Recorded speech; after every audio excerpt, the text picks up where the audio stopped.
Hello, I'm back with a new title, with a new idea, with a new attitude, but Sorry. with the same co-host, three dot Dave, and everyone loves Dave. Yeah, see, it's echoing. Everyone loves Dave. Ooh. Anyway, Like a radio talk I show know. host. I sound like a radio talk show host. Which song would This you is guys FM like to radio. hear next? I did practice that when our power went out and stuff, Anyway, When you're using my radio? I was just acting like I was a radio DJ calling the next song, and I called it right on so many of them. Anyway, Dave, I hope you didn't get bored and really go to sleep. You are cracking yourself up, I bet. And yeah, I couldn't put that little suggestion in my title. It would so not be me. People would come over here to see if I was okay. Maybe they should anyway. Y'all send people over here. Oh, but toilet, no noise, no leak, works. Yay. Shower, hot. Yay. All of it's fixed and slightly under what I had thought it was going to cost. Yay. So, I totally feel better. My kids really feel better. So, yay. That the project is done, and now we can focus on this project. Hey. Hello. Hello. Hi. Three Dot, the one and only Three Dot. We gotta joining us. We gotta change the title to the last one. Again? I thought the butt plug would be really actually kind of funny. It would be, but for me, yeah, I think people would be concerned about me. Well, how about actually, a great way to like have it out is go Puff Daddy. What is a butt plug? Question marks. Oh my god! So that would give you the out, right? Would you really do this? Because the other night when I put the other one, you were like, I don't know. But so you're serious? Would you? Yeah, I would totally on that last one. I would change that and that to me is like, if you're not familiar, with it, what is a butt plug? Because it really kind of fits with. So how would you word it? Because right now I've got it. I don't even remember. Conspiracy theories, Puff Daddy, right. And other. I think. And other, yeah. Instead of other, I would go Puff Daddy and. By the way, what is a butt plug? Is that what you put? Yeah, that is. It's kind of a grooming thing. It's like you have this rubber, like fake dildo. No. I'm saying, but that's what I should put. I know what one is, unfortunately. Want to explain what a fucking I think yeah. If you like put that in the title, what is a butt plug? You know what? There may be things about butt plugs that I don't know. I just know I went into a store that I wasn't loving, that I had to go in there and I saw them. I did not pick up the package and read about them though. So yeah, just have I get you. Idea. But I mean, it really kind of comes down to these bodyguards that have come in and have, or this one particularly that was like going, yeah, I was following him in this like sex, shop, right? Yeah. Where they gave him a paper bag. He was able to put anything he wanted into the bag, and as he walked out, just handed him a roll of hundreds, and was just like, peace out, no documentation, just out, right? Yeah. So I mean, and the bodyguard was saying, when he was grabbing off this one shelf, as I was following him, he was grabbing these butt plugs and putting them in his bag, and so he even made a joke to P. Diddy or whatever, and was like, why are you pulling that shit off the shelf? And homie was like, can't I shop, without having you comment? Yeah, I'm paying you, shut up. Yeah, it was basically, can I just do my thing, and really, I mean, that really, it really stands out, I think mean, that think about it. He always seemed like a really, smart business guy. No matter whether there's shit happening around him or not, he always seemed like, dang, look, I got it going. So did Jay-Z, the people we've talked about that are around yeah. him, Mm. Usher, all of them super successful, seem like they're good with their money kind of guys. But now, like, there's huge question marks everywhere. Sad. The whole thing is really very sad. Yeah. Now I kind of look back at like the videos and stuff. It's like freaking like P Diddy going up there and like shaking his moneymaker. Yeah. There's stuff when you look back that makes you go, okay, that makes sense in a way. But then there's also times where I just now, like in the in between while I was talking to my daughter, was like thinking, there are so many people that are like, I mean, definitely her favorite, but who are like our rock icons or idols or whatever. When we think we've researched all about their lives and we know this, that, and the other, and we really don't fucking know what they're doing. They are just like, any other person, good or bad. They have their weird something that we may or may not know about. I think that Knocks them off power the pedestal. power the story is power corrupts. Yeah. And it's kind of like it corrupts completely. The moment you have so much money that you could put a camera in every room, you could have, And it doesn't matter, like you said, you look at microphones in Daddy, every room. Marilyn Manson. It don't matter what like genre or anything like that. You can't really like pick out what kind of person it is. If you start Yeah, thinking, no, I think it's a matter of that the moment that you have so much, right? What are you gonna do with it? And clearly, it is like it reminds me of Russia and that evil. documentation aspect. That it's like they get everything they can on you. You know what I mean? Like it's all about like it's I should have corrupt as got you fuck. to watch that in the little break or whatever you wanted to have called that. I should have gotten you to watch that little 6-minute video. I'm telling you, after you watch that, I definitely want to talk to you because that's what just opened my eyes a lot about the whole our part that I think we would be interested in, the whole Chris Cornell conspiracy stuff. This guy tells the project they were working on, just what he tells you about it. It's still going. It's still a project in motion, but just that 6-minute video, it makes you really think hard about a lot of shit. And I want Right to on. say, So he references the other thing, the video I was telling you about him stepping off the thing and instead of getting a stunt man. I want to say in that video, he references the one I'm talking about. So that video is the key to unlock what made me start looking into it. Hmm. So check out. Did you keep that one? If not, I'll post it. No, but the video is there, so I'm just like But for us do my live things play back the comments because I never can see them. what live things? Like if you went back to watch one of our lives, can you see the comments? Like when Yeah. I look, I can't see them. But Yeah, you I can can see see your comments Okay, and your I'm just links saying and stuff. later. Like later when you play back, Yeah. if you wanted to grab a link, you could find it. Okay. Yeah. Cool. Unless you like designated your video to not have like the live Yeah. chat, but I I want to haven't make seen that. sure. I I don't think there want to might have do been that. one video where your chat wasn't there. I'm not sure. Okay. But I mean, I think we should stay on task and like do start the Francis. Yeah. I'm Yeah, do got it as quick as possible what's his because name? like Something let's Fox. like do what we advertise. Yeah. What is his name? Fox. I'm trying to Fox conspiracy kind of. think. Yeah. Well, Fox. I said his name a million times, but I'm getting it The mixed up. American Spy Fox. Yes. I'm thinking about somebody that comes in here that's name's got Fox in it. Which hell, I just now thought about it. I did have a brief nickname, Foxy, for a brief little moment. I really wish that would have caught on, but nope. Let's see. And for anyone that's really wanting to get into the drama, here it is. This has so many yummy things that you're gonna go, oh my god, that's weird. That is weird. That's weird as shit. This is like the weird ass freaking angle here.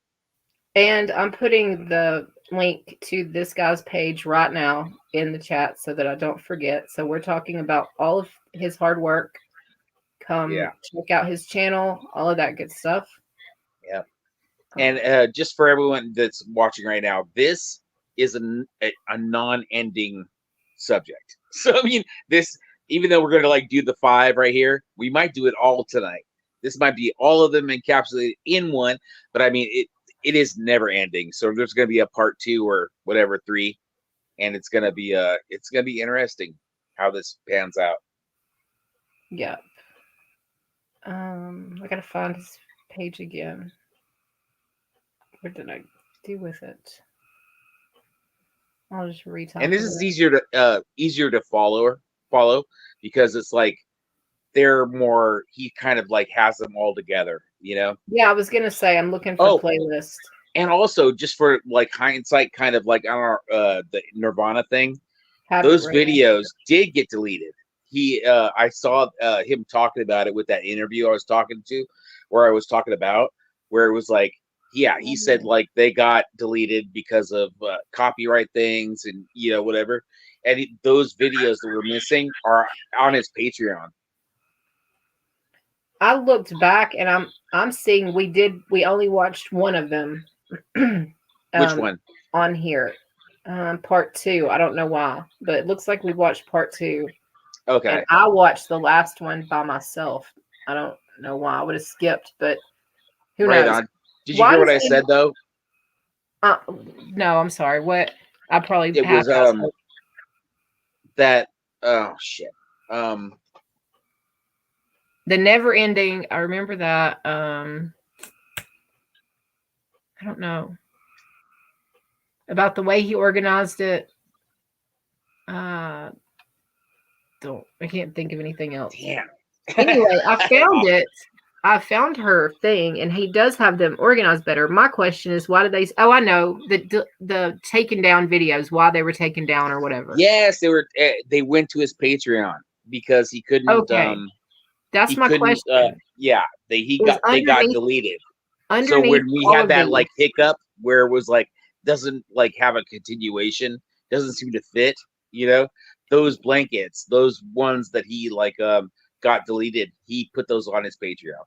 He was like, I feel like shit that they're there, but I mean that's the only way I could put them up without having them, subject to bullshit. You can answer my question then probably, which is on these. Why does it say fundraiser underneath? I think that because he's trying to like get some support. Because I pushed play and it's gonna play regardless, but I didn't. Oh yeah, I will. Yeah, it's weird. I've never seen basically him saying like that he's looking for some support. Loophole kind of. Yeah, it's just basically if you like what I do, just like everyone, instead of putting your cash app up, he's basically saying okay, do what you can to help me out.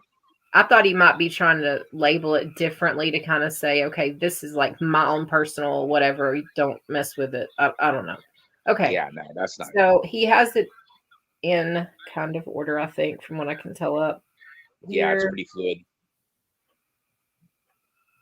5 parts. Okay. So we're just going to start on part 1. It's 28 minutes. Growing Up, Francis Bean Cobain. This is off of the American Spy Fox channel. And I guess we should just play a little bit of it and then you say stop and we talk about what we heard. How about that? Yeah. I'm going to leave the mic open and maybe the whole thing is like, so for some reason, because my mic's not open, that you like have like a breakup. I don't know why, but a lot of our videos previously were kind of broken up sound wise, Okay. So let's see You're if this usually works quiet. You're quiet enough to where it's not going to be a big. Oh, show. I want to hear the very beginning of this because it's got an old MTV familiar voice. Yeah, and crank it up. Crank it up. Just 3 weeks before the Video Music Awards show, Courtney Love gave birth to the only child she and Cobain would ever have, a daughter they named Frances Bean. At first, the baby's arrival seemed to be just the sort of stabilizing force that Cobain needed in his life. Right. when she was born, that's what was the beginning of taking us out of the slump, because she was like this beam of optimism that came up. Like all of a sudden, there's just all kinds of weird stuff going on, and then all of a sudden there's this baby born, and I think it was like something really, really, really positive that came out of some kind of hard times, and it was kind of a blessing, and I was really glad to see her there, and everybody was, and Kurt and Courtney were proud parents, and it was really good. It was the best thing that could have happened, to tell you the truth.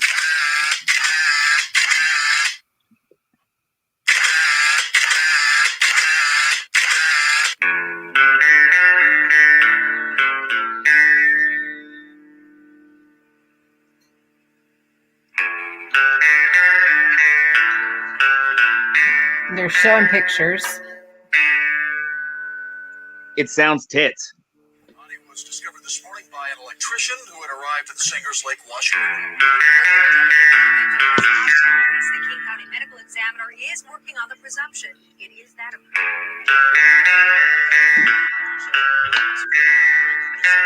medical examiner continues his investigation. Here's a closer look at the Cobain home at 171 Lake Washington. Police are on the scene conducting an investigation. I don't know why they're. I drove by and I saw him there just after the coma thing that happened, and he just was so into his daughter, and that's all I heard about when I heard that he had died.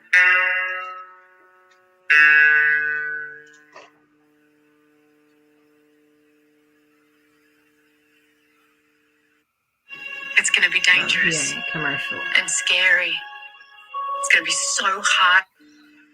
When it comes to accepting Kurt Cobain's death as a suicide, one of the most troubling contradictions for many people is how attached he was to his daughter. We get numerous accounts from people saying that Kurt was bummed out, he was in a bad mood, and then Frances Bean was carried into the room, and all of a sudden he was all smiles. In fact, one of the very last people to see Kurt Cobain alive, possibly the last person to see him alive before the people who were with him at his death, was a curly red-haired neighbor who said, I saw him down at the park with his daughter. That's all I could think about was how into his daughter he was. I couldn't believe it. I couldn't believe that this man took his life when I just saw how happy he was with his daughter. This contradiction has plagued all of us for numerous years. I cannot tell you how many times I've read in the comments, this guy loved his daughter so much, he would have never left Frances Bean. Through all this time researching the Kurt Cobain death, there's one thing that I have purposefully ignored, and that is Frances Bean. If we all feel that there's no way Kurt would have left his daughter, how do you think that makes her feel? Now, I'm sure that there are home videos, there are pictures that Frances has that you and I will never see, that will always be cherished by the family and never let out into the public eye. But surely, Frances has seen things like the American Spy Fox channel. She's seen things like Soaked in Bleach. She's an avid book reader. She's come across Max Wallace and Ian Halperin's Love and Death, The Murder of Kurt Cobain, or Who Killed Kurt Cobain, or whatever they called their book. She's aware of these things. And for a long time, it was easy for me to envy Frances Bean, to say, oh, well, must be nice to have an $11 million Easter egg that you didn't have to work for. Must be nice to have absolutely no sentimental value toward Kurt Cobain, my hero, and just give his guitar away. Must be nice to get $100,000 a month in royalties. You see, like Frances Bean, I don't know my father either. And there are a ton of fatherless kids out there, just like I was, who think, what are you crying for? Why are you trying to make your life out to be so hard? I'd rather have $11 million and $100,000 a month income and no father than no father and zero financial security. At least you got a leg up on me. But I realize there's a big difference. My father is still alive. My father did reach out to me, and he was willing to have a relationship with me. I chose to not have a relationship with him. Frances Bean cannot make that choice. It was made for her. And although it seems as though she led this glamorous lifestyle, it wasn't at all glamorous. After studying her, I found out that my assumptions and many other assumptions that I've heard in the comments are incorrect. Frances did not have a glamorous lifestyle. In fact, it is everything that you think it would be with a child being raised by a crack addict. Imagine your mother is Courtney Love, and that's what you get. Now, at the beginning, you saw clips of Kurt holding the baby. Very quiet, calm, baby sleeping, feeding her. Kurt makes sure that anyone in the vicinity of the baby is behaving like a responsible adult. After Kurt dies, this is what happens to Frances's life.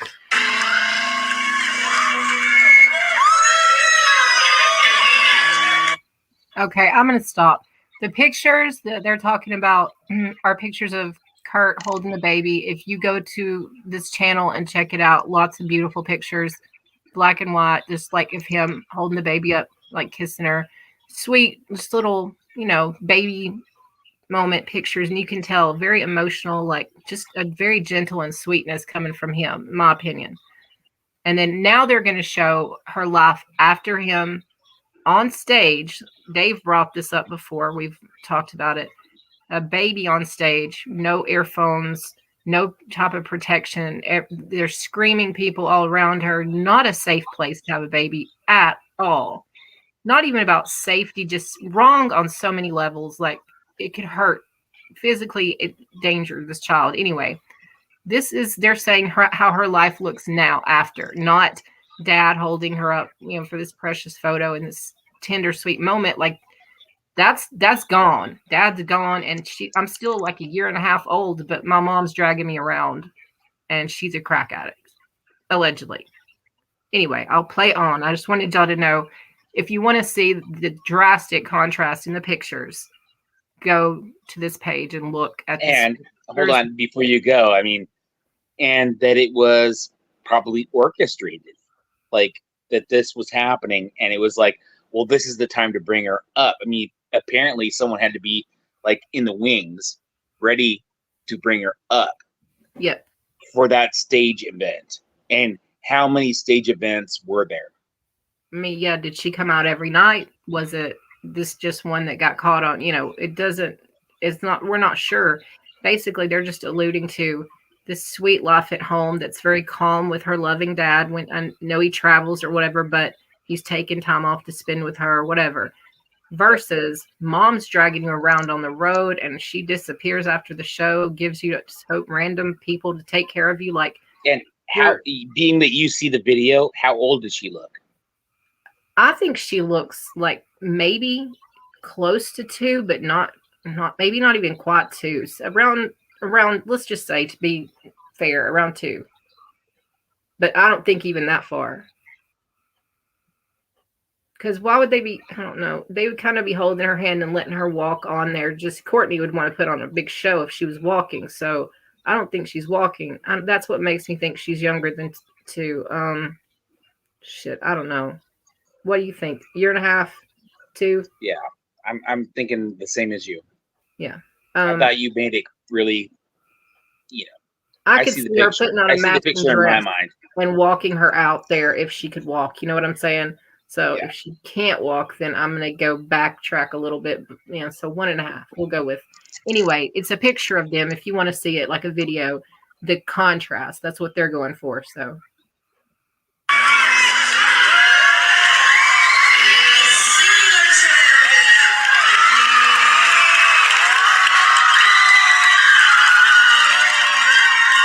All right, she's holding her up on stage with her.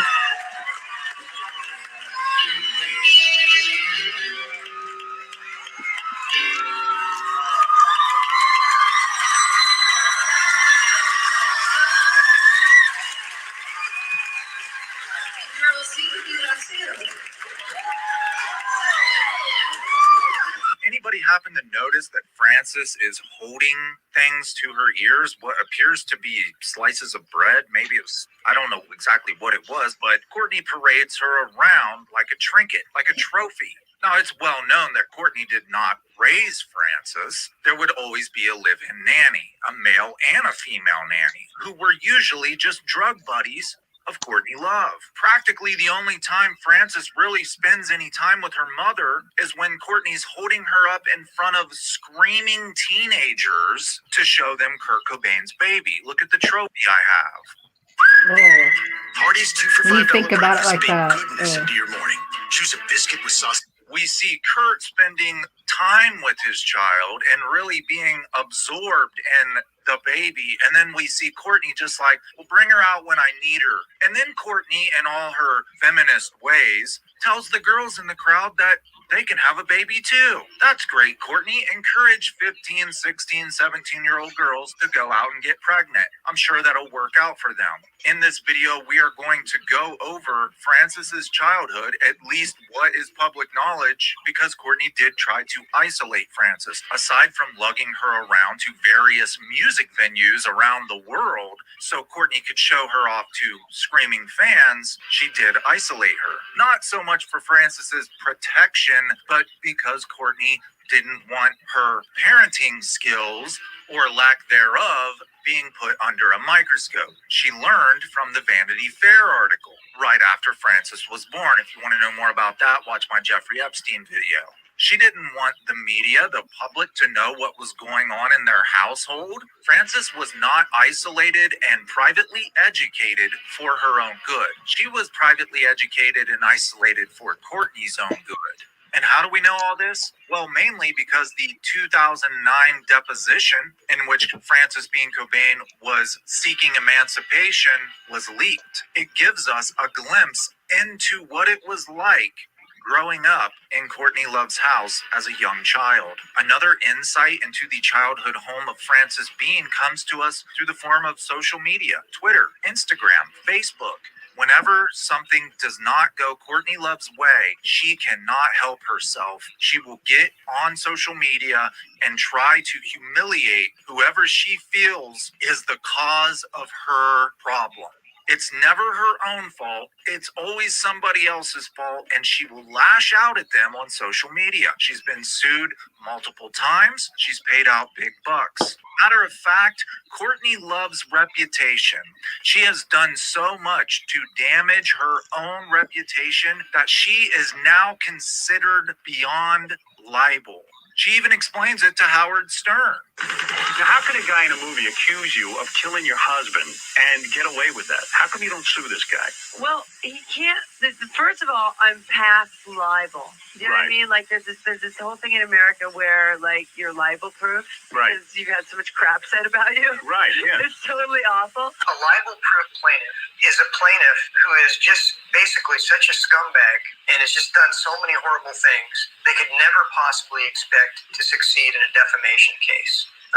Examples of people who probably couldn't sue for libel would be someone like Dr. Kevorkian. It's someone who's just engaged in things that are so socially reprehensible that there's no way they could ever possibly expect to sue anybody for something that was damaging about their reputation because they have no reputation to begin with. In other words, she cannot sue anybody anymore because she is such a terrible person. When it comes to defamation, she can sue for other reasons, but not for defamation. So if you've ever wondered why Courtney Love didn't sue Nick Bloomfield, didn't sue Tom Grant, didn't sue Max Wallace, Ian Halperin, American Spy Fox, Richard Lee, and whoever else is out there, that's why.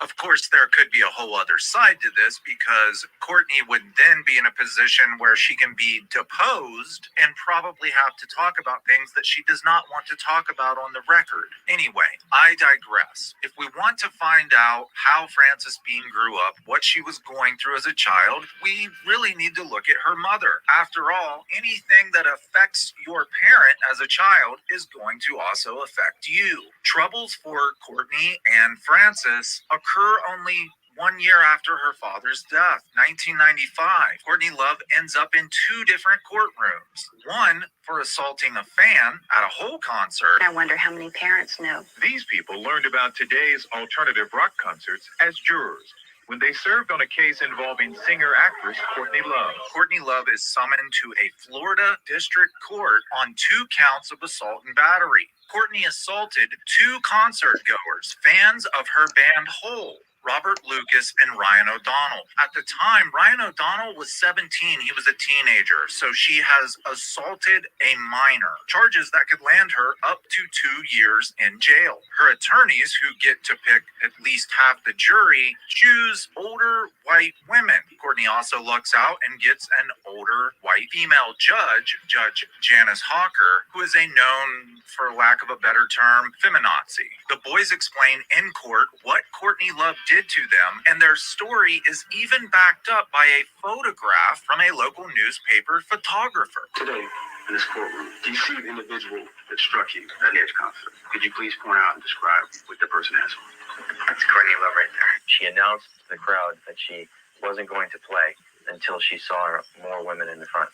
And when she jumped off the stage, she immediately walked forward and started punching some of the fans. She was first saying, "Get back," like this, and then next thing I knew is very back. I just started getting hit. The photographer is standing right behind Courtney Love. Here's her hair, and this is her arm, allegedly pulled back to punch this person, Ryan O'Donnell. And what is that? That is me, and that's her rearing back to punch me. Courtney's attorneys argued that there was no actual picture of her punching anyone. She just had her fist back. And they also argued that the youth of America in the 90s expected to be violently attacked when they went to shows. They wanted this, they expected it, they hoped for it, and they got it. This might be true. I might get behind that sort of defense if we were talking about Florida-based band Deicide or a band like Pantera from Texas, but no kid expected to be brutally assaulted by Courtney Love going to a whole concert. However, her attorneys do a good job of convincing these older, middle-aged women who'd never been to a rock concert before that Courtney Love was just a strong woman trying to make it in a man's world, and that these teenagers would have expected her to do such things. Judge Janice Hawker dismissed the case, said there wasn't enough evidence, including the photograph. Here's what's even more interesting. This case happened in March. Later in October of '95, Courtney Love assaulted yet another fan who she beckoned on stage. He thought that she wanted to dance with him, or she was trying to just be cool to him and let him on stage. Once he got up on stage, she began punching and kicking and pummeling him. That also happened in Florida, and it never even made it to a courtroom. The prosecutors refused to even charge her. The same year, 1995, Courtney does get arrested for an altercation on a flight to Melbourne, Australia, where she is arrested after the flight lands. Australia found herself in court in Melbourne Saturday following an altercation during a flight from Brisbane. Love was charged with committing an offense on board an airplane after she reportedly cursed at a flight attendant who had asked her to take her feet down from a wall that separates different sections of the plane. Love's attorney said she'd been suffering a fever and back pains before boarding the flight. She was placed on a $500 one-month behavior bond, Australia's version of probation, after pleading guilty. A separate charge of intimidating a member of the flight crew was dropped, reportedly because Love cooperated with authorities upon landing in Melbourne. Love's attorney said that the confrontation was a misunderstanding due to the singer's physical condition. No, that's not her drugs. She didn't hit anybody. Damn it, this is just a big misunderstanding. Okay, you're free to go, ma'am. How does she get away with so much crap? Anyway, moving forward, we know, if you watched one of my last videos talking about Courtney Love and Edward Norton in the late 90s, she did straighten up her act. In order to be an actress in Hollywood, it was something she had to do, and she did straighten herself out for a couple of years, which tells us that Courtney is capable of behaving normally. Come 2000, Courtney enters probably the worst years of her life, and I'm sure the worst years of Frances Bean Cobain's childhood. Courtney herself has referred to the years 2000 through 2005 as her crack years. So again, from the selling of Nirvana in the early 2000s, Courtney started suing Dave and Chris, trying to take over Nirvana. And then in 2003, February 2003, Courtney is again escorted off of a flight at London's Heathrow. Oh, I want to say this before I forget. Ironically, Katie Cornell has sued Soundgarden and Audioslave for the rights to that music as well. So it kind of makes sense that they're besties, right? They may not be anymore, but they both went after the same thing, you know?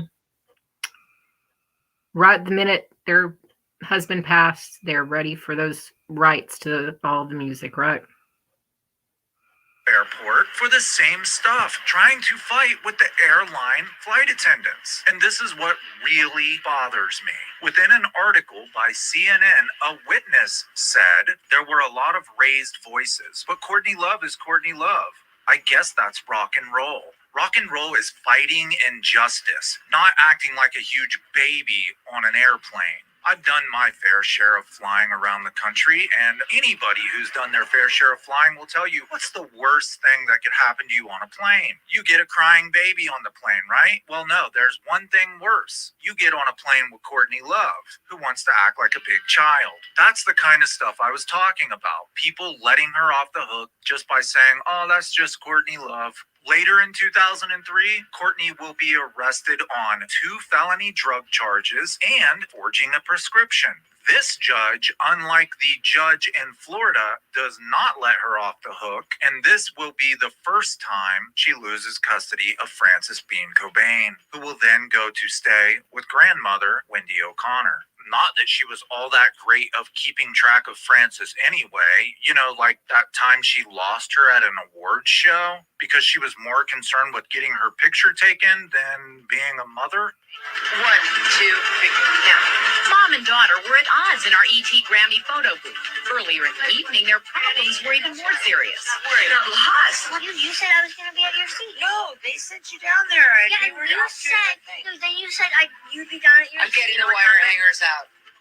Losing track of 11-year-old Frances Bean at the Grammys is just the latest in a series of bizarre turns in Courtney's world. Yesterday, she was a no-show at the courthouse in Beverly Hills, where she was to appear for a hearing on drug possession charges stemming from an arrest last October.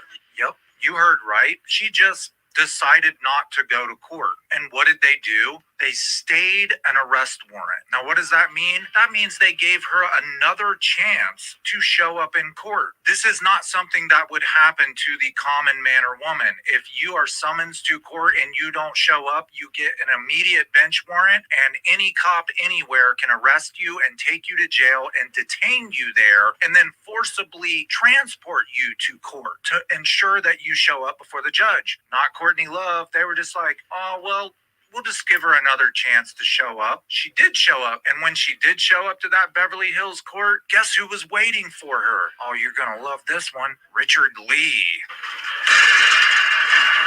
Courtney Love, is it true that Courtney? No. In 1993, did you offer Eldon Hoke $50,000 to murder your husband, Kurt Cobain? Oh, God, Richard Lee, you suck so bad. Courtney, according to Eminent Polygraph Examiner Edward I. Gelb, Oh, God, Eldon Hoke, so need to go away. I'm getting in the car now. With the highest degree of truthfulness. Strange, right? Courtney, who generally will take on anybody and loves the media, gets the hell out of there as quickly as she can. In all seriousness, though, guys, Courtney's erratic behavior during these court proceedings, the fact that she was failing multiple urine analysis tests, told the court she wasn't even trying with her probation. They end up putting her in drug rehab, and she loses custody of Frances Bean. Now, this is going to be a traumatic thing for any child. Not only is your mom on TV behaving very strangely, but now you're thrust into another home. This would have been a traumatic experience for any child, let alone a child who has a celebrity mother. However, Frances does tell us later that her grandmother taught her something very important. Frances has let it be known that she grew up in complete luxury. She knew nothing else. She was surrounded by anything she wanted at any time. She says that living with her grandmother and her aunt, Brienne, taught her a different side of life. They taught her to be grateful for the money she gets. They showed her another side of the family that had to work for every single meal they ate. Frances became more appreciative over money, having seen the struggles that her other side of the family had went through, even her own father. Frances says that her grandmother has inspired her to help those in need. You can see Frances's charitable side reflected on Nirvana's YouTube channel. Of course, Frances would have a say in this. She is part owner of Nirvana. She would have a say in what charities are promoted on the Nirvana YouTube channel. But to me, one of the coolest things Frances has done is put certain people in their places. Frances is not afraid to speak her mind when a celebrity complains about the hardships of life or other sensitive topics. She called out Kendall Jenner for being a self-absorbed idiot for tweeting that she wished things could be easier. Yes, because we all know how difficult Kendall Jenner's life is. Now, here's something you might not have thought about. Courtney Love has been seen palling around with Kris Jenner. This means that chances are Frances Bean has probably met Kendall Jenner. Her mother is friends with Kendall's mother. So Frances isn't being a keyboard warrior. She's not going online and just saying something nasty to some random celebrity. This is someone that chances are their paths have crossed, they've met, and they're probably going to cross again. When you consider that, it takes a little more bravery, knowing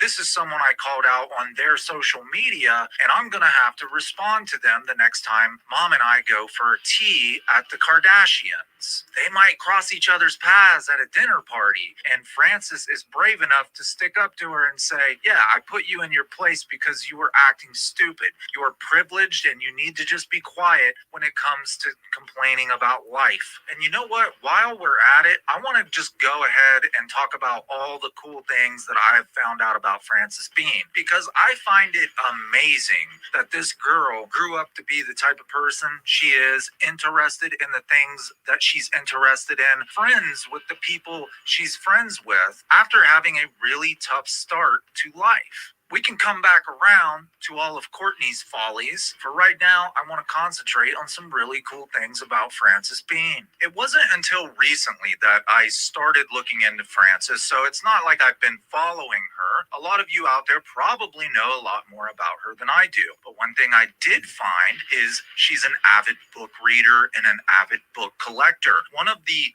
few times she has opened up to the public and showed us a little peek into her life, she chose to show off her book collection. I think this speaks volumes about her character. Sadly, I think it reinforces the fact that she was isolated as a kid, but it lets us know that she's creative, she's imaginative, and she is comfortable with spending time by herself. This may be something only comic nerds and book nerds like me will get, but there are people in this world who just love books, the feel of them, the smell of them. They collect them and organize them, and Frances is one of those people. During her Instagram tour of her small library, she tells us this is where the biographies go. This is where nonfiction goes.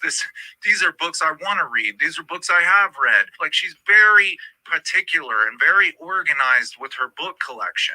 Interesting, she also shows off her comic collection, and one of her favorites is titled Eerie. Now, if you know anything about Isaiah Silva, Frances Bean's ex-husband, you would know that he's in a band called the Eries. I wonder if he got the name from Frances's comic book collection.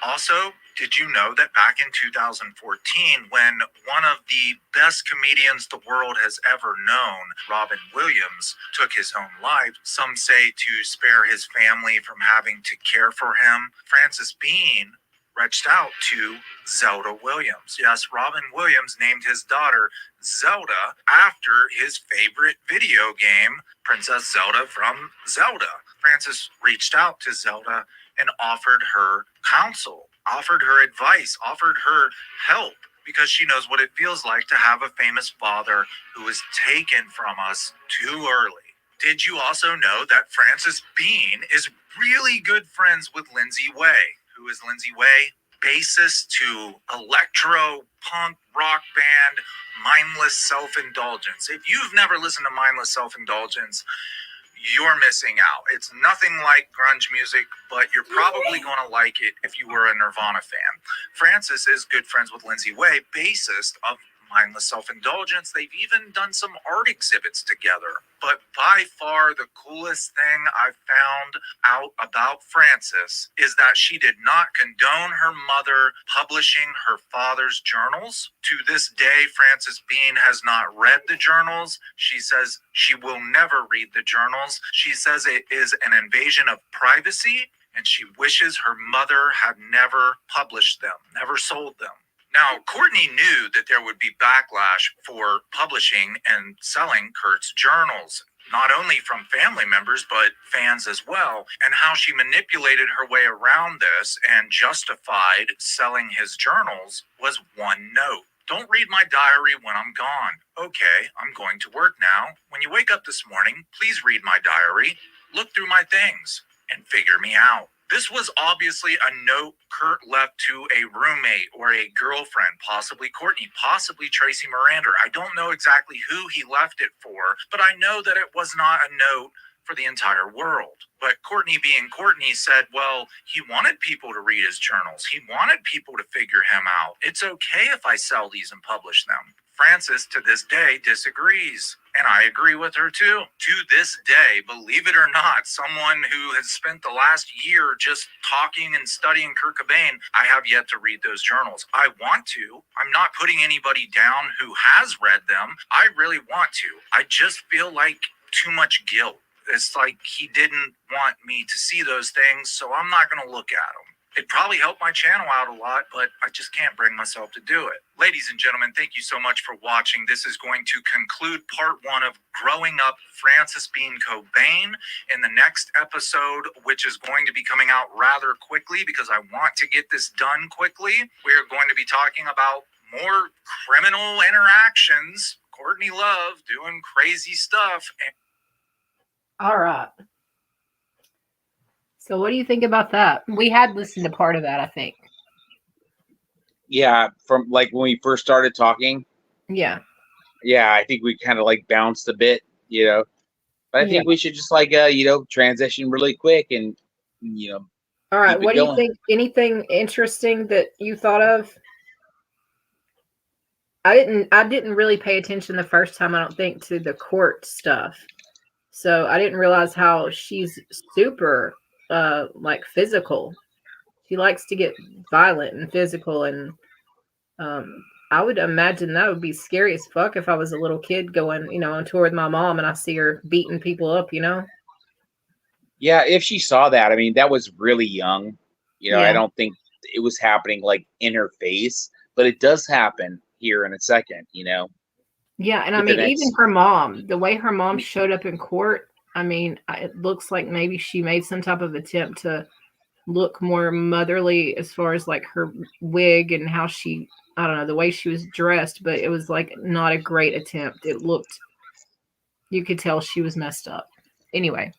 Yeah, I mean, what's going to happen here pretty quick is, yes, she has like an ex-boyfriend, where I believe that Frances is maybe 12, maybe 10, 12, I don't know, some in that realm, and like jumps in a taxi or something, shows up and is throwing like rocks at the house and freaking like goes in the house and like dumps alcohol on people and Oh, wow. screaming that I'm gonna burn your house down type shit, soon to come. All right. Well, that should be interesting. What do you think about her and Robin Williams' daughter? I think that's really nice that she did that. Yeah, that I think that's empathetic. That's the key to That's a part of her dad shining through, I think. Yeah, facts. That is exactly facts. That is like but then when shit gets like god damn, when Courtney buys the house across from their house, and starts playing games, shady as shit. Shady shit. Well, let's see what happens next. Here we go. Yep. Facts. This is how AG1 works to upgrade your health routine.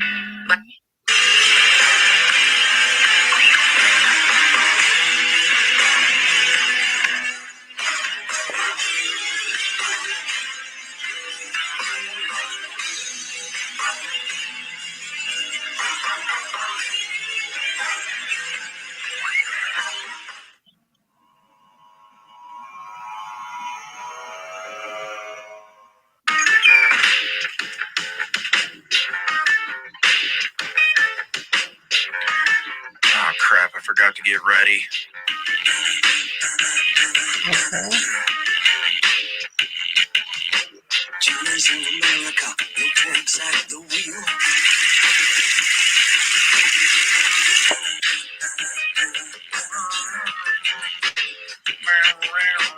No one needs anyone, they don't even just Your face, pretend. you got a red hair dye on your face.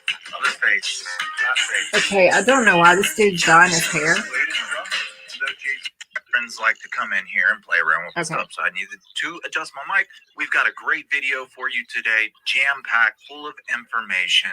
Growing Up Frances Bean Part 2. Here it is. You guys have been waiting long enough. I want to go ahead and just jump right into it. However, I'm warning you that the first bit of news that I'm bringing to you in this video may be very devastating. I hope you're sitting down. Know that I will create a Discord support group if you need me. I will be there for you, but as of 4 days ago, Courtney Love has announced to Vogue magazine that a whole reunion is absolutely not going to happen. Now, I know this is a shock. I know that a lot of you are probably completely torn apart by this news, especially after the fact that Courtney told us in 2020 that she was taking guitar lessons over Zoom during the lockdown. Imagine that. A person who was a rock star in the 90s is taking guitar lessons in 2019. I was really amped up. I was ready for a whole reunion. Apparently, it's not going to happen.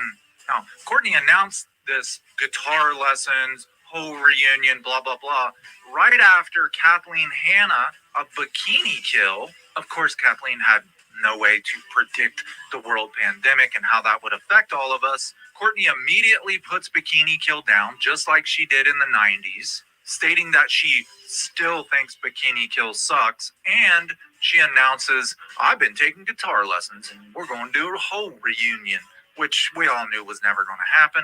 I was proud of Courtney for taking the initiative to actually learn guitar, but it seems as though she gave up on it. Why do I bring up Bikini Kill? Why do I bring up Kathleen Hanna? Well, we forgot to talk about a 1995 incident at Lollapalooza in which Courtney Love assaulted Kathleen Hanna of Bikini Kill. To add insult to injury, Courtney had also went on a French TV program and announced to the French people that the Riot Girl movement was a press invention, that it was something that was completely made up, it was fake, and it was just a few girls who were manipulating the press. There's no movement. There isn't. It's a press myth. No.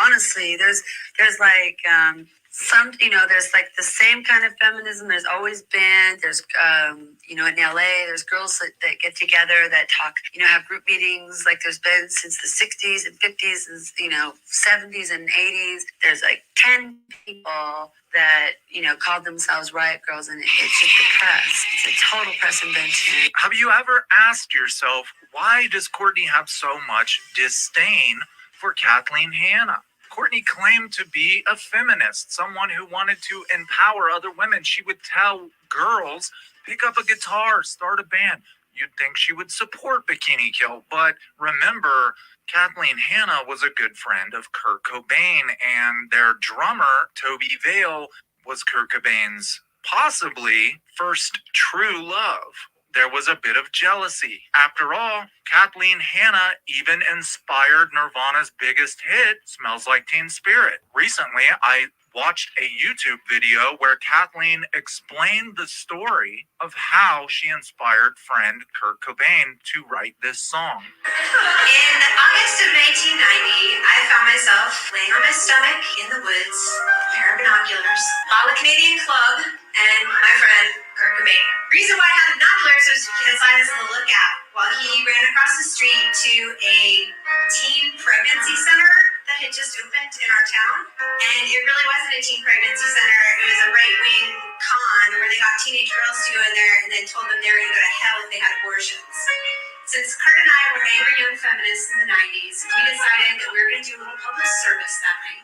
We drank our Canadian club, and he watched out while I went across the street and wrote fake abortion clinic, everyone. That was kind of like a pragmatic one or whatever. And he was more creative, so he went over and in 6 foot tall red letters he wrote, God is gay. It was kind of cool like that. So after that, we polished off the Katie Club and ended up at Kurt's apartment, and I smashed up a bunch of shit. And I took out a Sharpie marker and I wrote a bunch of shit all over his bedroom wall. And it was a rental, so it was like really kind of lame that I did that. And then I passed out with the marker in my hand. And I woke up and I had one of those hangovers where you think that if you walk in the next room, there could be a dead body in there. So I wasn't that happy when 6 months later, Kurt called me up and said, hey, do you remember that night? And I was like, so then Kurt's like, well, there's this thing that you wrote on my wall, and it was actually kind of cool, and I want to use it as a lyric in one of my songs. And I was like, as long as I can get out of this conversation and not think about anymore, I'm totally cool. So you can use whatever you want. And I hung up, and I was like, how the fuck is he gonna use Kurt Smells Like Teen Spirit as a lyric?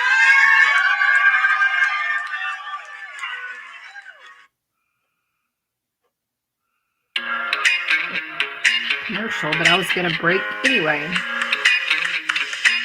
Yeah, it would be a good moment. We've done this before, I think. I feel like it. He's fixing to say something about it. So isn't that a cool thing?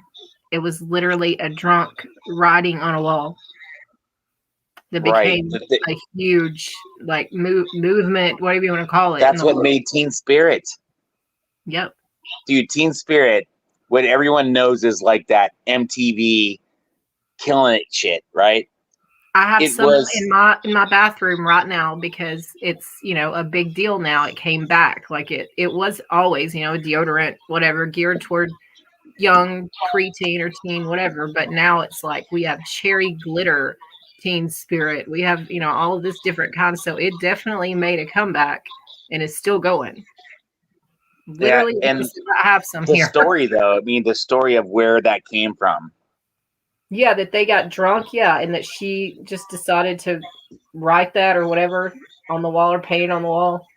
Right, but it resonated with them, you know, resonating with that this abortion clinic was ran by Republicans, and they were like, I don't know, catfishing. I don't know. You're getting children, you know, kind of young, you know, mothers that would be coming in for like to inquire about having an abortion, and they would totally like jump on them, and that you're a piece of shit, and that you know, I don't know, like yeah, you know, it's you're killing babies, you know, that kind of stuff. And so they got them ended there up, on false pretenses and treated them like shit and shamed them, and they got them to change their mind to like adoption or something, right? that was the idea, you know, to do that. I told you my story about that kind of sort of that I got to watch that happen, and then also they blew up the abortion clinic in like 2 blocks over from where I was taking classes in Birmingham. So I got to see a very similar situation take place here, or not here, right close by in Birmingham, Alabama. It's documented. Y'all can look it up. The New Women, All Women Center. It was blown up by protesters. There are still protesters out there every day. And so, yeah, anybody that went had to cross those angry people that were out there every single day. Right. And so like late at night, Kurt and this girl, and they like paint on the walls, you know, like freaking, this is not an abortion clinic. It's scaffold, you know, and that inspired Teen Spirit, the song. Yeah. And I mean, it's like you said, it's weird because now it's totally marketing with the Teen Spirit deodorant and just everything that happened around just that one, like you said, that one little drunken night together. But don't you know that is a big reason why Courtney hates her, is because she doesn't remember what all happened that night. They were just hanging out, buds, you know, whatever. Like, they could have hooked up that night. She literally just said she does not remember what the fuck happened. So No, she said she was Courtney- hungover. Like, so yeah. I'm betting her mind is running wild with, oh, she was trying to, screw my man, and now he's writing a song to commemorate it. And I mean, I can just see jealousy coming out from all directions, whether it's warranted or not, from Courtney. Anyway. Yeah, no, I get how like a lot of people like that song gets played out, But Yeah. again, I feel like there's messages there for everyone to listen to, Yeah, I think it depends on which song you like. I don't know. Probably at the end of this, we should ask people like, what is your favorite Nirvana song? Because that again, I know you don't agree with it necessarily, but I think sometimes those answers like help you know a lot about the person by the fact they chose that. Yeah. Sometimes you need to know why, and they'll tell you the reason why they chose it, and then you're like, oh, okay. But I don't know why. I feel like I don't know. There are certain songs that it's funny. You think they mean one thing, but they totally mean something else when you hear the artist talking about them. So yeah, it that's means the coolest shit about music. Yeah, It's music interpretation. means what you need it to at the moment, or what you hope, or what whatever what you're going through. It, like you said, it's relative to you. All right, here we go. To decipher that Courtney sees these girls as a threat, ever wanting to control Kurt Cobain and alienate all of his friends from his life. Amidst the chaos of Nirvana's success, Kurt Cobain married Courtney Love, controversial lead singer of the band Hole, in February 1992. But Love was already beginning to alienate Cobain's closest friend. People like Courtney Love latched on, and then we were kind of out of the picture. She didn't like me from the get-go, so it didn't surprise me that I was pushed to the background. Courtney will do whatever it takes. Even to this day, she still views them as a threat. What does Courtney do to a threat? Well, if she can, she'll use the media to obliterate them, intimidate them, assault them, whatever she has to do to get back at them and to take control. And that's what the rest of this video is about. Courtney Love using her power to commit crimes and get away with it. Picking up where we left off, and yes, we are going to get to the Isaiah Silva case today. Right now, I want to pick up where we left off in the early 2000s and continue with Courtney's shenanigans, because I feel it is important to show everyone a pattern of behavior. In the same CNN article that we were reading in part 1, where it told us about Courtney being arrested at London's Heathrow Airport, it tells us this. On December 15, 2000, the singer filed a lawsuit against Barber's ex-wife, Leslie Barber. The suit, which was later settled, charged that Leslie Barber stalked her, threatened to burn her house down, and ran over Love's foot with her Volvo. What does Courtney do when she feels someone is a threat? The first thing she tries to do is obliterate them in the media, usually in the form of a lawsuit with bogus accusations. I tried and tried. I couldn't find any record of Courtney ever having any broken bones in her foot. Foot was ran over by a car. She never went to the hospital for it. Furthermore, imagine the scenario. One person is driving away while the other person is close enough to the car to have their foot ran over. Who's chasing who in this scenario? Sounds to me like Leslie Barber was just trying to get away from Courtney Love. Who is Leslie Barber, and why is she a threat to Courtney Love? Leslie Barber is the ex-wife of Courtney's boyfriend in the early 2000s, James Barber. Here we see a picture of Francis with yet another father figure that won't last. Another thing Francis had to endure growing up. Who's my dad? Which one of these guys is going to stick around? Well, none of them is going to stick around because my mom is crazy. James Barber is a music manager, music publisher, A&R executive producer, radio promotion, tour manager, all that good stuff. A jack of all trades, if you will. To me, they're one and the same. They're just a bunch of parasites with slick titles so they can get their hands on the artist's cash, but whatever. James and Leslie have children. Naturally, Leslie still needs to talk to James. Courtney, viewing her new flame's ex-wife and mother to his children as a threat to her control over James, uses her power of persuasion with the media to make it look as though Leslie Barber is the crazy one. But as is the case with Courtney Love so many times, time reveals the truth. In October 2003, police responded to a potential burglary call at about 2:40 a.m. outside James Barber's home, where Love had allegedly broken some windows. Barber did not press charges, but Love admitted to police that she had taken hillbilly heroin, the slang term for the narcotic painkiller Oxycontin. Courtney must know some people over at CNN because they say allegedly broken windows. Well, we know that Courtney broke this guy's windows and did much more because Frances Bean tells us so. This is a Frances Bean quote about the night Courtney threw rocks through James Barber's window. She took me in a taxi to his house in the middle of the night. And please keep in mind that Frances Bean at this time is only 11 years old.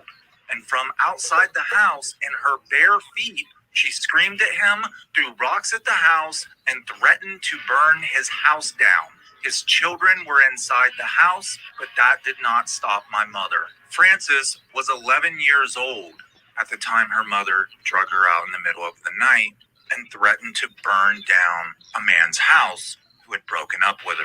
This reminds me of a story from Kurt Cobain's childhood in which Wendy O'Connor drug Kim Cobain, Kurt's little sister, out down to a river and threw her husband's gun collection in the river after he had came home the previous night smelling of a woman's perfume.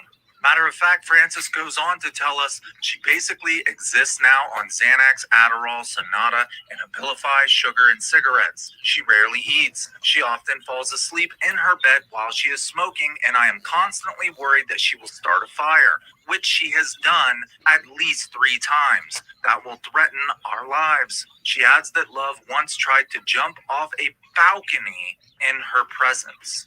Could you imagine growing up with such a hostile mother and such a hostile environment? This is why I say I think it's truly amazing that Frances ended up being such a level-headed, calm person. It's as if she was taking this all in while she was growing up and just thinking, ooh, I don't want to be like that. The truth always has a way of coming out in the end, and in the end we find out that everything Courtney was accusing Leslie Barber of doing, in fact, she was doing. Projection, remember that word? Come April 2004, Courtney is still bothering James Barber, who has long since broken up with her. Now keep in mind that 4 years earlier, in 2000, Courtney Love filed a lawsuit against James Barber's baby mama, saying that she was stalking Courtney. James Barber has long since broken up with Courtney, and in April of 2004, Courtney breaks into his house again. She finds musician Kristen King sleeping in the living room on James Barber's couch and proceeds to assault this poor woman who has come out of a dead sleep. As reported by the Los Angeles Times, Kristen King testified that she had been sleeping on Barber's couch when she heard Love yelling at Barber and then watched her storm through the house. She picked up a bottle of whiskey and dumped it all over me. She threw the bottle at the left side of my face. She picked up a big candle that was lit and threw it at the back of my head. I imagine at this point in time, Kristen King is running from Courtney Love, and that's why Courtney's throwing this candle at the back of her head. The musician added that Love then sat on her, pulled her hair, dug her nails into her arm, and grabbed her left breast in the quote-unquote worst pinch I've ever had. Fucking Courtney, childish ass Courtney, gave this woman a purple nurple. Are you fucking kidding me? A titty twister. Are you kidding me? Courtney Love is the biggest child on the face of the planet. And I imagine that probably hurt pretty damn bad. James Barber, who is being stalked, harassed, threatened by Courtney, literally saying she's going to burn his house down with his children in it, can't move on with his life, can't even have a woman to his house, even though he's broken up with Courtney. For whatever reason, he decides to not press charges on either occasion. Now, here's what I don't understand. How did Courtney get away with sexual assault? If a man grabbed another man's genitals or grabbed a woman's breast in such a way, wouldn't he be charged with sexual assault? Why should it be any different just because Courtney's a female? Apparently, big cities like Seattle and LA just allow the rich and famous to do whatever they want. It's as if in America we have two legal systems. We have one for the poor and one for the rich. If you're poor, you get railroaded, you get trumped up charges, you do extremely long prison sentences. Did you know that America's prison sentences are 10 to 12 times longer than any other civilized country in the world? There are downsides and upsides to capitalism. And in America, we think of ways to turn anything into a business, including human misery and suffering. And I've thought about making a video explaining how companies make money off of keeping inmates in prison longer. But that's a whole other story. Let me know what you think about that in the comments. If you're rich and famous, well, you settle everything in civil court over monetary gains or monetary losses. Does this seem fair to you guys? It really doesn't to me. Jane Doe, poor girl, would have done 3 to 5 years for that break-in and titty twister. Matter of fact, the Los Angeles Times didn't even report the charge correctly. A break-in, otherwise known as a B&E, breaking and entering, is when you break into an unoccupied structure, meaning no one lives there. You've broken into a business or an abandoned building or a factory that's closed down. When you break into a house that is occupied with sleeping occupants, that's called home invasion. That's a very, very serious charge. What she actually did is a home invasion with a felonious sexual assault. It's amazing to me that she not only gets away with it, but the media will even soften the charges to make it look like less of a situation than it was. If it was Jane Doe, poor girl in Appalachia, she'd be doing 3 to 5 in a state penitentiary for home invasion and sexual assault. America has many great opportunities. I won't deny that. Look at where I am. Look at the audience I have. Someone like me could have never done this in, say, a country like China, who has such restrictions on internet access and social media. But there are certain aspects of America that I cannot stand. For example, the fact that poor people get trumped up charges and rich people get softened, reduced charges. Now remember, Frances is being drug along through all of this. She's witnessing this. She's having to go through this. This is her mother, her mentor. And this event is actually what causes Courtney Love to lose custody of Frances Bean yet again, this time for 2 years, from 2003 all the way through 2005. This is when Frances Bean becomes very close to Kurt Cobain's mother, Wendy, and to this day, Frances says that she looks at Wendy as more of a mother figure than her real mother. Now, it's no secret that Wendy O'Connor was not the best mother in the world to Kurt Cobain, but people change. People can change. They do change. It happens every day. And a lot of times, some people make better grandparents than they did parents. I think this is what happened with Wendy. I think Wendy learned from her mistakes and she became a better grandmother than she was a mother.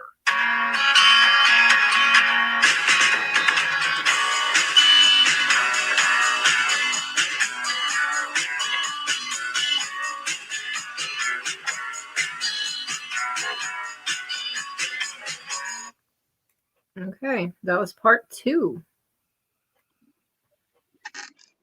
So, anything you want to point out on that one, Dave, before I go to 3?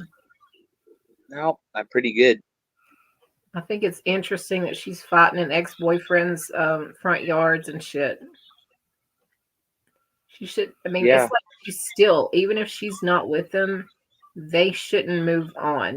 Like I can't be with you. No one should be. And like she ran right back to Billy Corgan right after Kurt died, right? So it's kind of Yeah. like she has them all still waiting. So when she runs back in, for whatever reason, they always open arms take her. So interesting. Let's see. Yeah. What's coming up is I looked to see if there's a hint on the little thumbnail, but there's not. yeah, no, it Um, gets really weird because now Frances owns everything, right. kind of, right? So now she has control over Kurt Cobain's estate. Everything's hers. And then it's like, well, Courtney's now out in the wind and has no where she's used to the whole are you still with me? Yeah, I had to stop it real quick. Go ahead. Yeah. Well, she's in this realm of that the luxury isn't there. That whole the Kardashian vibe where it's like, you have Yeah, like she's people. pissed that grandmother's values have rubbed off on her child to That's right. to do good stuff with money instead of, lavish whatever. I Right. mean, that's But crazy. Why be mad but at her for doing well, what? it is this whole transition from that you had control, you don't have control. It's all someone else's. Now that you're on the outs, you don't have control anymore. That lifestyle that you're used to, where that fame that you acquired, that you think you own, now you don't have anymore. How do you get it Didn't you back? say that was her house, that she was the one who had established all the stuff, not really him? So like Courtney had the house already, right? Which house? The house that he ended up, unaliving or Oh whatever. yeah, no, that was, but it was like maybe, when you think about like that area, that wasn't shit, really. That was kind of like pre super fame. He bought Yeah. that for her. He was fixing that up for her. He bought his own little shacky kind of like camping kind of environment, for himself. Yeah. So yeah, no, that really isn't. But I think what kind of is translating here is what's going to happen is the daughter is going to then now find a guy that really actually is really strange because he resembles Kurt in a way. When I think a lot of people reflected on how much this kid that she ended up marrying resembled him, and And she never even really got to know her dad, so it was just a fluke that, that's right. But happened. I think she might have like had this thing, who knows why people choose who they choose, and was And really people enamored with this kid. romanticize, if you lose a parent or something. And so she probably has seen pictures of her dad and her and how much he loved her and stuff. And maybe, if anything, that may be stuck in her mind as, hey, this guy kind of looks like my dad. But I don't think it was anything weird or anything like that. It just so happened this guy, I don't know. He could end up being an evil dude and I don't know it, but that's No, just I see him as kind of sweet, but I mean, and then again, when you like look at when she was like screwing up and she went to like the storage unit and gave him the guitar from Nirvana, the Nirvana unplugged, that guitar, I don't know. The moment he got it, he was like putting out on his like Instagram and shit, like going, look what I just got given. I forgot you did tell me that, I think. So Yeah. he's a little showy too. Like, And this guy, this guy's coming. There's this guy that's coming down the pipe that is the Britney Spears dude. I mean, this is coming. So it's like, dude, this is where it gets super, super sketchy and super crazy. Wouldn't you wonder always, did my mom send this guy? Like, is she, because you're arguing with her about money. She's famous. she could go find some, random nice looking guy and be like, hey, go chat my daughter up. You can be a part of my fucking family. And he'll be like, fuck yeah, Courtney, you Yeah. know what I'm saying? And so this girl is like falling madly in love with this guy who it was all started by her mom, I don't know. I Right. was so distrustful of everybody. It was Well, really hard. Frances, when she got her money, when she got control, she bought a house, like a small place for, Kurt's mom and sister kind of thing, and she like right next door or something, she gets her own place, right? And they're all hanging out with, using Kurt's money. And then she ends up getting married and then buying a new place. And then Courtney ends up freaking like going across the street and buying a property across the street, and this is where like it gets really nuts. So it's gonna tell all that right here in a minute. Yeah, it's coming. It's coming Okay. fast. Here we go. American Spy Fox. More part 3.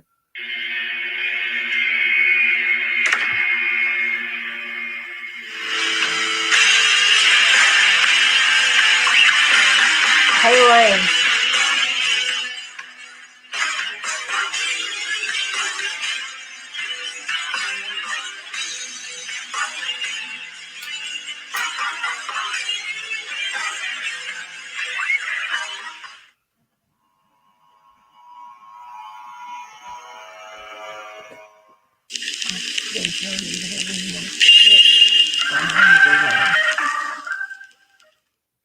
Ladies and gentlemen, I am the American Spy Fox. Welcome to the channel.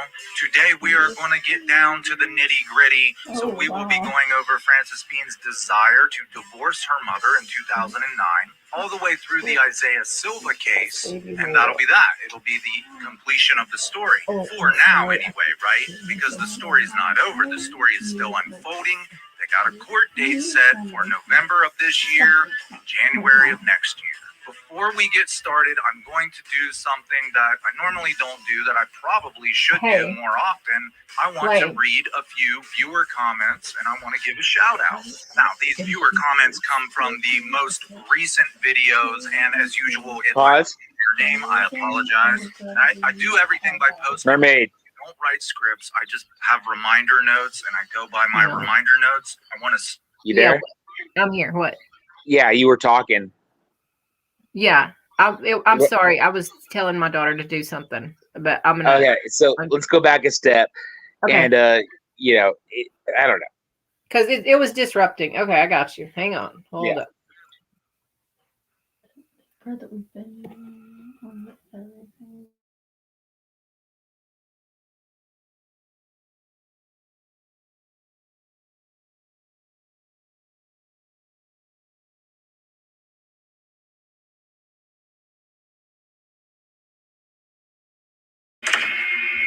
Okay.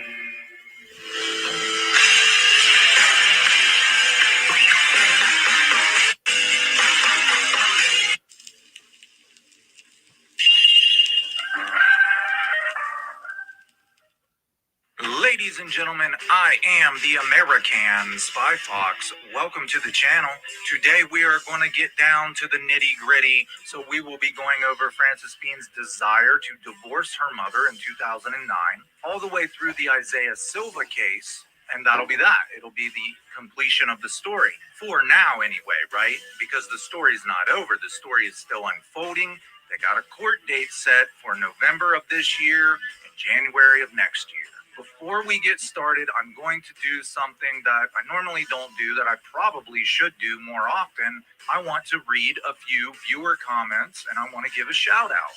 Now, these viewer comments come from the most recent videos, and as usual, if I butcher your name, I apologize. And I do everything by post-it notes. I don't write scripts. I just have reminder notes, and I go by my reminder notes. I want to start with Sonia Froneman. I think Courtney threatened Rosemary Carroll. Sonia, I think you're correct. And we are going to be talking about that in the very next Nirvana series video, because why else would Rosemary just sort of disappear? The next comment comes from Bella Bear.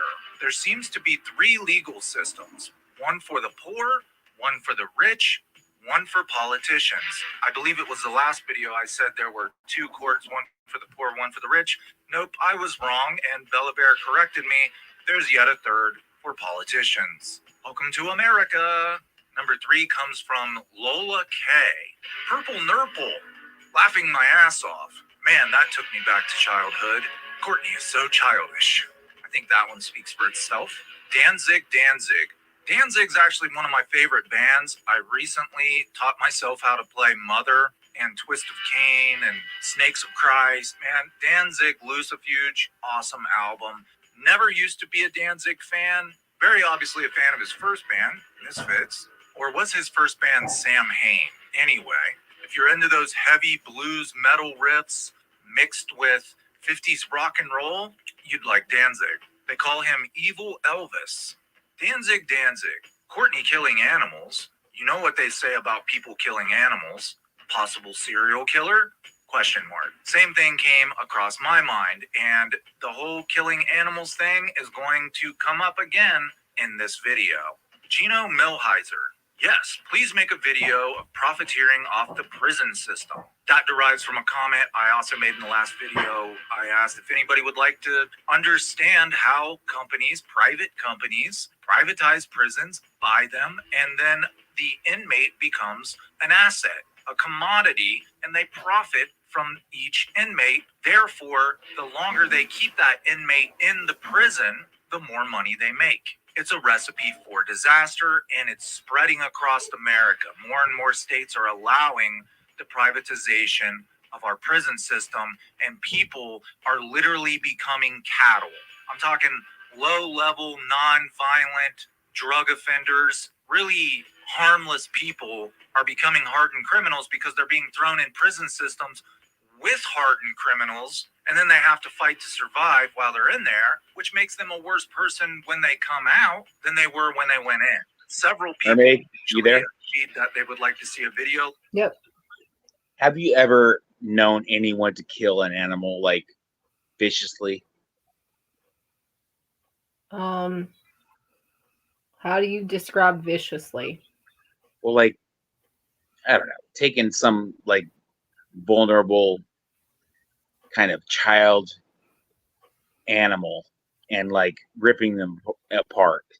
Oh no. I mean, Yeah, I've I seen know some that. intentional killing, but it was more mercy killing or an accidental hit or Yeah, something. no, I've killed an animal for mercy, but I mean, I've been around these creeps that like actually did that like as skin animals entertainment. alive and shit like that. No, like taking a kitten and tearing it apart for I don't know. While it's still alive, like skinning it alive and shit like that. Yeah, crazy shit. Yeah, my ex's mother used to tell a story about her father, who was a preacher. Her dog got pregnant and had a bunch of puppies they weren't expecting. The kids were also happy about it, and he put them all in a big burlap like potato sack and threw them off into the river. Wow. Because he said we didn't need these dogs, they shouldn't have, blah blah blah. And they're like, well, we love them now, we want them, like. And he just sacked him up and bam. And she's like, this man was a preacher. He was abusive to us and to animals. So just because they're a preacher don't mean they're necessarily the best. But anyway, yeah, that happens. I've not been around anyone super close to that, but that's interesting, Dave. Did those people turn out to be bad or like creepy? Well, they became, I feel like, when we like resemble like to YouTube, it's like those people that you're just like, not the person I want to hang out with, Yeah. Yeah. A little creepy. Okay. Oh, not a little. I know. Like you're done.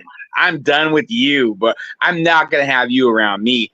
You're freaking like what is that saying? Like, non grata or whatever. Like freaking like you're done. Non grata. Yeah, you killed yourself. Yes. Okay, so this guy's he's fixing to go into that. Yeah. More. Okay. Like that, don't be surprised if one pops up. Donna Santiago. Does Courtney get along or like anyone? She claims to be a feminist, yet hates women. Yeah, I agree. Courtney sees other women as a threat. She doesn't try to collaborate or uplift other female musicians. Courtney has a lot of sway in the music world, mainly because of her connection with Nirvana, which is still one of the most profitable bands in history. It's still an ongoing estate. It still makes money. She owned Nirvana for a long time. Now she's the mother of the girl who owns Nirvana. Therefore, she has a lot of power, persuasion. She could use that to uplift other female artists. Instead, she'd rather put them down. It's a very good question. Why in the world would you call yourself a feminist and then go and put down every single woman that you come across? Once upon a time, Courtney was one of the richest, most powerful women in music. Have you ever once heard about Courtney helping anyone? I can't say for certain that she hasn't because I'm not a fan and I don't follow her. I've never seen anything in the headlines that say Courtney Love's putting on a benefit show for children with cancer or anything. It's just all about me, me, me. The only long-term friendships that I've ever heard that Courtney was consistent with over the years is the godmother and godfather to Frances Bean, Michael Stipe of REM, and Drew Barrymore, the actress. But according to Frances Bean, Frances has spoken to neither Michael Stipe or Drew Barrymore in years, which is a hint that Courtney has even burned her bridges with them. Some people are so selfish that they cannot sustain long-term friendships or relationships, and Courtney's never been married again, never had another kid again, so I think we can discern that she'd rather just hoard all of her money and jewelry and dresses and drugs and to hell with everybody else. And I'm not saying the word hoard for lack. That sounds a little familiar, but not me. I don't have anything to hoard. But yeah, no remarriage, no children, but not because I'm a selfish, entitled rock star. But yeah, that I was like, wait a minute, where is he going with that? Okay, sorry. Of a better term, Courtney is a hoarder, as you will learn later in this video. Have you ever seen the TV show Hoarders? Yeah, Courtney could be on that show. One of the many reasons that Frances Bean filed for emancipation and wanted to get the hell out of her mother's house in 2009, which is a perfect landing spot for where we're going to take off. When we left off in Growing Up Frances Bean Part 2-ish, we were covering the years 2003 through 2005. Courtney got herself in a lot of trouble breaking into James Barber's home. She ODs, she's arrested, she's broken her probation, she was out on bail. She even violated her bond, which for most people, they would throw you in jail if you violate your bond. Yep. But for Courtney, all they did was raise it from $35,000 to $55,000. So she just gave the court more money and they continued to allow her out on the streets. And remember, James Barber chose not to press charges for either occasion. Courtney has gotten herself in trouble being caught with Oxycontin and being under the influence. She was charged with a felonious drug possession. In the end, it was reduced to almost a disorderly conduct. Courtney loses custody. Frances goes to live with grandmother Wendy O'Connor and aunt Kimmy Cobain. Why do I say Kimmy Cobain? Because in the court documents, the attorney asked the court to refer to Kim Cobain as Kimmy. So something kind of neat that you can learn about Kurt's family. Apparently everybody in the Cobain family calls Kim, who I've always called Kim, Kimmy. She's a very reclusive person. I don't think I've ever seen an interview with her. Not one. I've seen an article on Kurt's brother. Never any about his sisters, Brianne and Kimmy. Very pretty girls, though, might I add. They could be models if they wanted to, just like Frances. They look like a female version of Kurt. Here's something interesting that I want to bring up real quick that's going to come in effect in the video just in a few minutes. No one knows where Frances lived with Grandma Wendy and Kimmy Cobain from 2003 to 2005. I highly doubt that Frances went and lived in Aberdeen, but there is evidence to suggest that Wendy and Kimmy were living in the family home, the Aberdeen family home, all the way up until 2009. Imagine that. Your son, your brother, is one of the most famous rock musicians in history, and you're living in a tiny little 3-bedroom house all the way up until your granddaughter is old enough to take control of the Nirvana estate and get her hands on the trust fund. It is only then that the Cobain family really starts to reap the rewards of Kurt's success. Now, immediately following Kurt's death, Courtney was giving Wendy an allowance of $30,000 a month, but that didn't last very long. Once everything settled down, Courtney cut the Cobain family out. This is something that I want all of you to think about in preparation for the next Nirvana series.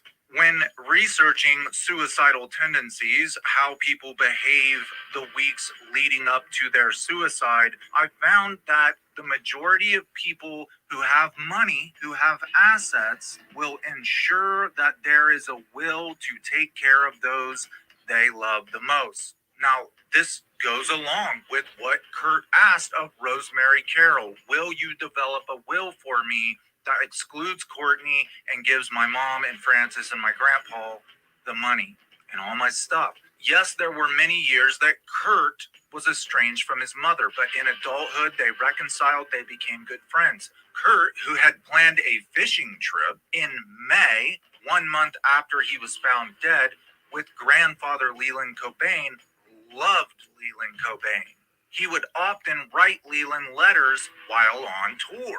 Leland was left nothing. He died in his trailer. Why?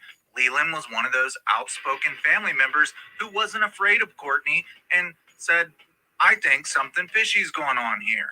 Kurt's writing him letters talking about how happy he is to get a divorce, planning a fishing trip with him, and then he ends up dead before signing a will. Perhaps most sad was the fact that Leland wanted more than anything to meet his great-granddaughter, his grandson's daughter, Frances Bean, before he died, and Courtney never allowed it to happen. That's what I'm shitty. asking you to think about is, why would Kurt, someone with all that money, all those assets, all those guitars, all of those things that he knows can help his family, why would he choose to take his own life before signing a will that would take care of his family and those he loved the most? Studies have shown time and time again on suicide that people with money will almost always ensure that their will is the way they want it to be before they take their own life. He had started the process, which makes you wonder, well, did he want to take his own life? But why would he do so before making sure it was done and signing it? Just something I wanted everybody to think about. Let's get back to what we were talking about. In 2005, Courtney wins custody back of Frances, and for 4 years, things seemed to be quiet in the Love Cobain home. All the way up until 2009, Courtney pretty much stays out of trouble. There's lawsuits here and there. Hey, remind me, did they have an actual wedding? Dave, Yeah, I don't know. because it doesn't mention that in all of this, right? No, I've never heard of it. So I'm wondering, were they really married?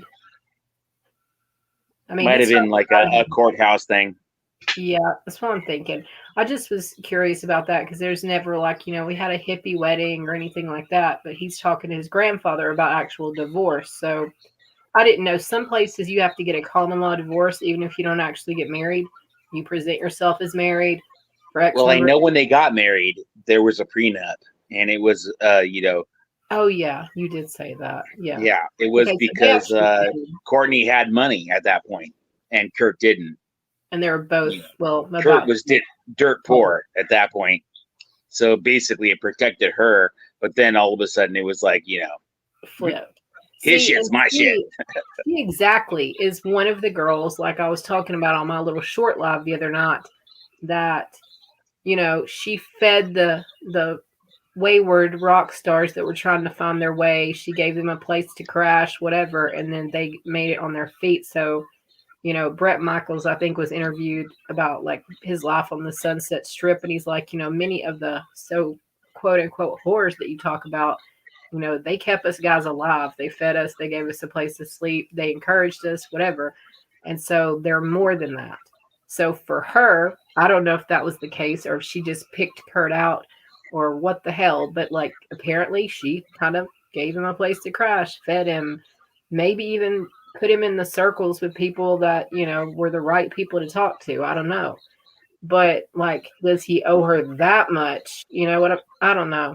I don't, it's fucked up, but that's interesting that it kind of goes back to, you know, what we were talking about the I'm with the band, those books about the women that say it was a lot more than just plaster cast and like we fed them, we housed them, you know, we took these guys in until they got big and then, you know, we kind of retreated and followed them around or what, you know, whatever, you know. So I think there's a whole different aspect, not trying to make her look good because I don't know if that's kind of what she was. She seemed more of an opportunist than just a good chick that was taking in, you know, people on their hard times and believing in them and whatever. Like you said, she always had her. There's a word I'm looking for that I really wish I could think of it, and it's something about where people are strictly only focusing on someone's intellect because they know they're going to go somewhere and make money and be, you know, big, whether it's in business or fame. So, oh, I wish I could think of the name of it. But like, what's his name? Morrissey. I don't know if you're familiar with Morrissey. He was part of like the Smiths and like the Cure and all that back in the day. He is someone who I do not find attractive. Most people do not find him as an attractive man, but super, super like Mensa level smart guy to the point where if you were one of these people that I'm talking about and you don't give a crap about shallowness, like Kurt was a very ethereal, beautiful, you know, person with beautiful eyes. Like this guy's nothing like that, but so smart. Not that Kurt wasn't. This guy just he's an example of how women are like certain women are like going crazy over him. It's I don't know, it's not just the fame, it's not just that blah blah blah. He has I don't know, he has something that stands out about being very very super intellectual. And only a certain even a certain number of or level of people are his fans, like follow and like his music. It's a very select crowd of people that are very, you know, interested in political messages, in philosophic conversations. They're not just there to, you know, rock out and party, you know. It's a different thing now that he's older. And that was even before he was heyday before my time. Like that was 80s and I was still a little kid, but still followed his music and stuff. But I will think of that whatever name, whatever the word is that makes you attracted to someone only because of like the way they talk, their intellectual, whatever. Anyway, sorry, had to say that. Kurt had both, and she saw an opportunity. And even though she was the famous one, she was got like you said, there was almost like a grooming, like he's pretty, he's got talent, he knows music, he has a good family. What can I possibly, you know, foster and like direct in the right direction, you know? Do you understand? Maybe it could have went two different ways, whether she was an opportunist or she just got lucky by giving him a place to stay and, you know, which way do you see it? Groupie with the band that just got I lucky mean, you know, or opportunist? I see it like she had her pulse, you know, on what's hip and what's not. You know, that she saw the grunge and she noticed it. There was like something coming up. I thought when I heard Bleach, I thought something's happening there, you know. And Yeah. this is where I just I got the album as not even, it was like an afterthought, and I didn't really know what was going on with the whole Nirvana thing. I just like picked up that album and was kind of enamored with it. I dug it, you know. And then it was like, okay, then there's Nirvana, and then it was like, dude, the Nirvana Nevermind. I was like, going, wow, dude, this is crazy shit, like totally different, you know. And Yeah. I was like playing that shit all the time, you know, when I was growing up. I was Well, like, see, and I and was all thinking when they're starting to do the dates on here, I was like, fuck, I was in high school. how do I remember this? Like it was yesterday. I was in freaking high school. I thought I was in my 20s when grunge, like, but actually, I was younger than that because I don't know. I did the math about when Andy Wood died, and I was like 13 or something. So I was still in junior high. Yeah, So I came in hella late on this, you know. I was in high school, like, I don't even know, toward the end. It was like mid high school when this, like, when they're talking about 94, 95 or whatever. Like, I was still a baby. Anyway, I didn't know.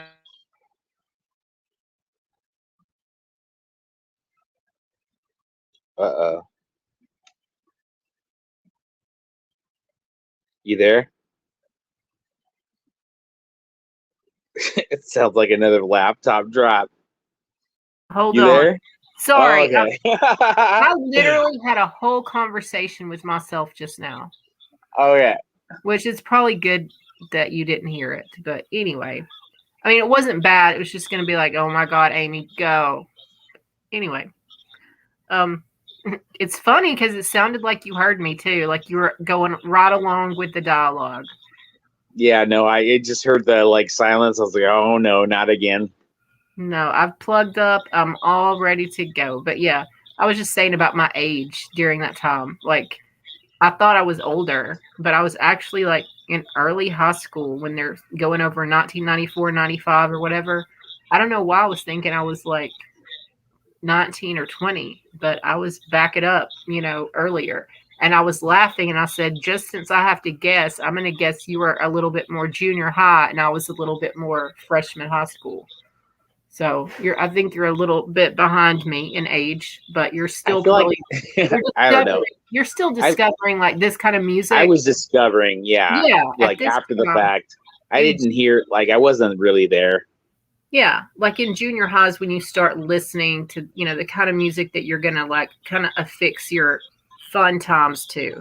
And so, Yeah. like I said, a total guess, but I just think you were probably a few steps behind me, and then I was I think stepping the in only high reason school. why it sounds like I'm so there is just because I've been listening and I tend to absorb things, you know, when it comes to like listening and when I hear things that make sense to me, Yeah. I embrace them. You know, Well, and I you're an make them old a part soul. of me. A part of you is an old soul. Like you appreciate music that's older. Well, I appreciate opinions that, you know, I don't know. There's I kind of respect, you know, like vibes, you know, and whenever something happens that I'm like I believe in what you're saying, I will you know, I will jump on that train and like I start kind of like assuming that's, you know, the way to go. You know what I mean? Like I like when I was listening to that You beat collect all guy, the whatever. information. You're a collector of. You want to get all the information first before you speak on how you feel, right? Well, apparently because I listened to this guy and I was like going absorb, absorb. I was like a sponge. You know, And when there's like when more. we're talking, I'm going, yeah, this is what he's going to talk about. Like the next breath is going to be this. So I mean, I heard this once and somehow I kind of just sucked it up, you know, and are able to regurgitate it as we're doing it. And so it stuck with you. This dude, Yeah, it's we've stuck. already Like talked about. everything he's saying stuck. There's certain spots where I was like, yeah, this part didn't stick. I was like going, yeah, not this guy, like the base jumper, nah. You know what I'm saying? But I mean, everything else really stuck. Yeah. I couldn't remember if they had an actual wedding that I missed somehow, but it Never heard totally, it. No. thank you. I can totally see them having, the courthouse wedding with her like a trashy dress she slept in the night before. Yeah. And some good press photos, that's probably what happened. But anyway, I'll get back to it. I just wanted to ask that. And one question I asked myself, and I was muted, so I don't know. It'll come back if it was important. Alrighty. I'm not going to meticulously go over every single lawsuit because we would be here all freaking day. I understand if this causes a bit of confusion. You say, but Spy Fox, in a previous video, you said she was beyond libel. She couldn't sue anyone. Yes, that's true. For defamation.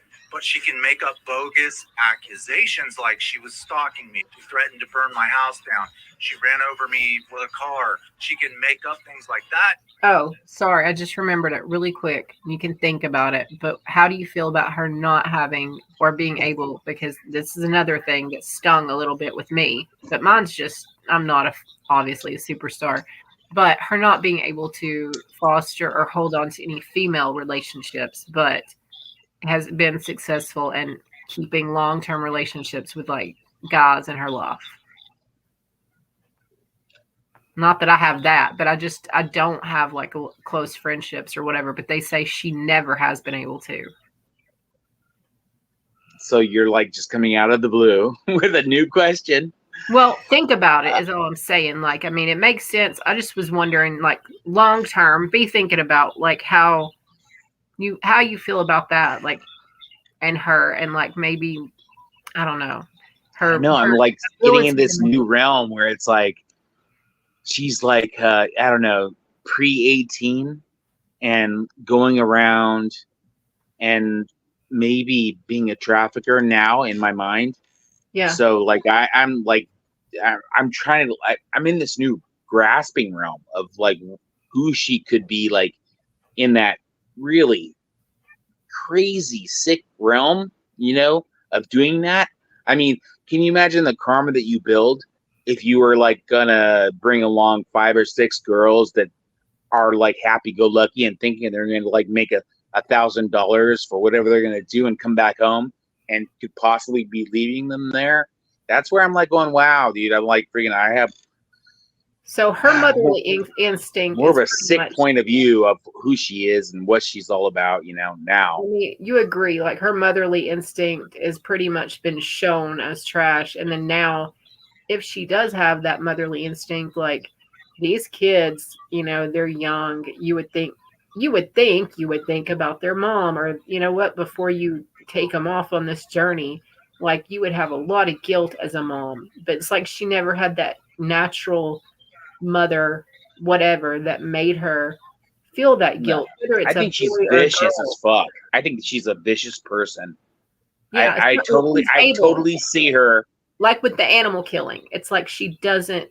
It doesn't Oh affect. yeah, no reflection at all. Just like move on, And so I think the maternal thing, I think if she had more like girlfriend relationships or close mom, whatever, sister, whatever, I think she would be just a different person. But she saw results with men always. So she kept those relationships at, just where I think she kind of said it. Like she told people who she was early about seeking fame, finding fame, being famous. You know what I mean? Like freaking like everything was based around being known, having people admire her. She was all about that, like from like small.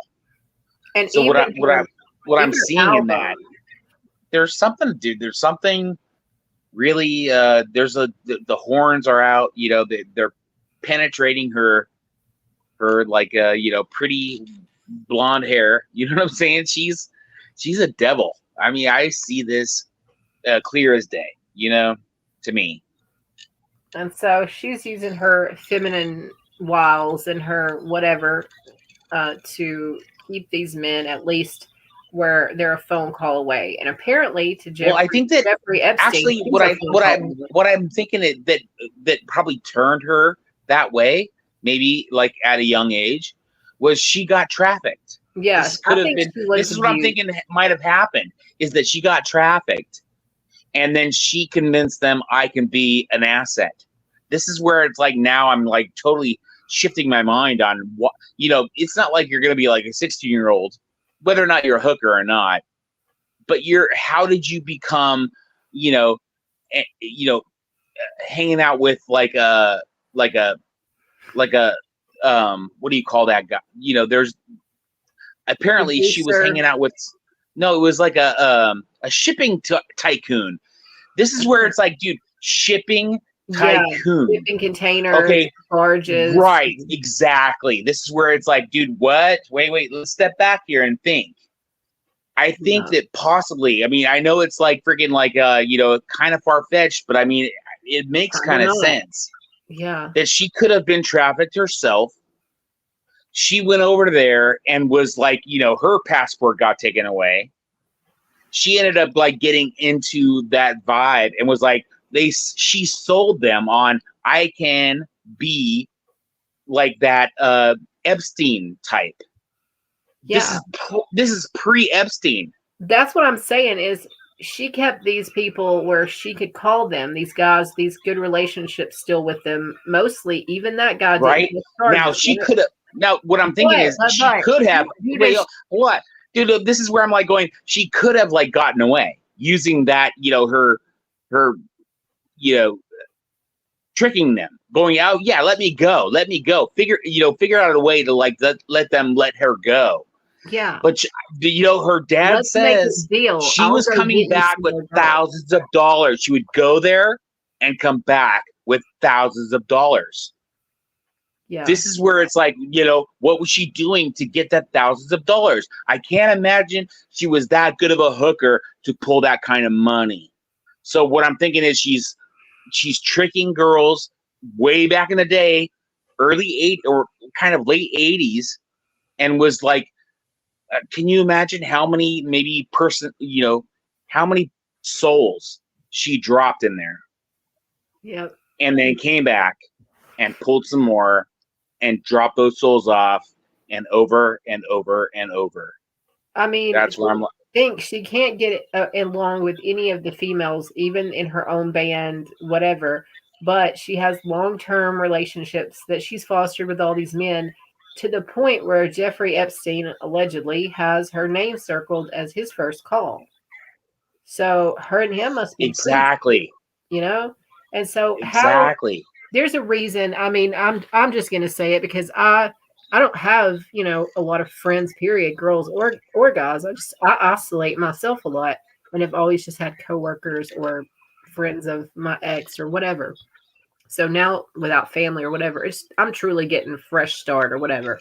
But I have kind of, maybe it is because I'm selfish and I just don't really realize it, but I always kind of have not gotten along great just with like one single friend and bonded like really close with them, or not that I can really remember that wasn't already a coworker or somehow already in my life. Like, I don't know.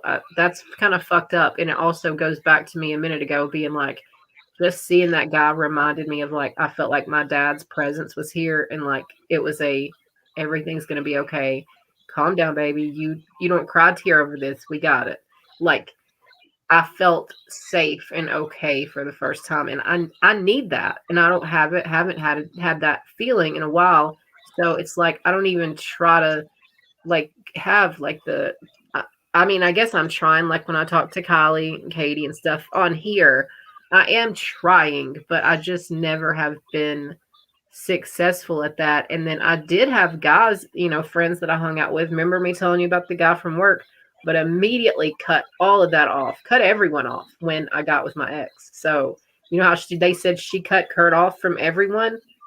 I kind of cut myself off from everyone. So my whole world was, you know, my ex. She cut him off so that his whole world could be whatever she wanted, what she said next. Listen to me, I'm famous, I'll help you. You know, he was listening to her. She was attractive to him, whatever.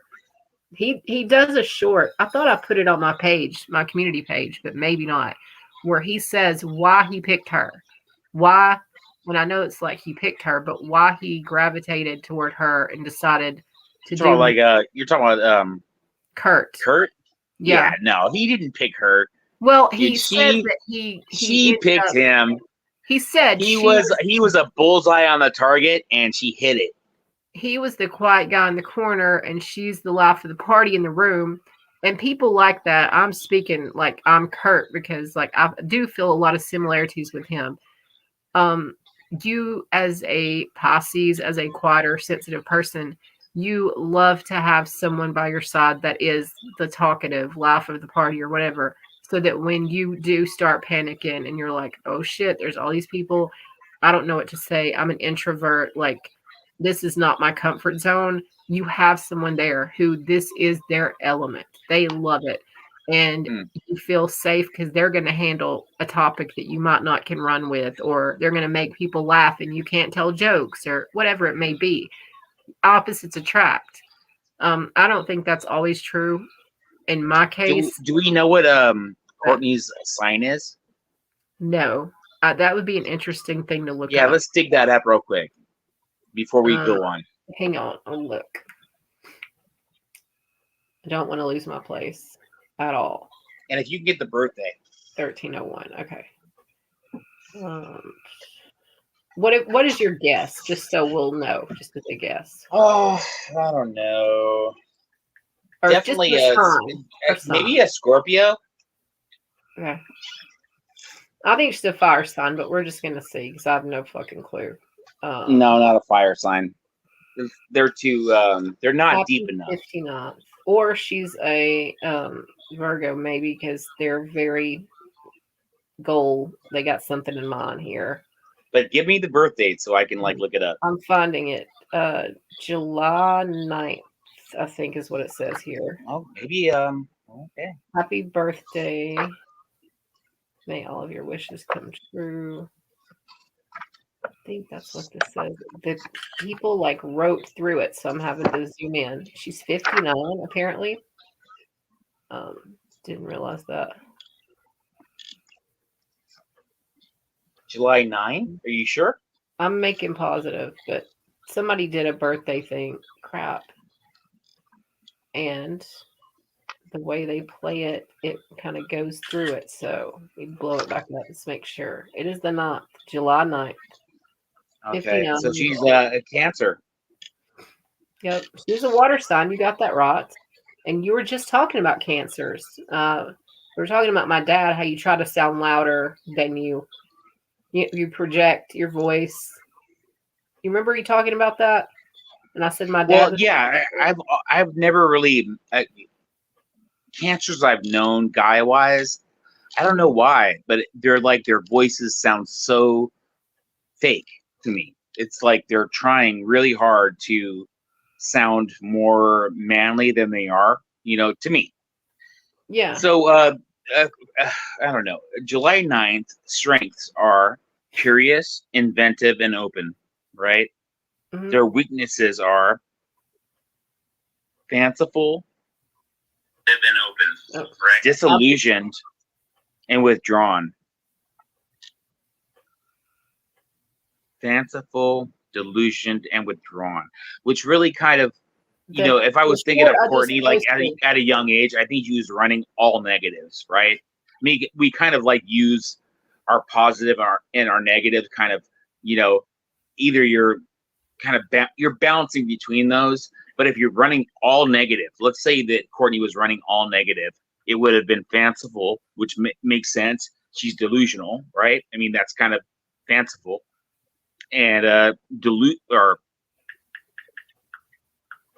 disillusioned, which really fits into that same box, and withdrawn. Absolutely.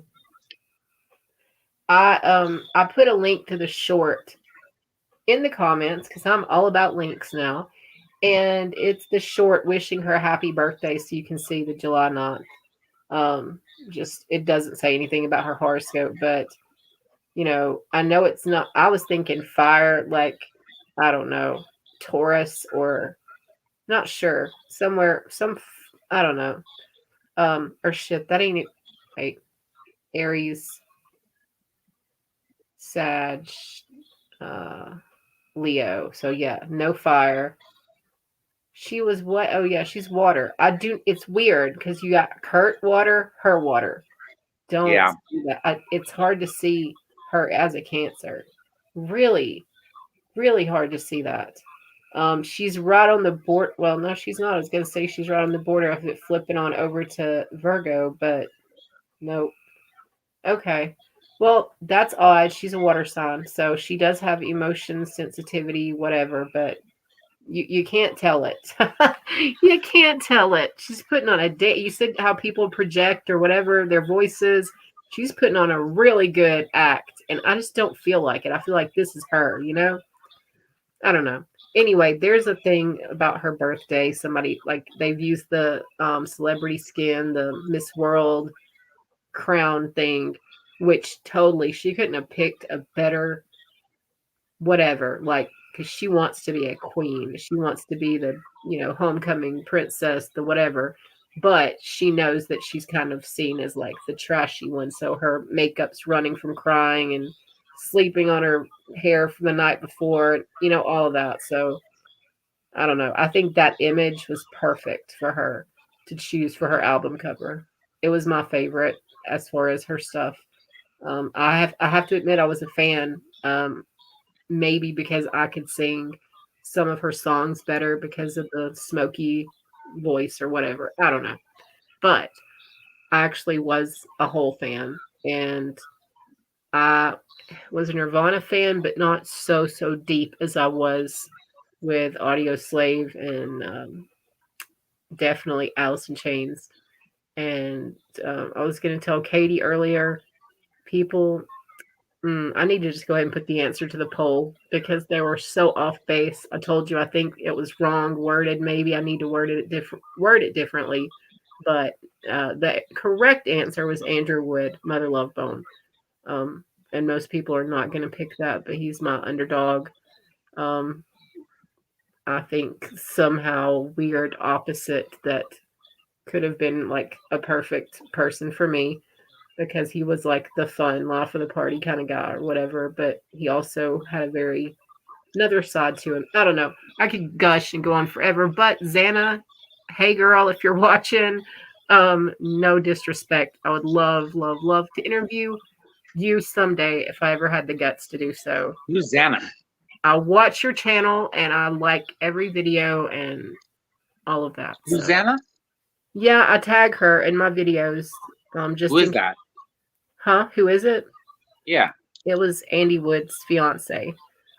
She is a model and she does a lot of, she has a multimedia group of her own, grunge storytellers. She stayed really close in with the girlfriends and the wives, and I would love to pick her brain, not just because of Andy, but she was there with Chris's first wife, Susan Silver.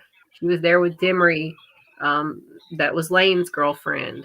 Like she was with these girls, chilling and Yeah. hanging out I don't know what you're talking about at all. You don't know. I'm saying she's a girlfriend of Andy who Who's lived Andy? in the same house with Chris Cornell, who hung out Yeah. with Lane, who See, shot I'm like, I have no idea about his life at all. Well, I'm just saying there's a link right there. Chris Cornell lived with him, so Lane and Kurt and Courtney would come over and they all would do drugs together. So there's a connection, a link from all of them. He just was the baby. Andy was going to be the one to be the bridge between hair metal on into grunge, and he died before that was able to happen. So it's kind of like Chris Cornell took the reins and guided Eddie Vedder, and Kurt was already on the scene, but kind of got him pushed into a better direction because a couple of the bandmates of Andy's gravitated over there too. So they all were this weird dysfunctional family that switched bandmates and whatnot, but she would definitely have some of the answers to the questions that we have in our mind right now. And like I said, I've asked that chick Allie. I don't talk to her much, but I did comment on a video like, hey, I still have the Doors stuff. I wrote it all out. I really did. I have it on my notes section, and I'm going to use it for here later because it needs to be used for something. I worked hard on it. Anyway, she started doing the muses behind music, and she did the one on Demery, and I posted, hey, I didn't know if you were aware, but Andy's girlfriend does have a page. You could interview her. I'm sure that would be amazing. Blah, blah, blah. and someone came under me and was like, "Oh my God, yes." And then somebody was like, "She's a pretty cool chick. You should definitely," like, there was people after I said it, like tons of people saying, "Yes, do it." She hasn't done it. I don't know. I'm not sure if she's like in the process of it or whatever, because she did seem interested in the idea, but I'm terrified, or I would. She's the kind of person that would respond too. She responds to my comments I leave. But I would love to pick her brain about this time. Like, hey, you used to hang out with Kurt and Courtney. Tell me about that. Like, how did that feel? You used to hang out with Lane and Demery. You used to hang out with Susan Silver and Chris Cornell. Like, you were with Andy. Like, you were his fiance. Like, this was a crazy time in music, in history. Tell me what the hell that could have been like, you know? And just how she's moved forward now and has her own family and grandchildren, and she's still there in Seattle. And it's, I don't know. I love her channel. She does a lot of shorts. You would love her. She keeps everything short, sweet. She's beautiful. She's like probably 10 or 11 years maybe older than me, but she's very, very beautiful. And I don't know. She has the exotic look. And it's funny, Andy was 5'6" and she's 6 feet even. So she was definitely looking down. But yeah, he's my number one little grunge. You're like, oh, she is exactly my height. We are one and the same. Yep. And see, I'm closer to her height than I am to Andy's, but I would give him a pass on my Seven Wonders thing because I think I've shrank with age. I hear that's a thing, but I was 5'11". Now I'm 5'9". So whatever. But Well, that's that why is shrinkage. I prefer, someone who's Did my you jump height into a cold pool? or taller. I don't want to. I don't. It's hard for me with Shrinkage. someone shortage there. Yeah, when the shrinkage, I gotcha. I know what you're talking about, bro. We got different. I'm trying. For a male and a female, we got different types of shrinkage going on. You're right. I'm just trying to sell, like, it's not all serious here, boys and girls. Yeah, Dave is my comic because I don't I'm not good with it at all, with the butt plugs and the shrinkage, and that's he can make it funny. I'll try not to. You're right. See, you should listen to my advice on that last one, right? I think butt plugs, it makes people perk their ears up, going, "What are they talking about butt plugs for?"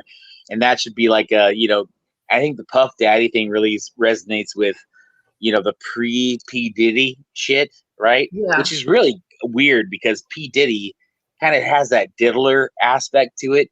And, I feel like that might be a thing right now. Now he renamed himself Diddy, and that kind of is a diddler, And I don't know. In front There's of it. something there. There's some there.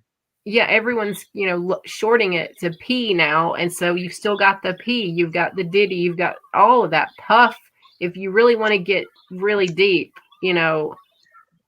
Puff could be taken as something differently too, like suck. No, I think that when you think about his original name, where he changed it, that Puff, I think is, he's saying something about himself.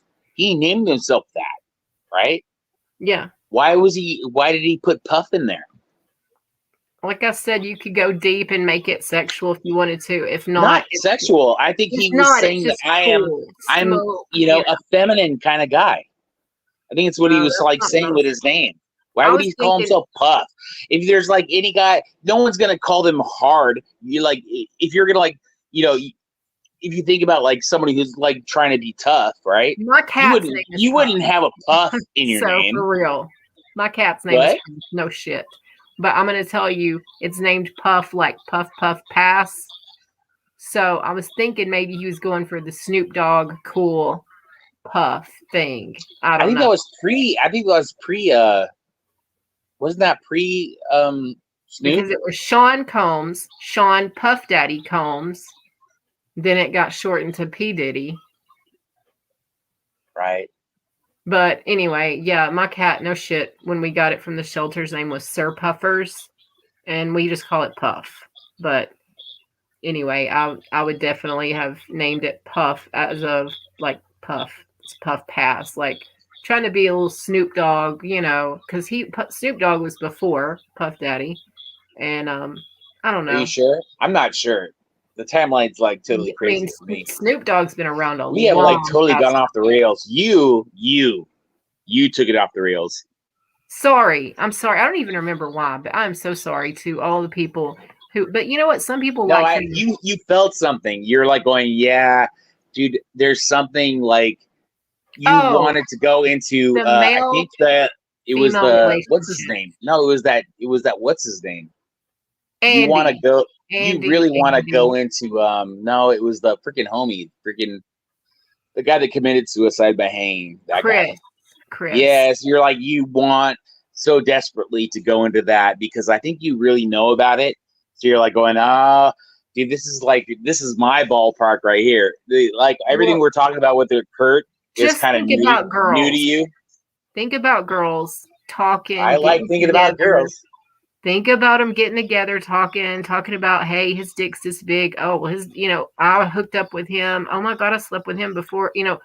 Whatever they all talk about.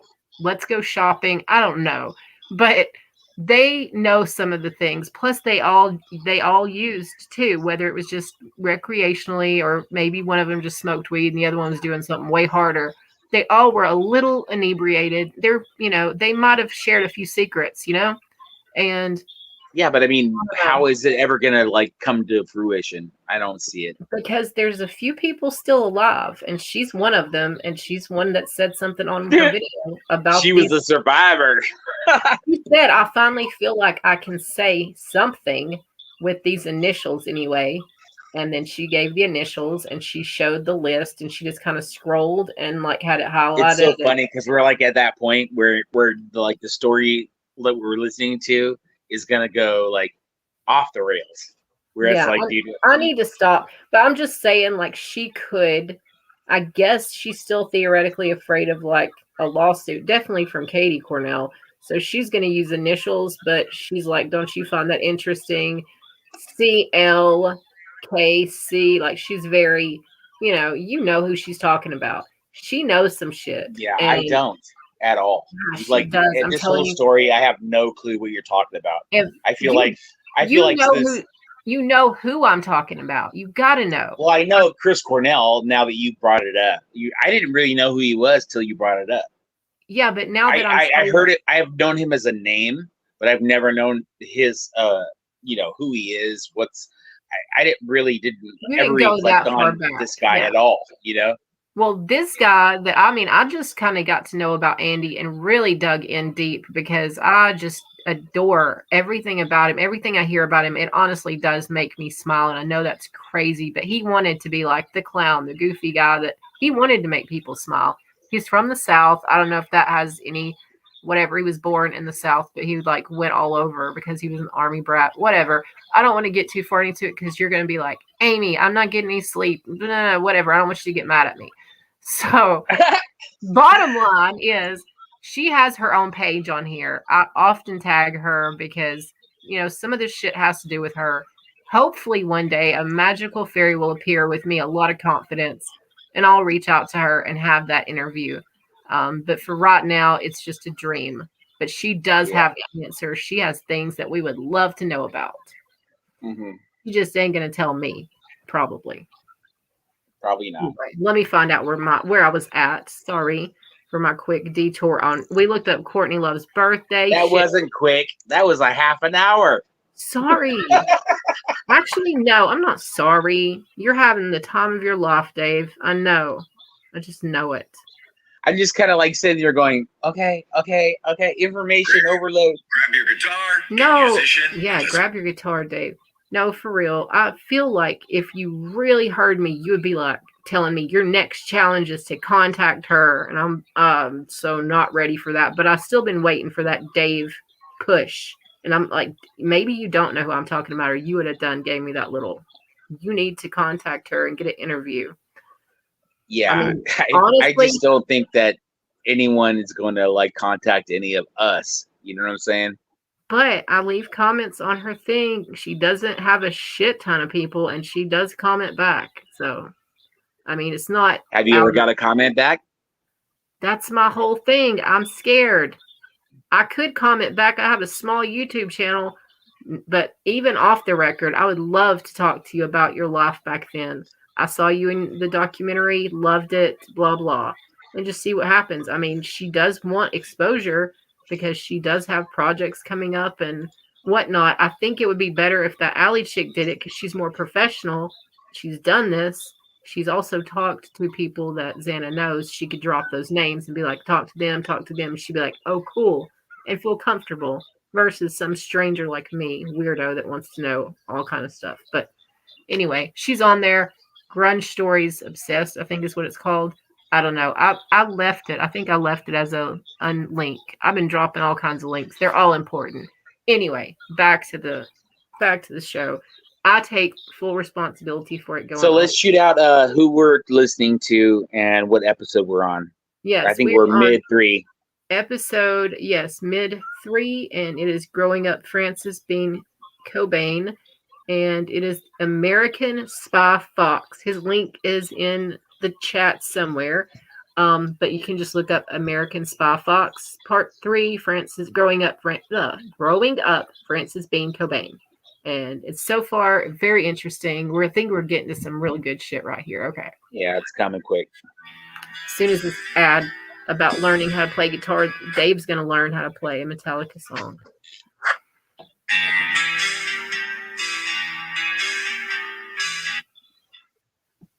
That and sue, but she can't sue anyone for speculating against her reputation because her reputation is so poor. Not to mention that if she sued someone like me, I would have a chance to speak as well. I could say, well, I said all these things because of all of this, and present it to the court, and then they'd be like, oh, so there's a lot of facts to back up this speculation, and Courtney doesn't want that in a courtroom. In 2009, we're all shocked when a California Superior Court grants a hearing for Francis Bean, who is asking the court for emancipation. Emancipation is basically when a juvenile, 15, 16, 17-year-old boy or girl, says to the court, I have enough money to take care of myself. I'm responsible enough to take care of myself, and my parents are more a liability to me than they are a benefit. I would be better off on my own. Give me emancipation, which makes that juvenile legally an adult. They can buy their own home, rent their own home, have a job. They are considered an adult. We're going to get to all the reasons Francis was asking for emancipation, but first, let me offer a bit of speculation. I knew someone in my life who was emancipated at the age of 16. She had terrible parents. She went to the court. She managed to get a job. She saved up a few $1,000s. She asked the court to emancipate her, and they did. Frances is rich. She can obviously take care of herself.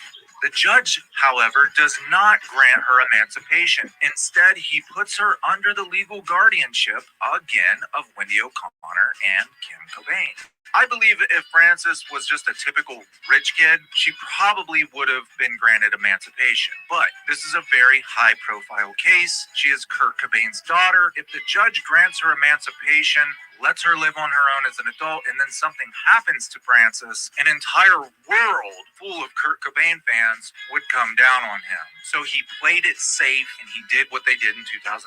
He gave legal guardianship to Grandma. However, essentially, Frances got what she wanted. She got to live on her own because Wendy and Kim allow Frances, who now has control of her trust fund, her $11.2 or $11.3 million, Frances buys a house on West Knoll in West Hollywood for herself. And then right down the street on West Knoll buys a house for Wendy and Kim. So Frances does get to live on her own because Grandma allows her to do so.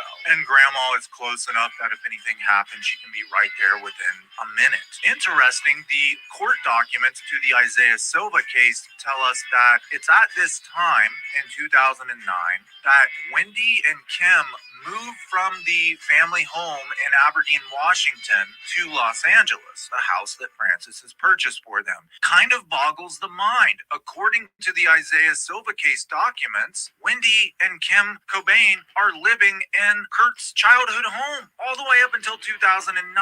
Any one of us could have went and knocked on the door. It would have been weird and creepy, and they'd have probably called the police, but you could have done it. After 2009, I believe until about 2012, 2013, the court documents tell us that a family friend of O'Connor's lived in the house. She eventually put it up for sale. Courtney was irate that Francis was spending money on Kurt's family, and she went on Facebook with a rant about Francis purchasing Kurt's family a home in Hollywood. Now, you have to remember that Courtney's not all there in the head. During this entire decade, even after she says she quit the addiction, her mind is still a little jumbled, and her rants on social media, although often immediately removed by Courtney not long afterward, sometimes people would copy them. And so that's how I got my hands on this Facebook rant. Just remember, Courtney's rants don't make much sense. I don't care, really. I hate to sound cold, but any kid of mine who pulls this shit has lost her position and friends in New York City. They will pretend to like her, but I'll go teach at Bard before she gets in. She was deceptive, she lied, and she's lying to herself. She sits on her Facebook adding yet more books and films. Frankly, the whole thing disgusts. My daughter is not always honest, and I've allowed her to visit with these assholes I support to the tune of houses, horses, and monthly annuities and cars. Courtney's saying that she's supporting Kurt's family, Wendy and Kimmy, and no, I beg to differ, Courtney. Kurt Cobain is supporting Kurt Cobain's family because the money comes from the Kurt Cobain estate, which would not exist without his music. And the thing is, it's a gray area. There were some years where Courtney was forced to pay them. There was like a year that she did it on her own and gave Wendy a $30,000 allowance. And there's a lot of years that she just completely left them out in the cold. It depended on Courtney's state of mind that year. Well, the good news is now that Frances is clearly deluded that she can buy her grandmother a small house in Los Angeles. I'd love to see how that works. They'll incubate her till she's 18 and then have her sign all the indemnifications. There's a catch. She already had counsel long before the 11th. So if we pick that apart a little bit and try to make sense of it, it reinforces my thought that Frances really is an avid book reader. Says she likes books and films. What kid doesn't? Basically just comes down on Frances for spending money on Kurt's family and says that they will have her sign all the indemnifications. I don't even know if I'm pronouncing that right, but I know that it means compensation. I think what Courtney was getting at is they're going to trick you and steal from you and right back to the conspiracy fraud crap that Frances was so sick of hearing. It's jargon that Courtney would have picked up from her numerous record contracts. So let's talk about why Frances wanted to be emancipated, why she wanted out of her mother's home. There are several reasons why, and we will go over them right now. She killed the family pets. Frances Bean Cobain slams mom. Oh, sorry, this is the Daily Mail, UK. Frances Bean Cobain slams mum. Courtney Love's bizarre behavior and damning testimony. Frances Bean accused her mother, Courtney Love, of causing the death of their family pets in a newly revealed testimony. Now, this article is talking about the court documents from the 2009 emancipation. This would have been in juvenile court. The records would have been sealed for life. The only people who could have leaked this information is either A, one of the clerks, one of the people who work in the court, Frances Bean herself, Wendy O'Connor herself, or Courtney Love herself. Courtney says, even bad publicity is good publicity. Who do you think leaked these documents? In sworn testimony uncovered by The Fix, Frances claimed her mother lived on drugs, was a conspiracy theorist, and said the singer's hoarding caused the death of their family cat and dog. And here we go, as we talked about in part 2. In addition, she accused her mother of taking her to a confrontation at her ex-boyfriend James Barber's house that had happened years previously. She said Love has taken drugs for as long as I can remember. Here we have a picture of Courtney looking disheveled, looking a little hungover, or maybe just on some Xanax, I'm not sure. At the court hearing, Frances said her cat died after getting entangled in piles of Etsy fabrics, boxes of paperwork, trash, and other possessions, while a dog died allegedly after swallowing a pile of Love's pills. If you've ever Oh my watched the God. TV show Hoarders, you know how bad it can get. And I've read numerous articles where Okay, why did she not hire a housekeeper or something? Oh, she had trust issues or something, right? Courtney? I don't know exactly about the hoarding thing. But I think that Frances is saying that she actually like fed the dog, drugs in order to kill it, and it Oh, was I thought a it was like an warning. It was a warning. accidental. She kind of interpreted as a warning to Frances to be in line. So it's coming up. Yeah, I just was thinking, either she's hoarding up his stuff to show like this is mine, or she's just a nasty like hoarding type of person, whatever.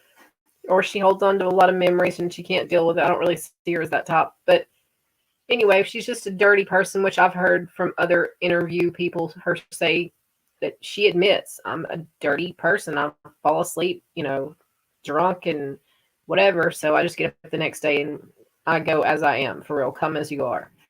But I would think she would want a housekeeper and things to keep appearances up because she had to win her daughter back twice.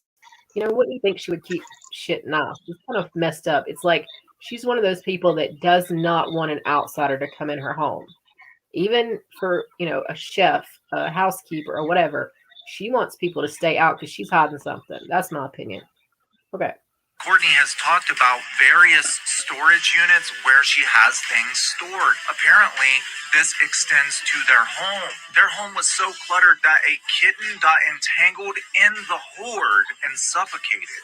Another thing I've read in a lot of articles is Courtney dropping pills out of her purse during interviews. When she went and bought the Lexus that Kurt made her return, the car salesman said she walked across the parking lot and was dropping pills out of her purse. Frances's dog ate some of those pills and died. Now, how many of you are pet owners out there? You ever try to give medication to your dog? Do they willingly accept it? No. You generally have to coat it with peanut butter, stuff it down a hot dog, wrap it in ham. And Frances isn't stupid. So she suspects that her mother actually killed her dog. And later, she would threaten Frances's other dog, Uncle Fester, and say that Uncle Fester is going to go the same way as your other pets if you keep messing with me. Matter of fact, she had a restraining order put against Courtney. Courtney couldn't even come near Uncle Fester after this 2009 hearing. I'm going to go off a little bit. In one incident, she said her mother dragged her to James Barber's house. Now, we talked about this in part 2. Guys, this is the Daily Mail. This is a prestigious, reputable UK magazine, and they got it wrong. Professional journalists got it wrong. It says she was 17. That would have been, 2011? Frances would have been living in Hollywood with Wendy and Kim at that time after the 2009 hearing, in which she becomes basically an adult under the care of her grandmother. This is what drives me nuts. This is what takes me so long to make videos. I have to figure out the timelines. I have to cross-source, cross-reference. I can't believe that a professional investigative journalist got this wrong. She was not 17. She was 11 years old when the James Barber incident happened that we talked about in part 2. Yes, many journalists or whatever you want to call them on YouTube, they want to maximize their profit, which means more videos, more views, more ads, more money. And they'll come on their channel every day and they'll talk about a subject and they might have a little bit of knowledge, but mainly they're just sort of BSing their way through it, making up shit as they go along. I don't like to do that. I don't want to come on here and tell you anything that I think is wrong. So I make sure to double check, triple check. If I ever am wrong, I correct it in a future video. That's what takes me so long. But I understand you guys' point of view saying, hey man, you need to make more videos because you're entertained by it. And that is the problem with journalism today. Everything is rush, rush, rush, and nobody takes the time to really fact check. They'll just put anything out there. You're not going to get that from me. If I ever am wrong, I'm going to correct it. It all starts with a Chevy truck. Chevy Silverado with a Turbo Max engine and best-in-class standard torque. Moving along, here's a picture of Francis with Uncle Fester, young Francis. Another reason Francis wanted to move away from the home, get away from Courtney Love. My mother is obsessed with uncovering fraud and spends much of her day raging about the fraud that has been perpetrated on her and me. She incessantly rages about her many theories relating to the supposed incidences of fraud. In an interview with Fuse, Courtney even tells the interviewer that Kurt had $40 million stolen from him, meaning the Kurt Cobain estate. That's never been proven. Francis says she slams doors, breaks things, stomps around the hotel or apartment, and spends hours on the phone yelling over an imaginary fraud that never happened. Now, what does Francis mean by hotel room, apartment? Well, they own a home in LA County, but they also own an apartment in Soho in Manhattan, New York City. Courtney lives a very lavish, expensive lifestyle. Paris, New York, LA, LA, New York, Paris. So they travel a lot. And whether they're in a hotel or at their apartment in Soho, Courtney's always going on and on and on about a supposed fraud, $40 million that has supposedly been stolen from her, even though it's not technically her money, it's Francis's money. And Francis knows that it's not real. It's never been proven. There was never a fraud. Nobody stole from her. However, how does Courtney back up her claim that a fraud was perpetuated on her and Francis? Courtney Love. The strange thing is, while the crack screwed me up in a lot of ways, it improved me in certain others. I've never been good with numbers, but when I was on crack, I could do math really, really well. I became a effing whiz at calculus. From the horse's mouth. Can't make this shit up. Courtney actually told the Daily Mail that crack cocaine addiction and use made her better at math, and it caused her to uncover this $40 million fraud. Can't make this up. Courtney should be intelligent enough to know that an upper like that causes paranoia, causes hallucinations from sleep deprivation. She should know better. She should be thinking, maybe nothing is going on. Maybe it's just my mind on this drug. Ultimately, Courtney was ordered to stay away from Francis, Uncle Fester, her dog, her paternal grandmother, Wendy O'Connor, and Aunt Kimberly Cobain. The latter pair were made temporary co-guardians. This is when Francis purchases the West Knoll, West Hollywood houses. One for her, one for Grandma Wendy, one for Aunt Kimmy. But we are not done. There is yet another reason that Francis wished to be away from her mother, and ultimately why she got the restraining order. She says that her mother physically attacked her. She had had enough of her mother. She said, there is no fraud. I'm sick of this hoarding. You killed my pets. I'm tired of you slamming doors and yelling on the phone all day. I want you to stop this drug use. I'm sick of it. You're too old to be acting like this. And her mother physically assaulted her. We know that her mother physically assaulted her because Francis had to go to the hospital and her hospital records were attached to the court documents. And again, ultimately, Francis is granted what she wants. She gets her restraining order. She gets her new house that she can live in on her own. Grandma Wendy's down the street. And the very next year, January 2010, Francis meets Isaiah Silva. Now, I can't tell you exactly how they met, whether it was through a mutual friend or they just crossed paths, but I can tell you that at the time, Isaiah Silva had been working at an elementary school for kids with special needs for several years. Once he hooks up with Francis, Francis is head over heels in love with Isaiah, and she wants to spend all of her time with Isaiah. She wants Isaiah to travel with her, to enjoy life, to have fun. And Isaiah says, well, I have this job. Isaiah even has a daughter from a previous relationship. Francis says, you quit your job, I'll pay for everything.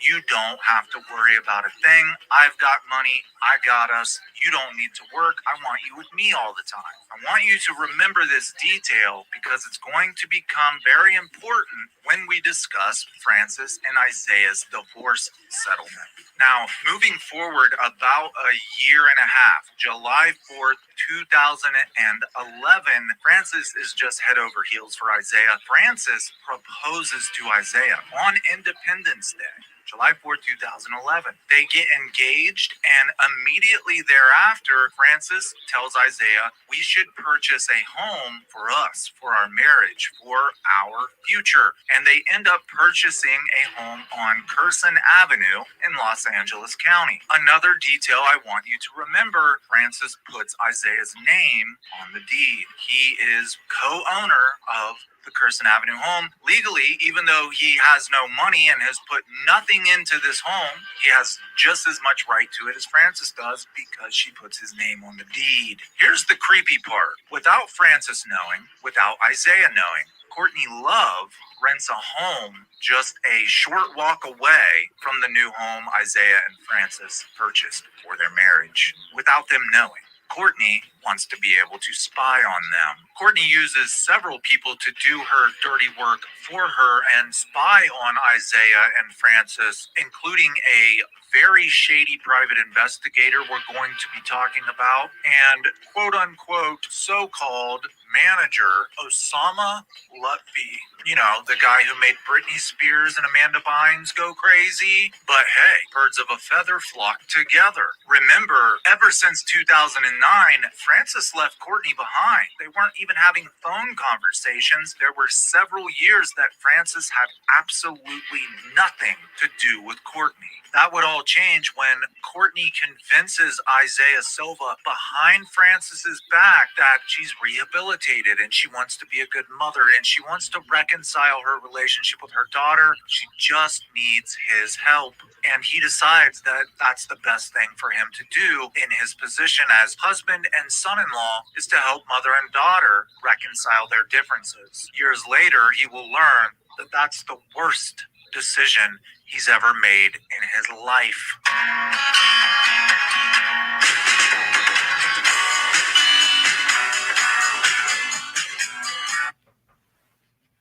Oh, they leave us on a cliffhanger.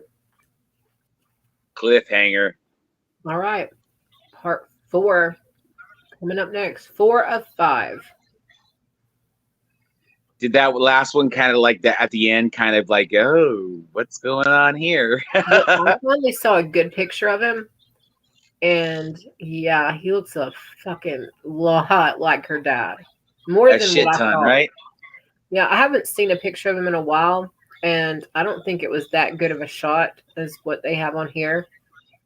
Like, damn, hair color, length, so much. Yeah, it's crazy. And he was like, helping out special needs, no real prospects for himself. And working with young children. She proposed to him, and they get married, and like they're a thing, They buy a house together, really through Kurt's money. And Courtney, I thought she bought the house, but she actually rented a house down the street enough to be able to see them, And then you have this what's the guy's name? Freaking Silva. This is where is his name something Silva? Yes, that freaking guy that is like Courtney, or not Courtney Love, but the freaking Britney Spears dude. Yeah. Right?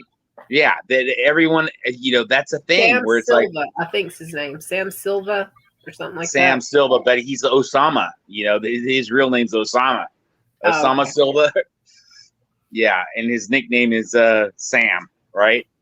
Yeah. So do you think Courtney had anything to do with this guy, like, at first?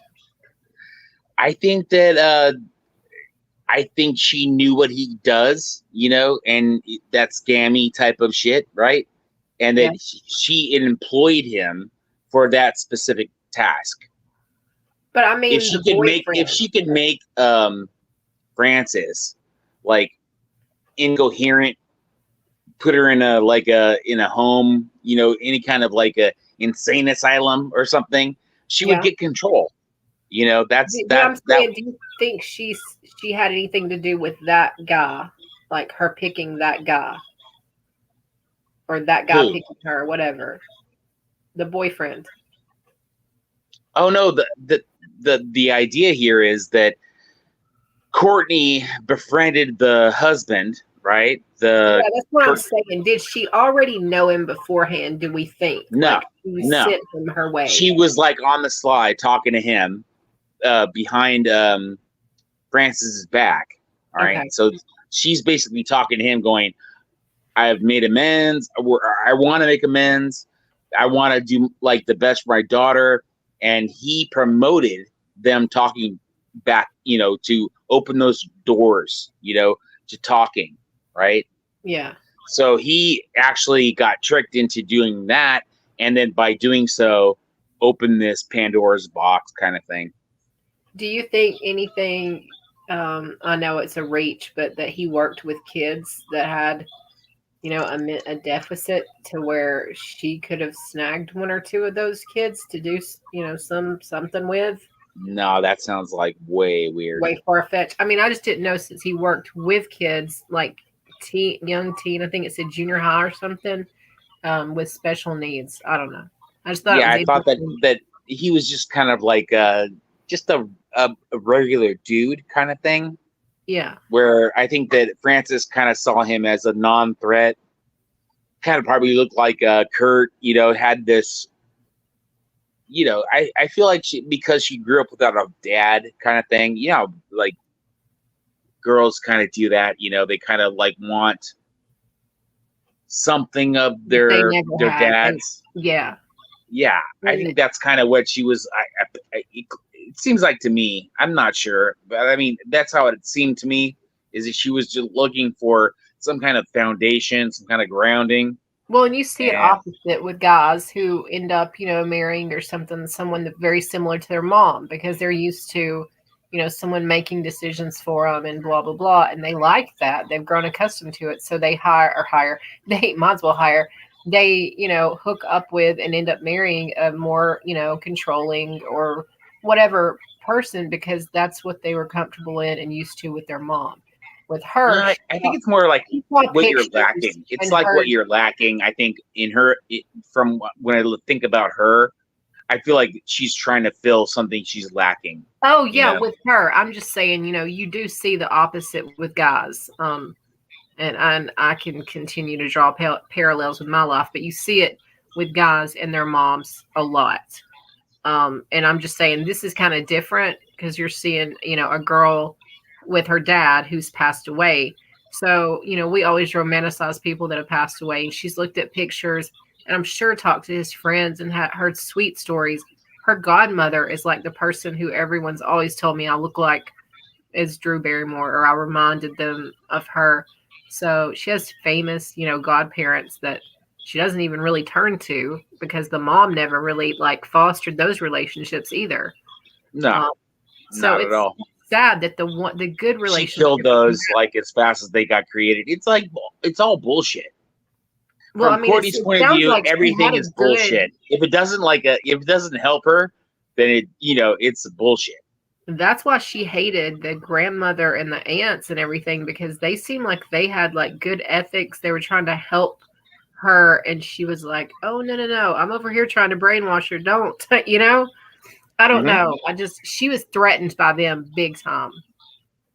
Yeah, the one thing that people aren't hearing, like with what we're talking about, is when in court she lost custody, and you could see her go like kind of with her hand, she was like going, "Oh my God," like doing calculations with her hand, like this is not good. Yep. That's where she literally that moment lost control of the money. It's sad that that's right when where her mind went, versus, my kid wants nothing. Oh yeah, had nothing to do with Francis, had everything to do with money and control. All right, let's see what happens next. Other than a commercial. With an available panorama. Alright. Ladies and gentlemen, I am the American Spy Fox. Welcome to the channel. Welcome to Episode 4. This being the last episode. Yes, today It's not, but we will be talking about the Isaiah Silva case. I it's want to give next a to shout out last. to Melissa M. and to a Facebook group. Not quite sure exactly what the Facebook group name is, but it's something like Isaiah Silva Case Facebook group. A couple ladies who are running that group or participating in that group live in LA, have direct access to the Los Angeles courts, and they have been very closely following the Isaiah Silva case. They have given everyone new information that Isaiah Silva has lawyered up again. So just when I thought he was going to quietly walk away with the $6 million from Kurt's acoustic guitar, turns out I don't think he's done with Courtney Love. I think that lawsuit is proceeding. In November of this year, there is a status hearing. Now, what's a status hearing? That means that Courtney doesn't have to be there. Sam Luffy doesn't have to be there. Isaiah doesn't have to be there. So nobody who was involved in the altercation. Only the attorneys. The attorneys will come. They will meet with a judge, and the judge will say, have you reached an agreement? Personally, I highly doubt an agreement will be reached because then Courtney and Sam and all the other co-defendants would be admitting that they committed crimes. And then it could be bound over to criminal court. So I think they're going to fight this thing, and it will proceed into 2022, where they will have to appear during the trial. Second, let me clarify, I was ranting in the community post, as I'm sometimes known to do. If you listen, my stepsister is a psychiatrist. She works 60 to 70 hours a week. If you've ever known a doctor, they make a lot of money, but they also work. They practically live at their work, especially if they work in a mental hospital where the patients need a lot of care. I can't see a practicing doctor being able to run a YouTube channel. I don't see that being profitable for them. I don't see that even fitting into their schedule. Now, that's not to say they couldn't be retired or on a break or something. But when I see things like psychics saying that they're channeling Kurt Cobain from the grave, that upsets me. I'm a little superstitious, but not a lot stitious. I really don't think anybody's talking to Kurt Cobain, and when YouTubers trick people into believing they are, it's a sad state of affairs. Also, I don't believe, and you can have your own belief, your own opinion, I don't really believe these doctors who say that they can profile Kurt Cobain. Because I've talked to my stepsister about this. That's what she does. And she said, unless I had access to his close friends and family, his inner circle, I couldn't profile him. A celebrity acts a lot different while performing or in an interview or on stage, MTV clips, than they would with their close personal friends and family. Although those kinds of videos can be interesting, I don't put a lot of weight into it, right? Because they didn't know Kurt. They haven't talked to his mom. They haven't talked to his girlfriends, his close confidants. Now, if they could, if they had access to Kurt's family and friends and then profiled him, that would be a video I'd want to watch. So that's what I was getting at. I was just saying, just because someone says they're a doctor doesn't mean that they are. They very well might be. I don't know. I'm just saying, just because someone says they're a psychic doesn't mean that they're talking to dead people. And honestly, I'm not even quite sure why I put my opinion into that to begin with, because people are going to believe what they want to believe. And any of you who understand what I'm saying have already come to that conclusion on your own. So let's leave that to rest. Third, the very short clip that I just added to my channel was not meant to air dirty laundry or taunt anyone. In fact, it was a call. It was saying, I don't hold on to grudges. I don't want to hold on to grudges. When you hold on to anger in your heart, it only hurts you. And it was a call to Tom Grant saying, if you were around at the beginning of my channel, you know what I'm talking about. I still feel as though Tom owes a lot of people that interview, and I'm willing to let go of the past and let bygones be bygones if he is willing to do the interview. Because it's not about me. It's not about me. It's not about him. It's about Kurt Cobain. And if he is willing, I'm totally up for making amends and doing an interview. If not, then all I'm saying is I've tried. I tried and tried. I wanted him to do it in the beginning. I can't force someone to do something they don't want to do. I don't know exactly what I am, but I am a spiritual person. I believe in forgiveness. I believe in second chances. And, you know, the ball's in his court. That's what that video was about. When I said still waiting on that interview, that's what I meant. And let me add, if not with me, do it with somebody. Do it yourself. If you have any new information, let us know. It's not doing anybody any good just sitting in a safe somewhere. Find another YouTuber. Do an interview with them. We just want to see everything. We want to know that all the information is out in the open. Number 4, real quick, before we get started with the case, since I'm already on the topic of Tom, I want to share with you guys something he shared with me that I don't think I've ever told anyone. After what happened to Isaiah Silva happened, Isaiah Silva contacted Tom Grant. Matter of fact, Tom told me that he went to Isaiah's mother's home, spoke with the mother and Isaiah. Isaiah wanted his help. But I believe, if my memory serves me correct, Tom said he no longer had a license or something, and he referred him to someone else. That tells you how serious this was and how much Isaiah Silva felt he needed protection and help, that he went to the one guy who's always called out Courtney. This is why I take the Isaiah Silva thing so seriously. I believe his story. I believe that what he says happened to him, and that he is supposed to be dead. As usual, you guys know me. I don't just believe things. I don't just read things and believe them. I'm not that naive. There has to be evidence, and this case is very well documented. We're going to go over it right now. Let's take off where we left off, and I will show you the evidence that what happened to Isaiah Silva really did happen. Here we go.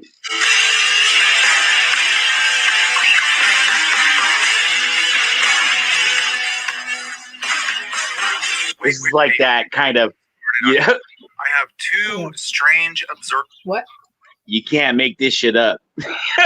Or you can. This is like you can make this shit up, but I mean, this is, so crazy. So he's fixing to say 2 strange observances, and what he's going to say is like even more crazy, right? I don't know. He's fixing to say, I have 2 strange observances. So let's see what this is. Just things that I've noticed about Frances that I'm wondering if anybody else has noticed. Number 1, Frances, originally her godmother was Rosemary Carroll. After Kurt's death, it was changed to Drew Barrymore. Has anyone ever noticed that Frances talks out the side of her mouth? Oh my God. If you don't know what I'm talking about, watch. Did me and you have a conversation about this or not? I know you're going to be like, please shut up. But about how my ex had a weird thing, a fascination with girls that talk like that, who had braces or whatever. I told you had weird fixations, and that was one of them. And I talk kind of like that, or have I don't know, whatever reminds people of Drew Barrymore. So he's just making an observation about how she talks, and I've never seen Frances talk. Like, I've never really watched her talk. Yeah, I know he has. He's reflected on it. Like with Drew, I think it's all bullshit. This is one of those things where I was like, "Oh, no, it doesn't make sense." The other person is Katie Holmes. She talks kind of out the side of her mouth. Yeah, she does for sure. And my ex has pointed both of those out as like he feels that that's an attractive quality. Don't know why, but whatever reason, apparently I kind of do that or something. I don't know. Anyway, sorry, just weird as fuck that this guy was like, I know me and Dave have talked about this, but okay. Drew Barrymore in an interview, and then watch Frances.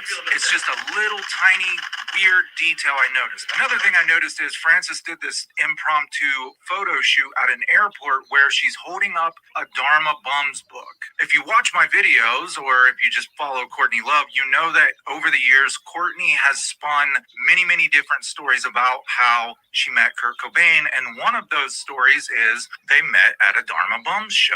I wonder if Courtney asked Frances to do this, or if Frances genuinely believes that that's how they met, and she's curious about the Dharma Bums because of that story. Just two strange observances that I couldn't fit anywhere else in the video. When we left off in Growing Up Francis Part 3, Francis Cobain had just proposed to Isaiah Silva, and they set an initial wedding date. That initial wedding date was October 30th, 2013. Francis is so in love and so excited that he said yes, that she goes on her Instagram account and she writes, "Getting to spend the rest of my life with my best friend makes me the luckiest woman in the world."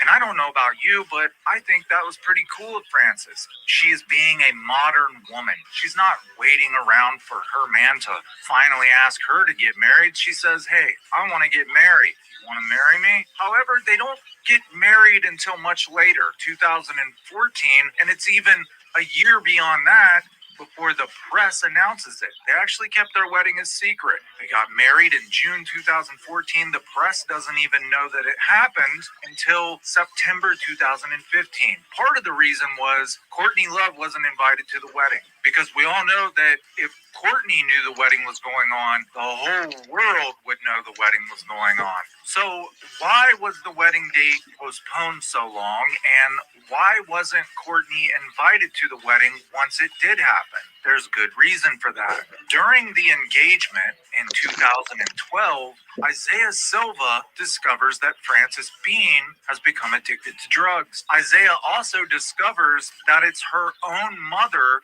providing the drug mule. Sam Lupfi is her drug supplier. Sam Lupfi is living with Courtney Love. So Isaiah says, "I don't want any secrets between us, and I don't think that it's good for your health to be doing these drugs." And Frances, wanting to save her relationship, comes clean. And she says, "Yes, I'll stop doing the drugs. I'll tell you everything."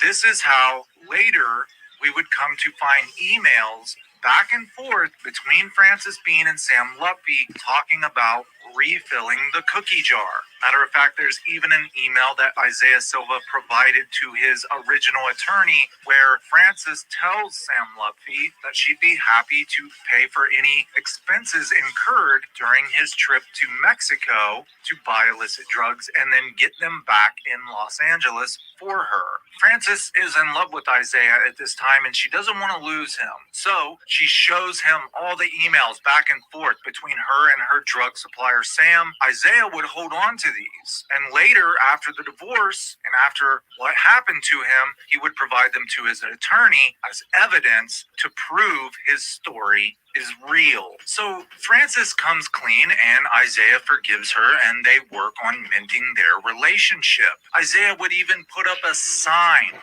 on the gate of their property saying, "No trespassers," with Sam Lupfi's name on it and Ross Butler's name on it. Ross Butler was also a confidant of Courtney's. He once said that Courtney even introduced him to key Hollywood players that helped him get his roles, such as the Netflix show 13 Reasons Why. Isaiah thinks he has everything under control. "I pushed the drug mules away. My woman is on my side. She wants to live a clean life." They set a new wedding date, and that wedding date was for June 29th, 2014. And this is what I meant when I said Isaiah realized it was the worst mistake of his life, helping Courtney and Frances mend their relationship. He knows that it's through her influence that Frances started doing these drugs, but he believes that once again Courtney is out of the picture, all of her little minions are out of the picture, and they're going to proceed with their relationship as he had always dreamed of. 6 months before the wedding, January 8th, 2014, so same year, just 6 months beforehand, Isaiah went to a storage facility with Frances to check out some of her father's belongings. Of course, his things would have to be under lock and key or people would be stealing them, and Isaiah immediately beelines it for the 1959 acoustic guitar used for the MTV Unplugged record. He sits down, he plays the guitar. Frances comes up to him. Now keep in mind that he just found out that his woman had been lying to him and living this whole different lifestyle behind his back, and she really wants to appease him. She wants Isaiah to love her like he did before he found out about the lie. She wants him to trust her again. She wants his forgiveness. She says to Isaiah, how would you like to have that guitar? To his astonishment, he says, are you kidding? I would love to have this guitar. And she says, take it home with you. It's yours. Imagine the excitement. Imagine if someone just gave you not just Kurt Cobain's guitar, the MTV Unplugged guitar. Make you forget about a whole lot of shit, wouldn't it? Isaiah immediately takes pictures of it. He That sends it dude out to reminded all me of of his you right friends. there. Look at what Francis gave to me. Hold up. Mine. That creates a record. One What- more piece of yeah. evidence that When he said that would make you forget about a whole lot of shit, wouldn't it? He sounded like Yep. Right away. I mean, so what? It kind of got stepped on, but he immediately like went on his Twitter shit and was like, "Look what Francis just gave me." You know. Yeah. I'm sorry. I'm eating at the moment, so. Me too. I mean, Same. yeah. So it's like, dude, this is like you can't make it up. You know, like this story sounds really like oh my god. They go to like to Kurt's storage unit where the guitar is sitting there. Homie like goes and plays it. She's like, "Well, you want it?" Like, "Hell yeah, I want it." Like, freaking all of a sudden, it's like, "Oh yeah, it's yours." And then he immediately like puts on his Insta and freaking like any kind of social media. Look what I just got given, dude. Awesome, mine. And dude, you better keep that shit under double, triple, quadruple lock now that you've told everyone, you know, where Yeah, it's at. and you know what? When what's going to happen right down the pipe is, you know, Courtney is like, nope, mine. Yeah. And you know, imagine. I know, you know, from my own life and my partner being the one that needed forgiving, he never came to me with a multi-gazillion-dollar guitar and said, please forgive me. But I'm just saying some horrible shit, you know, must have happened for her, who kind of, you know, always loved and romanticized her dad and kept his things, whatever, to just be like, you can have one of the most important possessions in the storage building, probably. You can just have it because please forgive me. I love you, you know. Sorry that I've been, you know, using drugs and doing this, and this, but we can all wipe this clean with one guitar, you know? Yeah. Whatever she did, like... Yeah, at that moment, you know, that's probably what she was thinking, you know?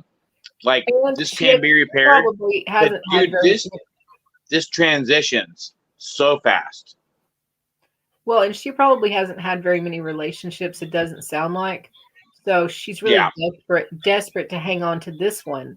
No matter the cost, like truly. But this, like the moment that, hold on, what's happening right here is the moment this happens, I think what's happening is regret, right? Yeah. And I think what's then from here out where it transpires into is, I don't know. I mean, if she was a culprit in this. But I mean, it is basically a conspiracy to, I don't know, murder him. You know, this is where it shit turns really shady. You know, like super dark. Okay. Super dark. Well, let's see. I'm excited. I feel like we talked about it, but I mean, this is the one we watched a piece of. Like, we didn't watch it all, but you must have told me to go to this one. And so we bounced in there a little bit. Yeah. This is the only one, for whatever reason, it was 1 and 4. So. And I think that this whole Sam Ludwig thing, this guy he's been everywhere. I've heard his name a lot. He is the creepiest of the creepy.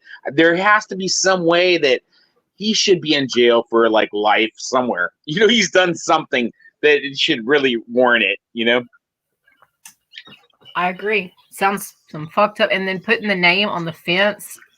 Yeah, like obvious. Like you're like literally telling the public, you especially stay the fuck away from my wife, you know? Exactly. Wow. Okay. Let's see what's next.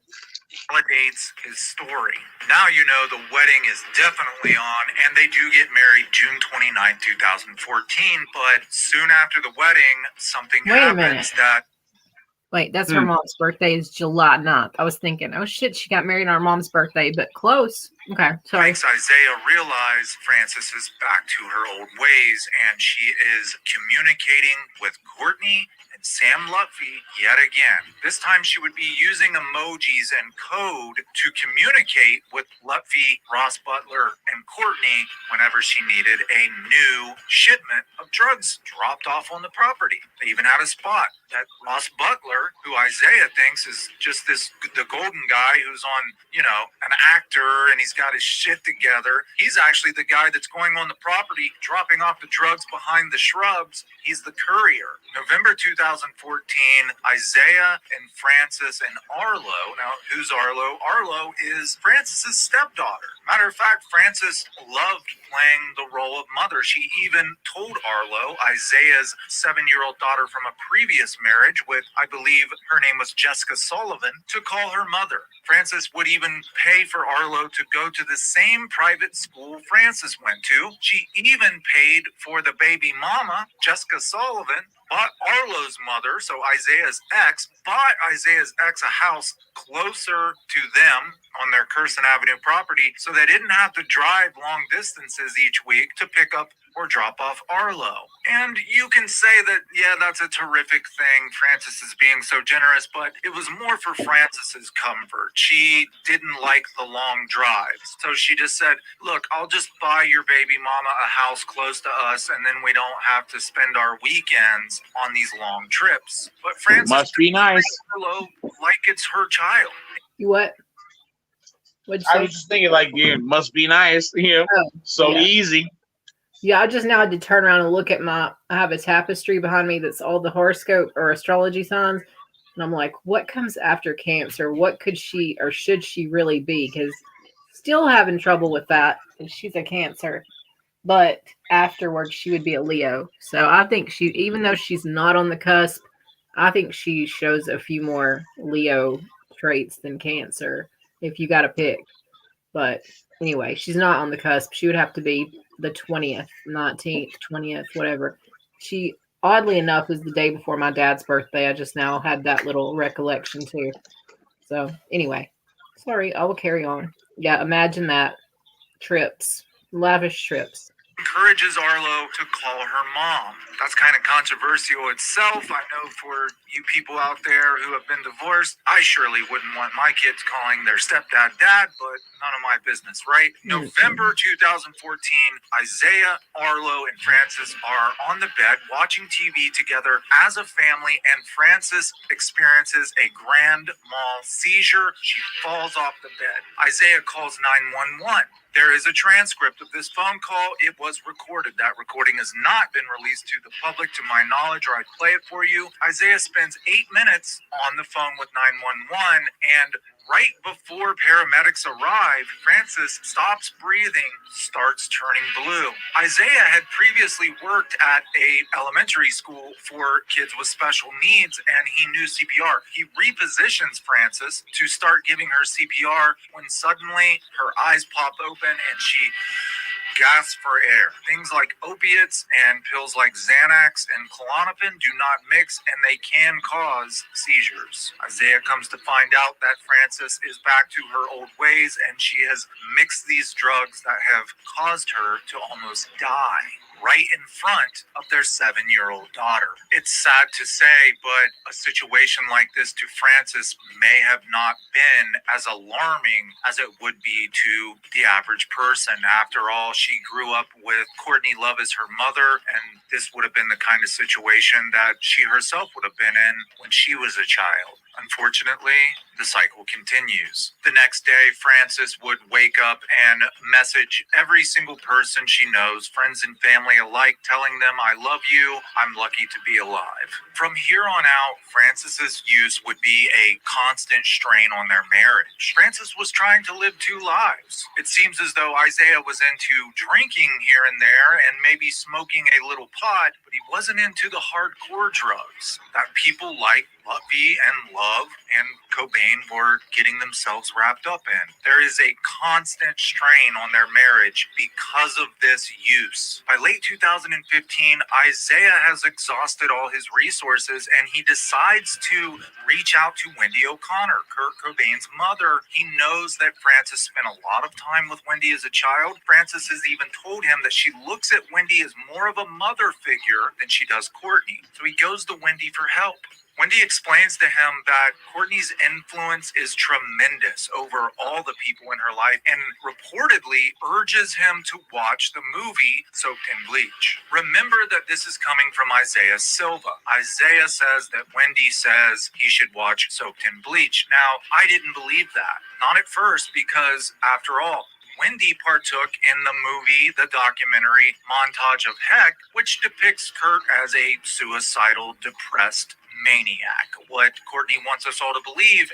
And it wasn't until I got my hands on Dave Grohl's mother's book, Virginia Grohl's book, that she wrote about the parents of rock stars and what those rock stars were like as children. There is a very brief chapter where she interviews Wendy O'Connor. And what she tells us is Wendy was very upset with Montage of Heck that it depicted not only her but her son in the wrong way. Wendy even goes as far as to tell Virginia Grohl that she was tricked by Courtney and the producer of Montage of Heck into participating in something that is false, that she would have never participated in had she known what they were up to.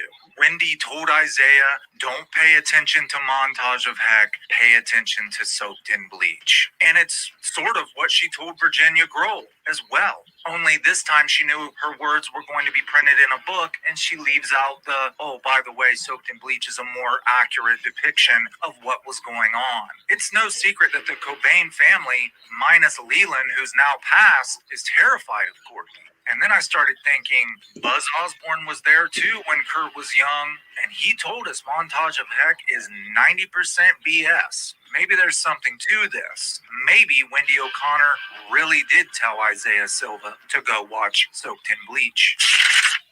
Moving along into 2016, February 2016. This is the only part of Isaiah's story that troubles me. Frances disappears. Isaiah and Frances had been together since 2010. They had lived together for several years. They'd been married for 2 years, and she just leaves without any explanation, no text message, no note, nothing. Now, according to Isaiah Silva, he looked for Frances. He texted everybody he could think of, even her personal assistant, John Hamilton, and everybody says, we don't know where she is. Later, he says a week or two later, he finds a note from Frances Bean that explains her disappearance. Let's go ahead and read that note. Frances Bean Cobain, Isaiah, I love you. Please don't think of this as abandoning you or as cruel or crude. That's not my intention in the slightest. I simply want to be the best version of myself, and I feel like as scary as it is to live without this numbness, warm safety blanket, not having it will force me to evaluate my priorities and to be productive about who I know I am and illegible I know I can be. I feel I have been stuck in the same cycle of misery and the chaos and almost physical pain of wondering when, where, how, and the gnawing need that eats away at the pit of my stomach forces me to focus most of my energy on that and know in my heart of hearts within my truth that it's not healthy. It's essentially a death wish for me. I don't want to have a death wish. I need to have a lust for life where I fear my soul's ambition will lose all it has to offer. I need to learn to love myself before illegible. The way Isaiah interprets this, and the way I think most any man who's in love would interpret it, is she is seeking help for her drug addiction and she needs some time on her own. I mean, the very first sentence says, I love you, I'm not abandoning you. Isaiah believes that Frances is probably in some private rehab. She's embarrassed. She doesn't want anybody to know about her predicament, and so she's keeping it a secret, even from him. He thinks that his wife is going to come home after she's better. The way she writes this note to him makes it sound like she wants to become a better person to be a better wife. wife. But actually, it was a very, very childish way of Frances Bean saying, I want a divorce. I can't tell you that to your face, so I'm just going to run away. I would understand that kind of behavior if Frances was in an abusive relationship and she feared for her safety. But there is absolutely no evidence that Isaiah was ever abusive toward Frances, nor any accusations of abuse. In fact, Isaiah later reveals that there had been times Frances had struck him.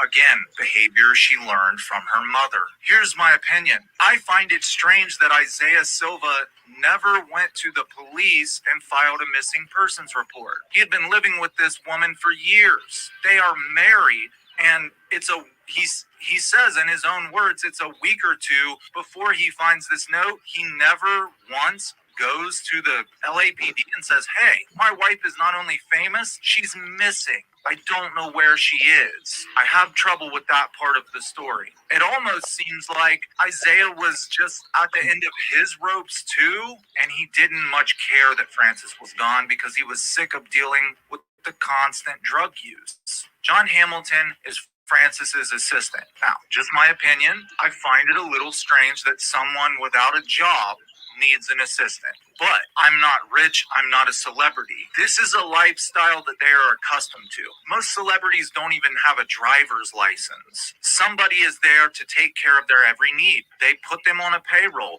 A lot of it, believe it or not, is positive reinforcement. Being in the limelight, being written about, sometimes journalists will write things that aren't true, make up things to make you look bad. That would be very stressful. And celebrities need someone in their corner that gives them positive reinforcement. Oh, fuck that journalist. They don't know you. They don't know what they're talking about. You're a great person. You know what I mean? And they will pay people just to brown nose, just to ass kiss, to drive them around, to be their friend. John Hamilton, in my opinion, needed his butt kicked.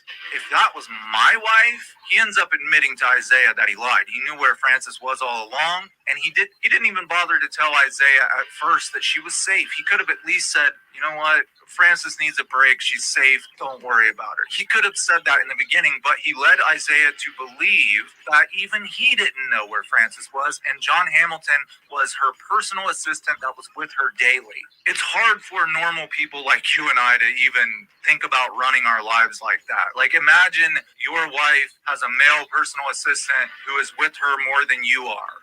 It's just the way they roll. It's just how they live. It's not for me, but for people like Courtney Love, they have to feel like royalty, and that's the way she raised Frances, was you are royalty, other people are below you, and they need to be at your beck and call. That's what you pay them for. Just sliding my opinion into this situation, I can't believe that no one told this man where his wife was, and I can't believe he didn't go to the cops. Having said that, Brittany and I have started a weekly podcast that we only post on Patreon. And the very first podcast we did, we talked about how technology is starting to make people disassociate. You know, everybody has their alter egos online and they date online. And you guys know what I'm talking about. I think for celebrities, this is something that they've been accustomed to for longer than we have. I'm not going to go through all the emails and the text phone messages between Frances and Sam Lutfi and Courtney Love. We'll bring up a couple. But the reason people like Sam Lutfi can insert themselves into these celebrities' lives is because the celebrities are so disassociated. They think they're in another realm and everybody else is in a different realm, and that includes their own family members. If Frances wanted something from Courtney, she would tell Sam, and then Sam would relay it to Courtney. Then Courtney would tell Sam her response, and he would relay it to Frances. This is how piece of shit con men like Sam Lutfi ingratiate themselves into celebrities' lives. They are so used to avoiding people that they start to avoid their own family members. Let me give you an example that explains another reason why celebrities start going through personal assistants to even speak to their friends and family. When a big record company finds a gold mine like Nirvana, and I'm going to take this example from Virginia Grohl's book.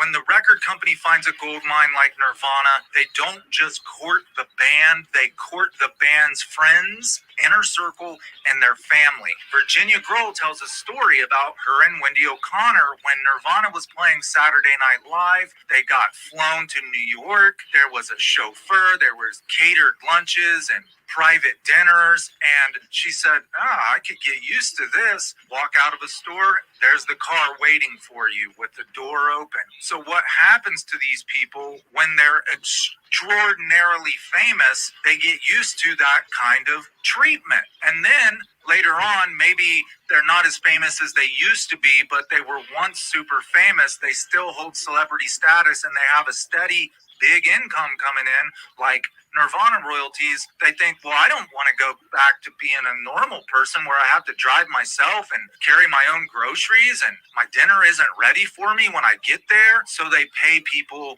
to take on the role of what these record companies have done while courting them.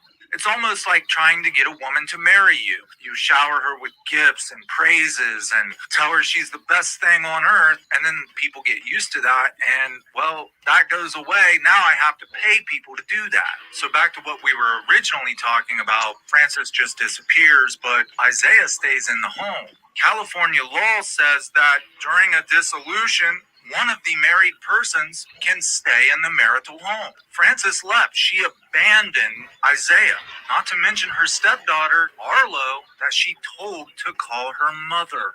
He stayed there. So guess what? After she's gone for so long, that home becomes his home. His name is on the deed, and Francis has abandoned the property. So it's his legal right to live in the home. Mother Courtney and personal assistant slash manager slash con man Sam Luffy, who acts as middleman between Courtney and Francis, realize they have a big problem. Oh shit, Isaiah not only has the Curson Avenue home, he's got Kurt's guitar. It's worth mentioning that over time it became obvious to Silva that Francis wanted a divorce, and they even started having talks, amicable resolutions. Several times Francis came into the home, would remove various items. Isaiah would help her carry the items to the car, put them in the trunk. One time he even went to her new residence and unloaded stuff for her. Never once did she ask for the guitar back. Never once did she say she wanted the house back. And California law says it's his. How can we get these things back? Well, Courtney comes up with a plan to not only get the house back, get the guitar back, but to also get rid of Isaiah Silva, so Francis has to pay no alimony. This came as a huge shock to me, but there is actually evidence that Francis may have been in on this plan, and that the plan may have actually been put into action as early as 6 months before Francis even left the home. Surprisingly, by Francis herself. 6 months before Francis abandoned the home, she starts messaging friends such as Lindsay Way, bassist of Mindless Self-Indulgence. We mentioned her in a previous Growing Up Francis video. She sends Lindsay a text message portraying Isaiah Silva as a suicidal man. Not just a suicidal man, but a suicidal man who is seeking a gun. Sounds familiar, doesn't it? So let me put this into perspective. It's February 2016 when Frances Bean disappears. 6 months prior, in 2015, Frances Bean Cobain is messaging a friend saying that Silva is suicidal and seeking a gun. Now, there was a time when Silva was seeking a gun. He had a friend whose brother was an officer on the LAPD. He even talked about possibly purchasing a weapon from his friend's brother, the cop. But that happened 3 years in the past. A crazed Nirvana fan by the name of Matthew Galen broke into their Curson Avenue home and laid in wait in an attempt to kill Silva.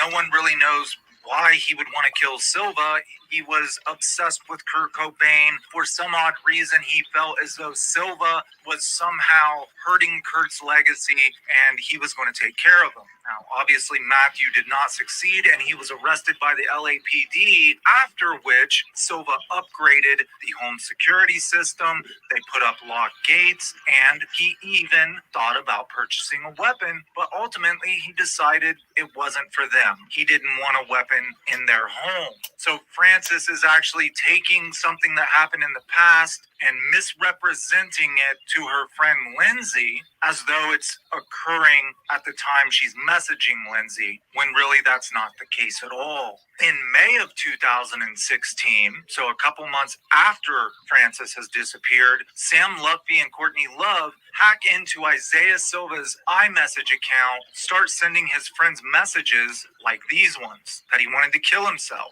that he was at the end of his ropes, that he had no desire to live, he was in so much pain. Does all of this sound familiar to you guys?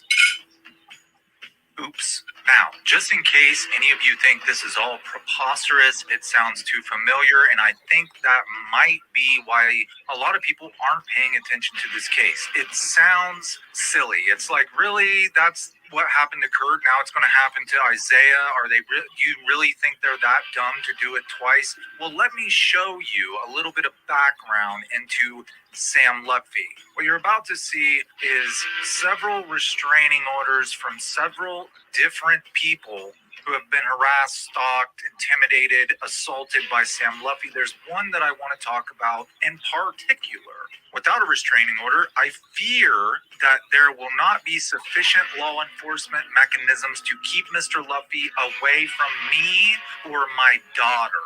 This is a woman named Deborah Barth. This is the statement from Nathan Barth, I'm assuming the husband. I've never actually met Mr. Osama Lutfi, aka Sam Lutfi, and have no desire to have any contact with him.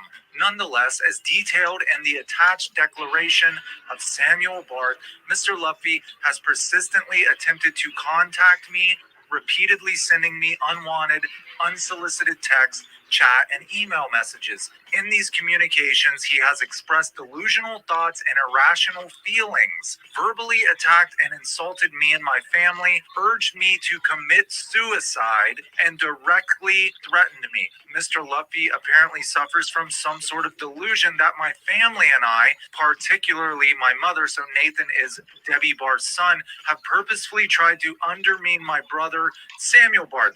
Mr. Lutfi is obsessed with helping my brother Samuel overcome and or escape our family at any and all costs. This is a con man who finds rich people, tries to tear their families apart, and then profits from it. Listen to this one by the mother. I have never actually met Mr. Osama Lutfi and have no desire to have any contact with him. Now, it goes on to say pretty much the same thing, but check this out. Mr. Lutfi has persistently stalked and harassed me, repeatedly calling and sending my family, my friends, and me unwanted and unsolicited text, chat, and email messages. Most disturbing of all, in these communications, he has expressed delusional thoughts and irrational feelings, verbally attacked and threatened me, and even tried to disrupt my relationship with my minor daughter, offering her a cell phone she could use to avoid my supervision. This man is a predator, a stalker. He preys on families that are going through hard times, families who have money, and he will even manipulate underage children, because teenagers are all about defying their parents anyway, right? Well, mom won't let me do this, dad won't let me do this. He's trying to give an underage girl a cell phone so she can contact him, a like 40-something-year-old man, without her parents knowing. I'm not going to go through all of his criminal history. We would be here all day. This dude has numerous restraining orders, numerous charges. What he did to Isaiah is absolutely no shocking surprise. He gets protected by people like Courtney Love and her attorneys, which I told you guys in a previous video. Mark Gans was a long-term attorney of Courtney Love. Mark Gans was paid for by Courtney Love to defend Sam Lutfi against the Spears family. Britney Spears. This guy should have been in prison a long time ago. He's a predator. What kind of grown man tries to interrupt a mother-daughter relationship and give an underage girl a cell phone? That shit is disgusting. And I know I said it at the beginning of the video. I said not even a professional could 100% accurately profile Kurt Cobain unless they had access to his friends and family. But do any of you think Kurt Cobain, if he were alive, Do you think Kurt Cobain would let Sam Lutfi near his baby girl, Frances? Do you think he would let Sam Lutfi within 100 yards of Frances? Hell no. Her mother, Courtney Love, not only let Sam Lutfi into her daughter's life, she encouraged Frances to trust and befriend him. Guess what Sam did? He gave Frances a cell phone that her husband Isaiah didn't know about. He even opened up a Gmail account for her that Isaiah didn't know about. He inserts himself into the lives of people who don't know how to communicate with each other, pretends to be a mediator, and plays both sides. He manipulates both of them. If you read through a lot of his emails with Frances and Courtney, he's actually trying to get them upset at each other. He's playing this role of, if he's talking to Frances, he takes Frances's side and says it's Courtney's fault. If he's talking to Courtney, he takes Courtney's side and says it's Frances's fault. He's a piece of con man. This poor guy, he's like me. He'll cuss and then he'll try to censor himself. Like, wow. Anyway, the next part is the last, the end. I was going to see if it had a cool title or anything, but nope. It's just part 5 of 5. Growing Up Frances Bean Cobain on the American Spy Fox channel. Linked in our chat somewhere, but I will link it again in case y'all want to watch all this and look at the pictures and all that good stuff. Or you can listen to it with me and Dave and just turn it on, turn the volume down and look at the pictures. Let me in. Until the end, Yeah. my friend. Yeah, Dave wants me to zip it and finish. Okay, part 5. Here we go. Ladies and gentlemen, I am the American Spy Fox. Welcome to the channel.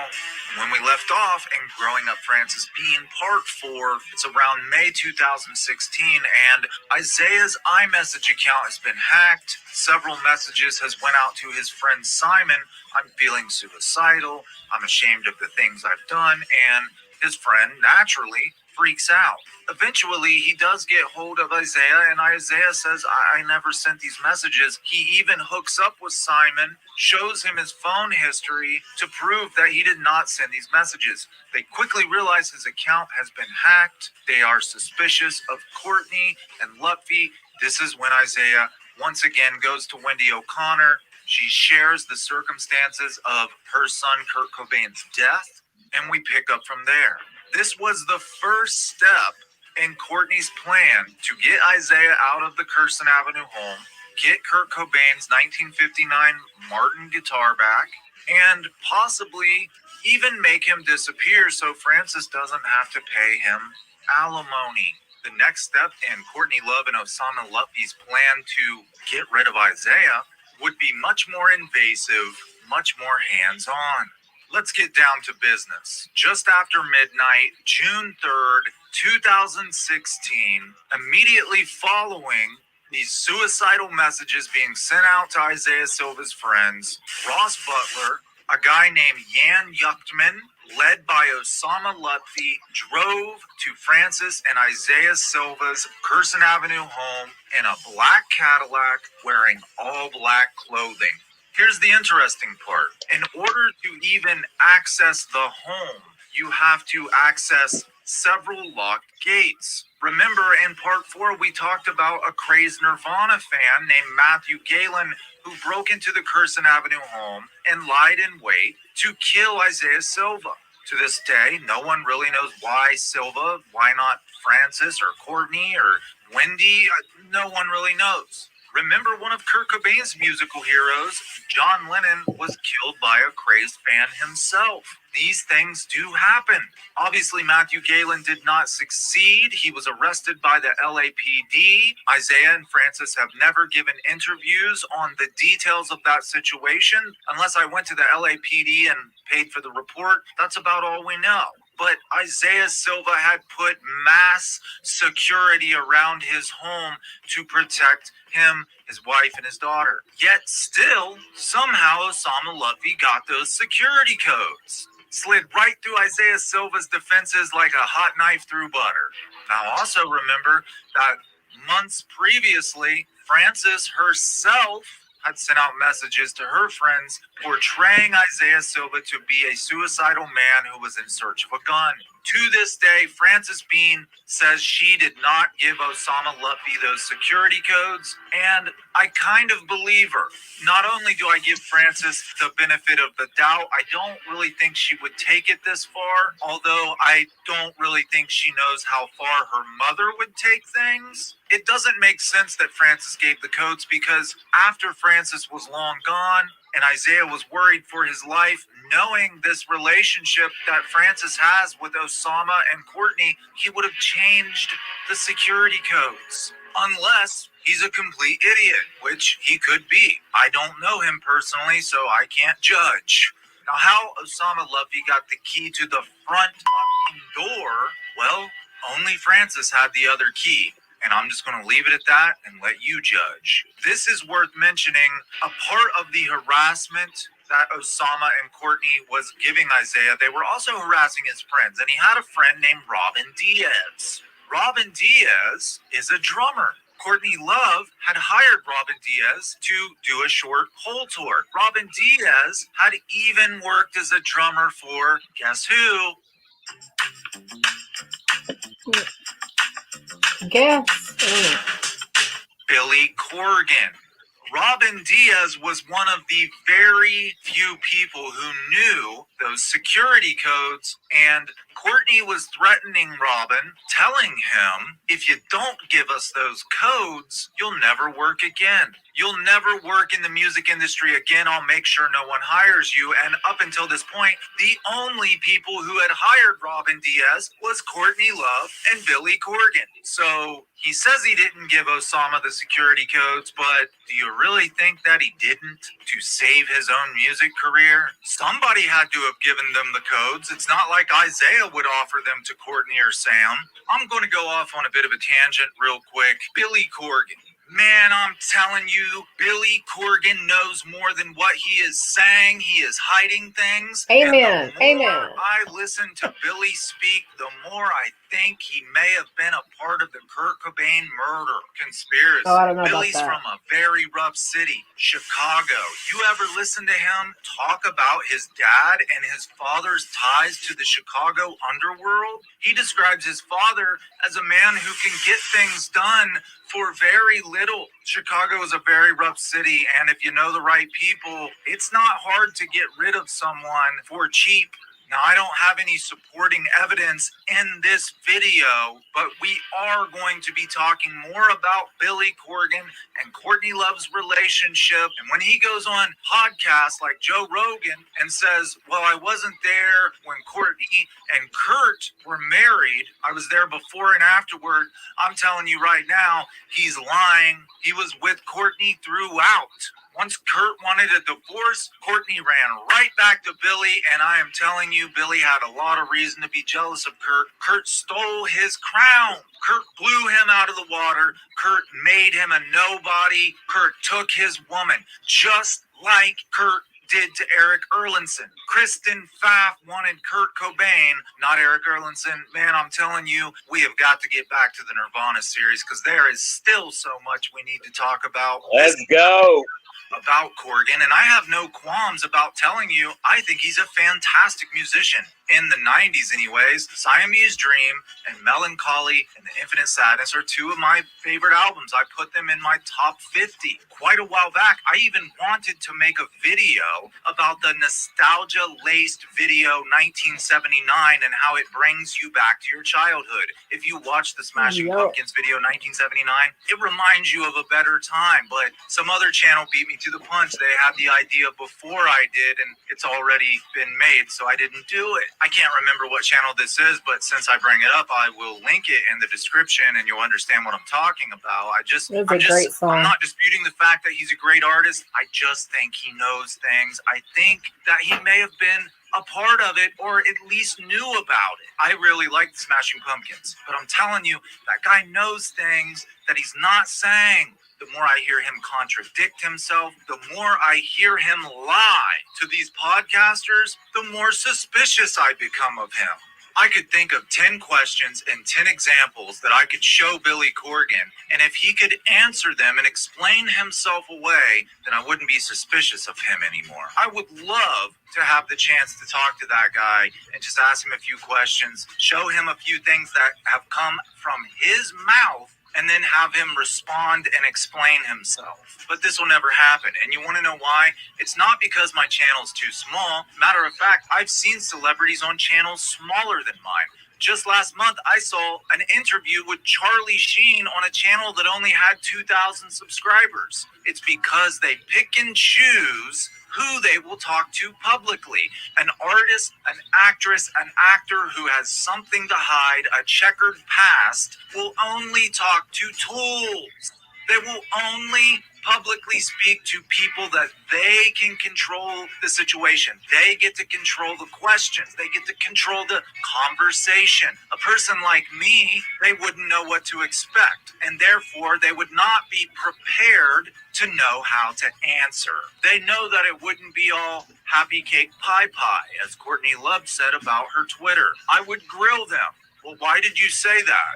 How can you prove that? Where is your information? Where is your sources? This is what I tell people when they watch other channels. Look at the description first. Are there any linked sources down there? Are they telling you where they got their information from?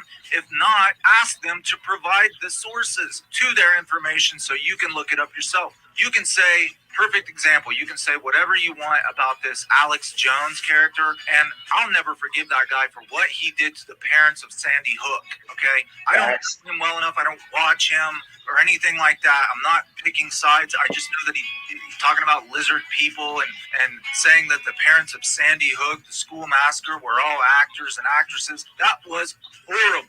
Keep in mind, these people lost their children. The worst thing that could happen to anyone in their entire life would be losing your child. And he's telling his followers that they're actors and actresses and that the school massacre never happened. His followers were harassing, calling, writing the parents who had just lost their children, telling them they're going to go to hell for making up this huge controversy. And for that reason alone, I'll never become a fan of the guy. I'll never really listen to him.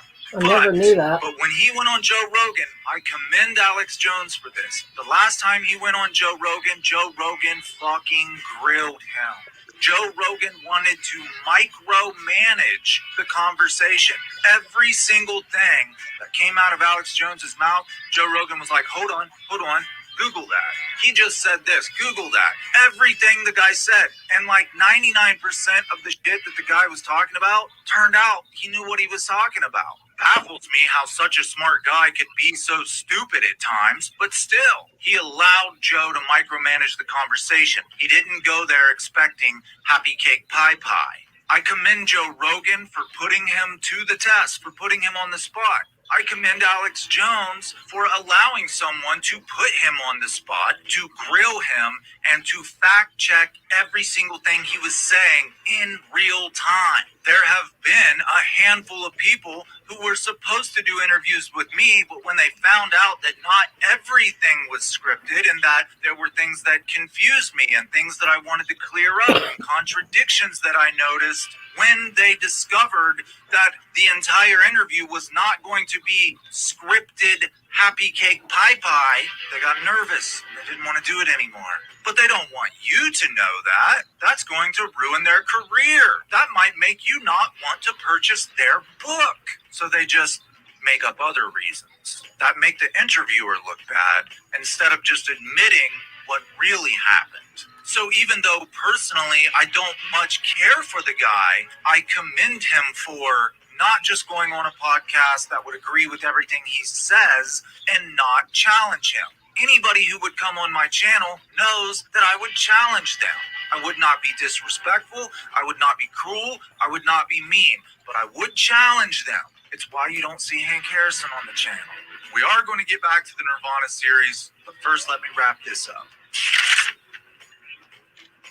Just after midnight, June 3rd, 2016, co-defendants Jan Yuchtman, Ross Butler, led by Osama Luppi, get through those secured gates and they make their way to a back patio area.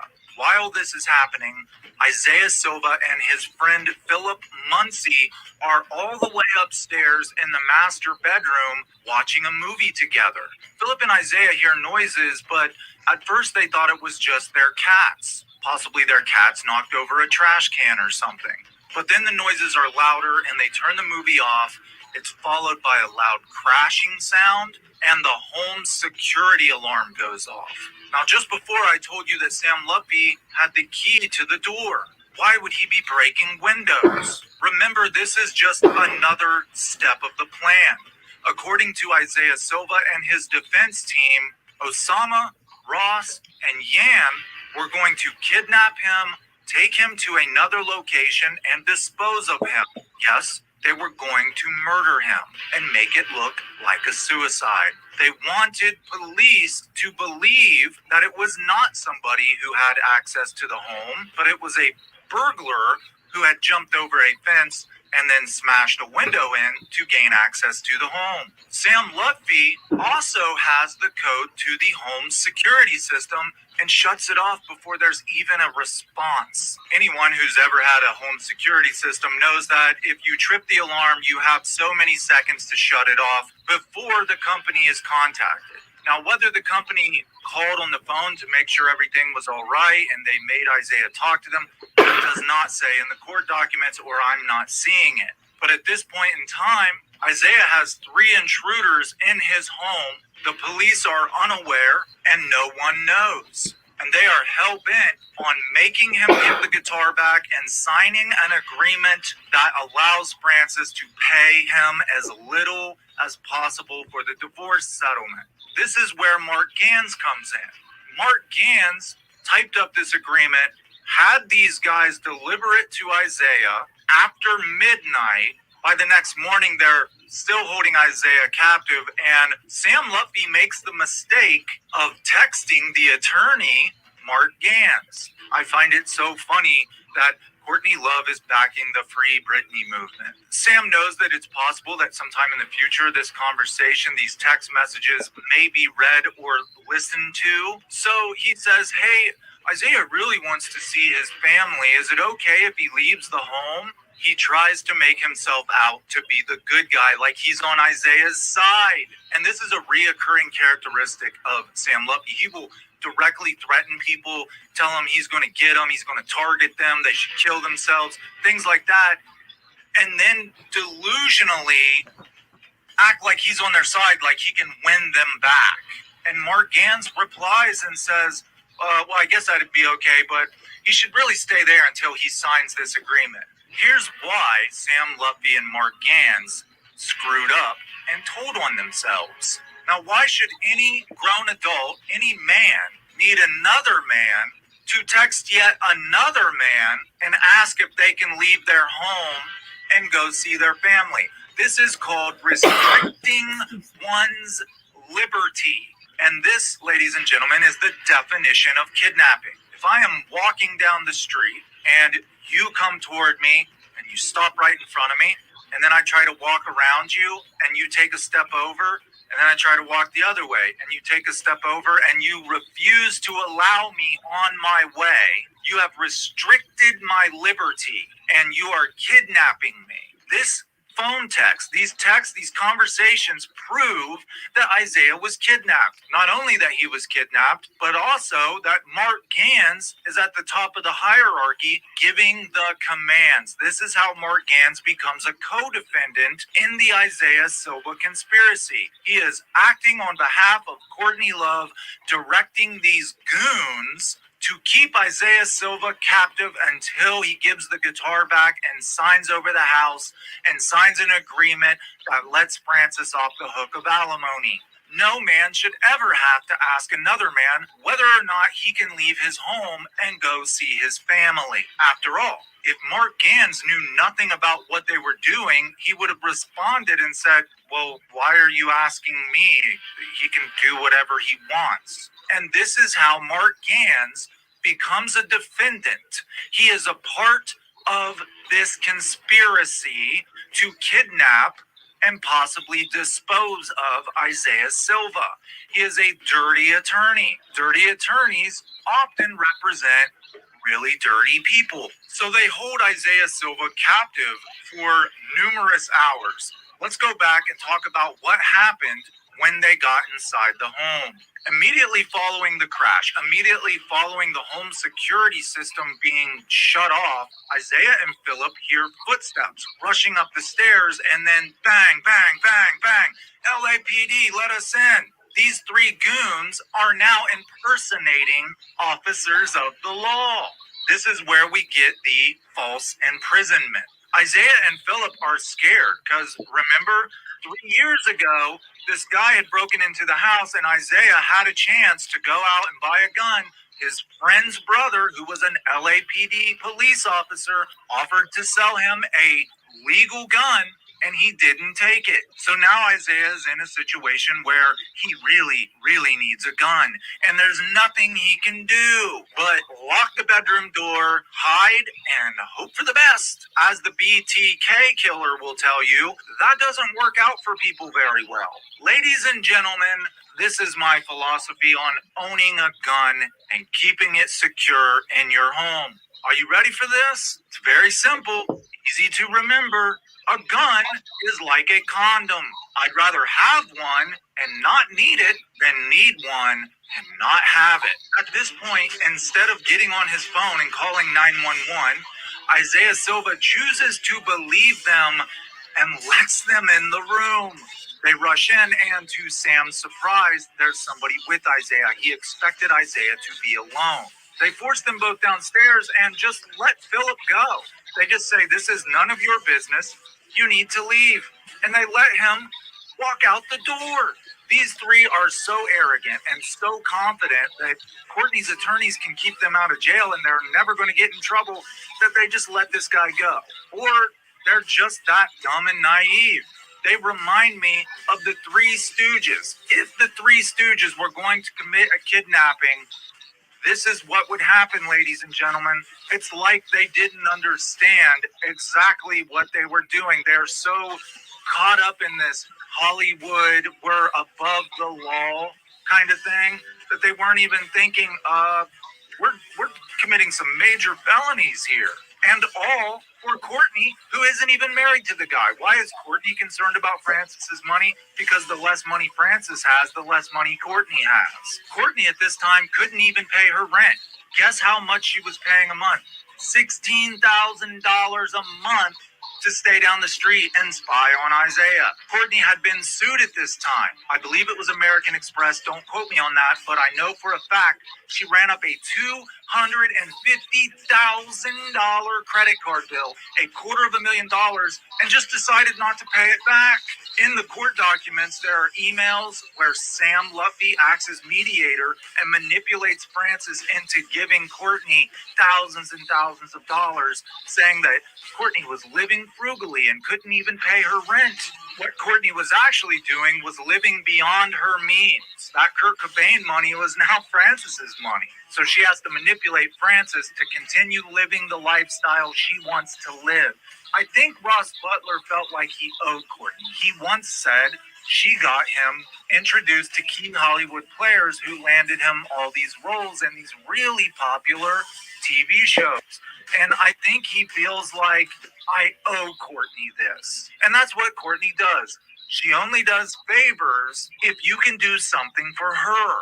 Immediately following this incident, which we're about to wrap up, LAPD wanted to question everybody involved. Ross Butler took off to Canada and has never been questioned about this night. As Philip is leaving, he turns around, he sees Isaiah being assaulted on the stairwell. Jan Yuckman and Osama Lutfi do all kinds of weirdo things to Isaiah. Let me give you an example. Osama's not that big. Ross Butler's pretty ripped.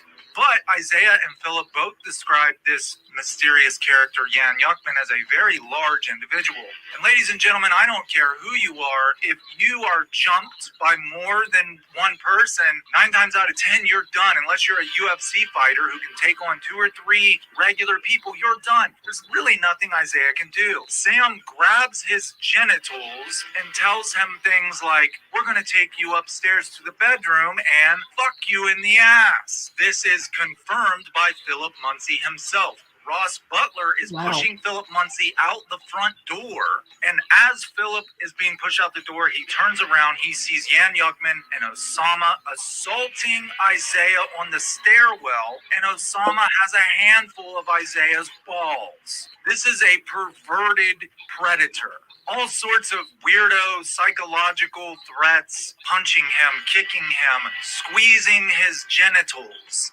This is where the sexual battery charge comes from. Philip Muncie realizes that he can't mess with these guys, even 2-on-3 with this gigantic Jan Yuckman character. They're going to lose, so he does what a friend in his situation should do. He goes outside and he calls the police, the real police. Not only does he do that, because Isaiah and Francis's Curson Avenue house was down this one-way alley. He actually takes his car and blocks the exit. They did shove Isaiah into that black Cadillac, which Courtney Love has always owned a black Cadillac. Doesn't say whether the Cadillac belonged to her or not, but I would assume it did. He uses his car to block them in, and they can't get out of this long drive with Isaiah. Because this is such a rich neighborhood full of famous people, LAPD is there like that. Before they know it, there's a helicopter over them, shining a spotlight on the Escalade, and cruisers pulling up to the drive. Philip Muncie saved Isaiah Silva's life. Now, of course, the story doesn't end there because, as you heard me say earlier, they held Isaiah captive for hours and hours. Courtney had a backup plan. She told Sam, if anything happened, if it all went south, this is what you do. While in the Escalade with Isaiah in the back seat, light shining down on them from the LAPD helicopter, cruisers pulling up, Sam Lupfi starts repeating information to Isaiah Silva. His daughter's name and birth date, the school she goes to, her school schedule, her babysitter's name, her mother's address. And he says, if you don't go along with what I'm about to tell you, while we're in jail, Courtney has other people who will go get your daughter. These people have just proven to Isaiah Silva that they are capable of doing some very nasty things to him, and obviously they're not removing him from his home, stuffing him into the back of a black Escalade, wearing all black clothing to take him out for ice cream.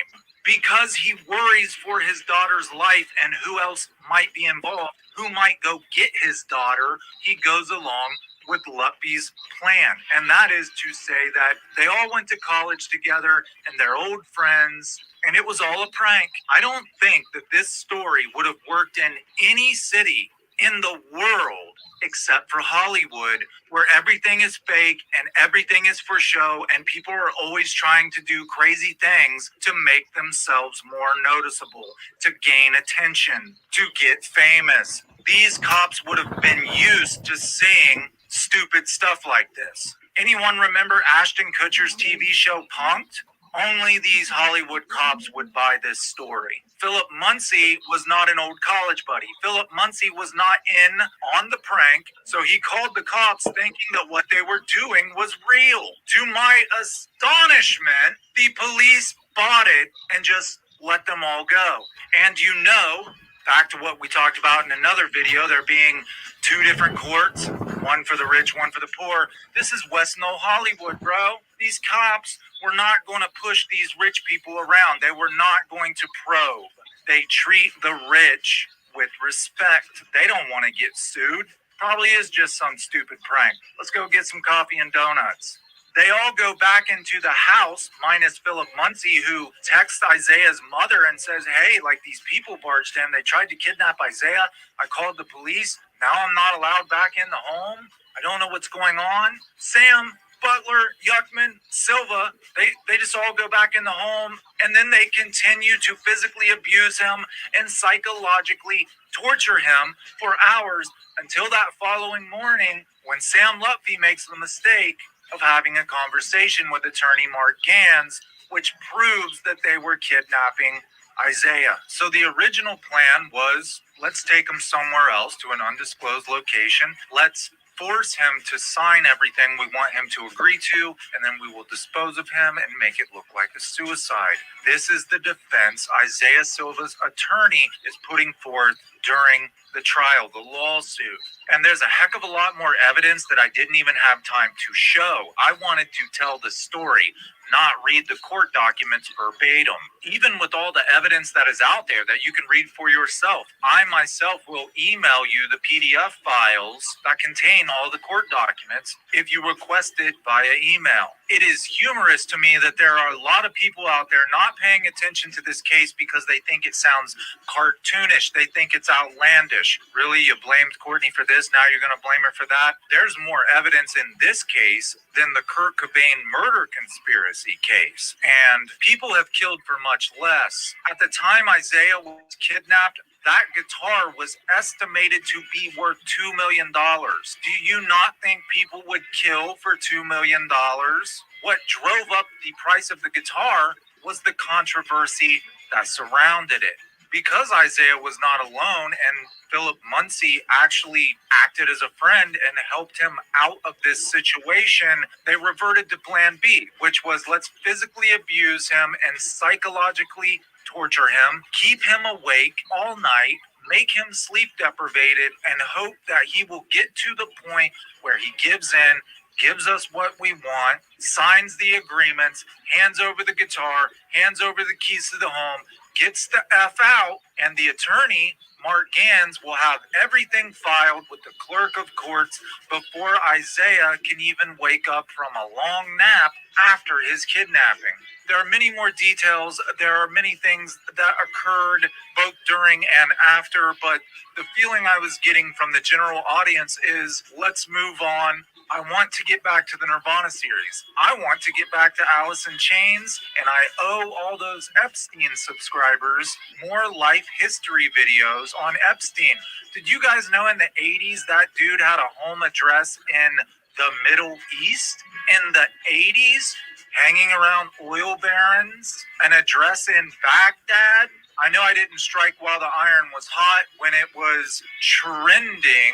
I know it's kind of an old subject, but the guy had a crazy life, and I still want to finish his story as well. Thank you so much for watching this series. All of you who've watched every video and commented and asked questions and talked to each other, thank you so much for joining me. If you've never hit that subscribe button, go ahead and do it now. Because my videos are sensitive and a lot of times they're either demonetized or limited ads or whatever, I really need patrons. Please support me on Patreon. The link will be in the description below. I am the American Spy Fox, which will be about a lovely human being that...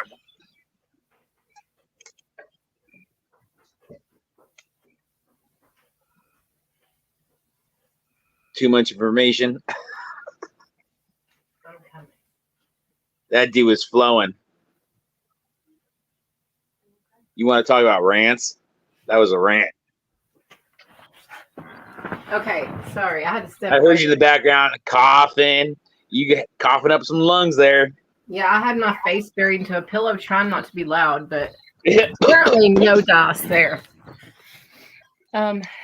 So what you think about all that? I thought that was crazy as shit. That stuff at the end there. Damn, on the stairwell. Yeah, it came fast. Fast and furious. That poor guy. Yeah. I mean, imagine the stress that that would do to you. Ooh, the psychological fuckery too. Like, yeah, total fuckery. Wow. Like, and the way they said it, I was like, okay, well, this dude's trying to censor himself saying shit. And they just went on and said, you know, grabbed this, did this. And I was like, okay, we don't need to worry about censoring shit on here, apparently. Yeah. And I'm like so curious on like what's happened since that since he told that story, you know? I mean, that was like 4 years ago. So, you know, where is this husband now? What's going on with Francis now? What's going on with Courtney now? You know, I found an article about her. like right before I got on live with you, or actually maybe while I was searching for her birthday or something. And it came up where or what, something about Francis Cobain's extravagant lifestyle. So I saved it into my Kurt and Courtney folder and was going to look back at how recent it was, but it had like, you know, a yacht in the background and all this stuff. Like you can't tell. Francis's life now Yeah, that is like I'm going to look back and see how old it is, but it says Francis's lavish lifestyle. But I don't know how old or whatever it is, but apparently whoever did this, like I said, I just put it in the folder because there's so much to try to figure out. It didn't come from this guy's channel. It's from a different channel. So, I don't know, but yeah, I'd like to know what this Lutby guy, you know, what is he doing now? You know, who is he connected to now? You know, well, didn't he have to go to the actual trial of Britney Spears? I heard there was, yeah, it sounded like there was like court issues, like like people were going to court for certain things, you know, but it's like it kind of this story kind of ended. As You he know, weaseled his way out of all of it, apparently. From yeah, no, I felt like in the whole Britney Spears and the other one, it's like he just kind of like it was scapegoated, like, you know, he was kind of like they portrayed as like a kind of a good guy, you know, like by the families at least, going, you know, yeah, you know, it all worked out good, you know, because they got like you know, Britney's money for what 12, 14 years, you know, while she's a nutball. Yeah. And for Courtney, after these cases where this guy's involved, you know, has him living at her house down the street that she was renting, you know, and then all of a sudden he's over there freaking like, you know, doing some kidnapping, maybe attempted murder shit. Yeah, It's don't like you like the way they went into the detail about the definition of kidnapping? Do you remember how he said if you stood to the right, if you stood to the left, if you wouldn't let me pass by, then that is detaining a human, blah, blah, blah. Mm-hmm. It's Yeah, kind of weird. makes sense. I mean, well, it makes sense to me. My dad would do that to me all the time, you know, freaking like trying to like obstruct my path, you know. That was where, you know, we went to blows, was when I just was you know, it was normal for me to you know, kind of abide by having my path obstructed. And, you know, it kind of was that point where I snapped and was like, you know, I'm taking you down. You're done. See, my thing is, I always thought kidnapping meant a removal of. I didn't know that you could literally, you know, define it as that. I've never heard that before, so that's interesting. Because Yeah, you would think I mean, I can see it. If you can't go anywhere, if they're saying no, nope, nope, you like that path, nope, nope, you're, you know, what is the result of that? This thing that I'm going to watch later is from Luxury Today. Don't know how I ended up on that, but it says Inside the Lavish Lifestyle of Kurt Cobain's Daughter. It's, I don't know, about 6 or 7 minutes long. It's a year ago, so it's not too old, and I'll let y'all know what I find out, because I've got a few things I want to watch, and I've just got to make myself like do the homework before just coming on here and being like, hey, what's up? Do you want to add it for a cap on this? Because this was maybe like 4 years ago ish, you know, when this story ended. Do you want to add it too, or we can? It's from Luxury Today, so I know nothing about that channel. But it's a video. Yeah, hang on, and I will share it as well, just in case, because I don't want to lose my place here, and who knows, you may want to look at it in more depth at some point, because I don't know exactly. I hope it's all good stuff. It looks like there's no like crap in the middle. It should just be one smooth video, I hope. Okay, now I gotta I'm not the one that's smooth over here trying to figure out. Let me move over here and copy this to here. I can do it. I'm talking to myself. Yeah, no, I'm actually looking for any kind of cap. Hey, I can do a StreamYard link, by the way. You're looking for any kind of cap? Like you're looking for a way out? Yeah, just like something recent, that kind of talks about where she's at, what she's done. Is she doing anything, or is she alive? I don't even know. Well, apparently she's alive and living it up. We're fixing to find out. Okay, let me turn this way back up. And his wife, singer Courtney Love. Kurt and Courtney welcomed their Go daughter back. Frances Hold on. Damn it. Frances Cobain, daughter of Kurt Cobain, the rock icon of the 90s, leads a life that millions of people can only dream of.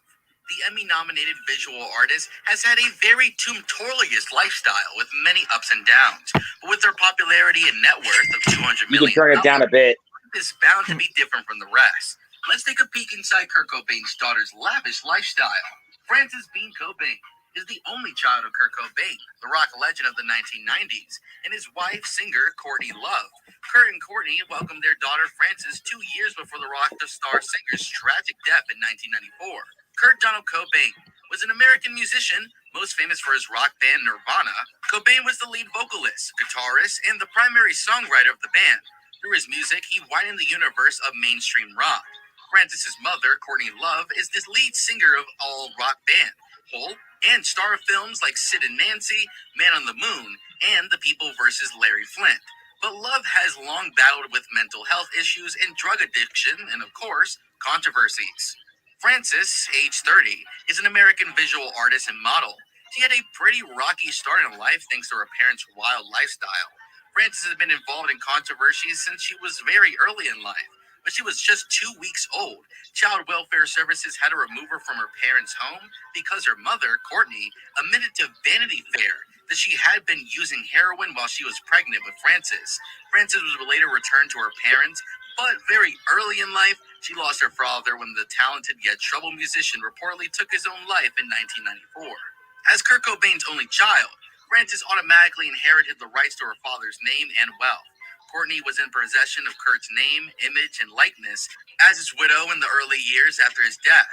But in 2010, she had give up those because of all those debts that had piled up.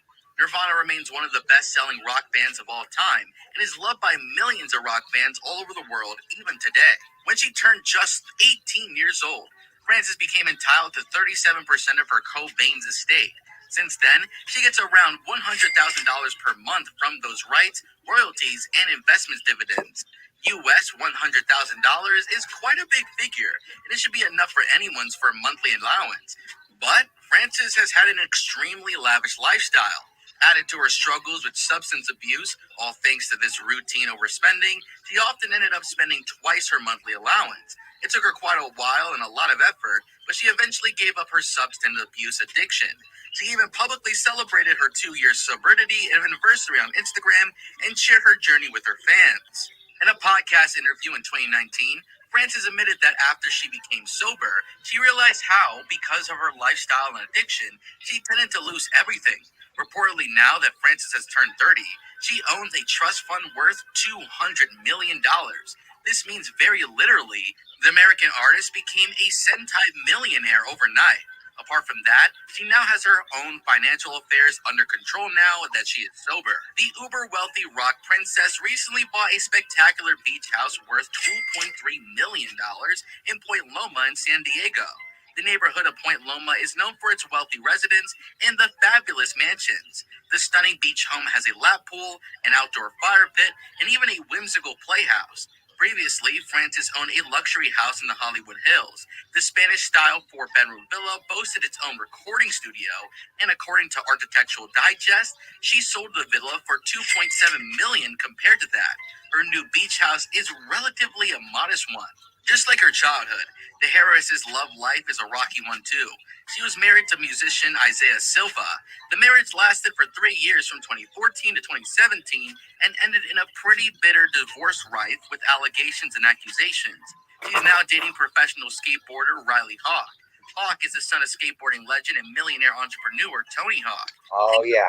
great for the couple, and Frances even posted 4 photos with her boyfriend and his famous dad on a boat. Now, that's a match made in heaven. At least, we hope so.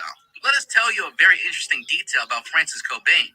As a teenager, she was approached to play the role of Bella in the Twilight film franchise, but reportedly the that 13-year-old would've been wasn't cool. interested in pursuing an acting career at the time and turned down the offer. She even went so far to call Twilight a sexist, Mormon piece of shit. Frances Cobain was born into enormous wealth and fame, all right, but her fortune has only increased over the years thanks to the Nirvana estate. We hope that she handles all of her inherited money well and lives a life worth it. That's all from our side of today. Click one of the 4 videos on your screen right now. I forgot about Tony Hawk's son. Yeah, that was a good, probably move for her. I Another didn't like know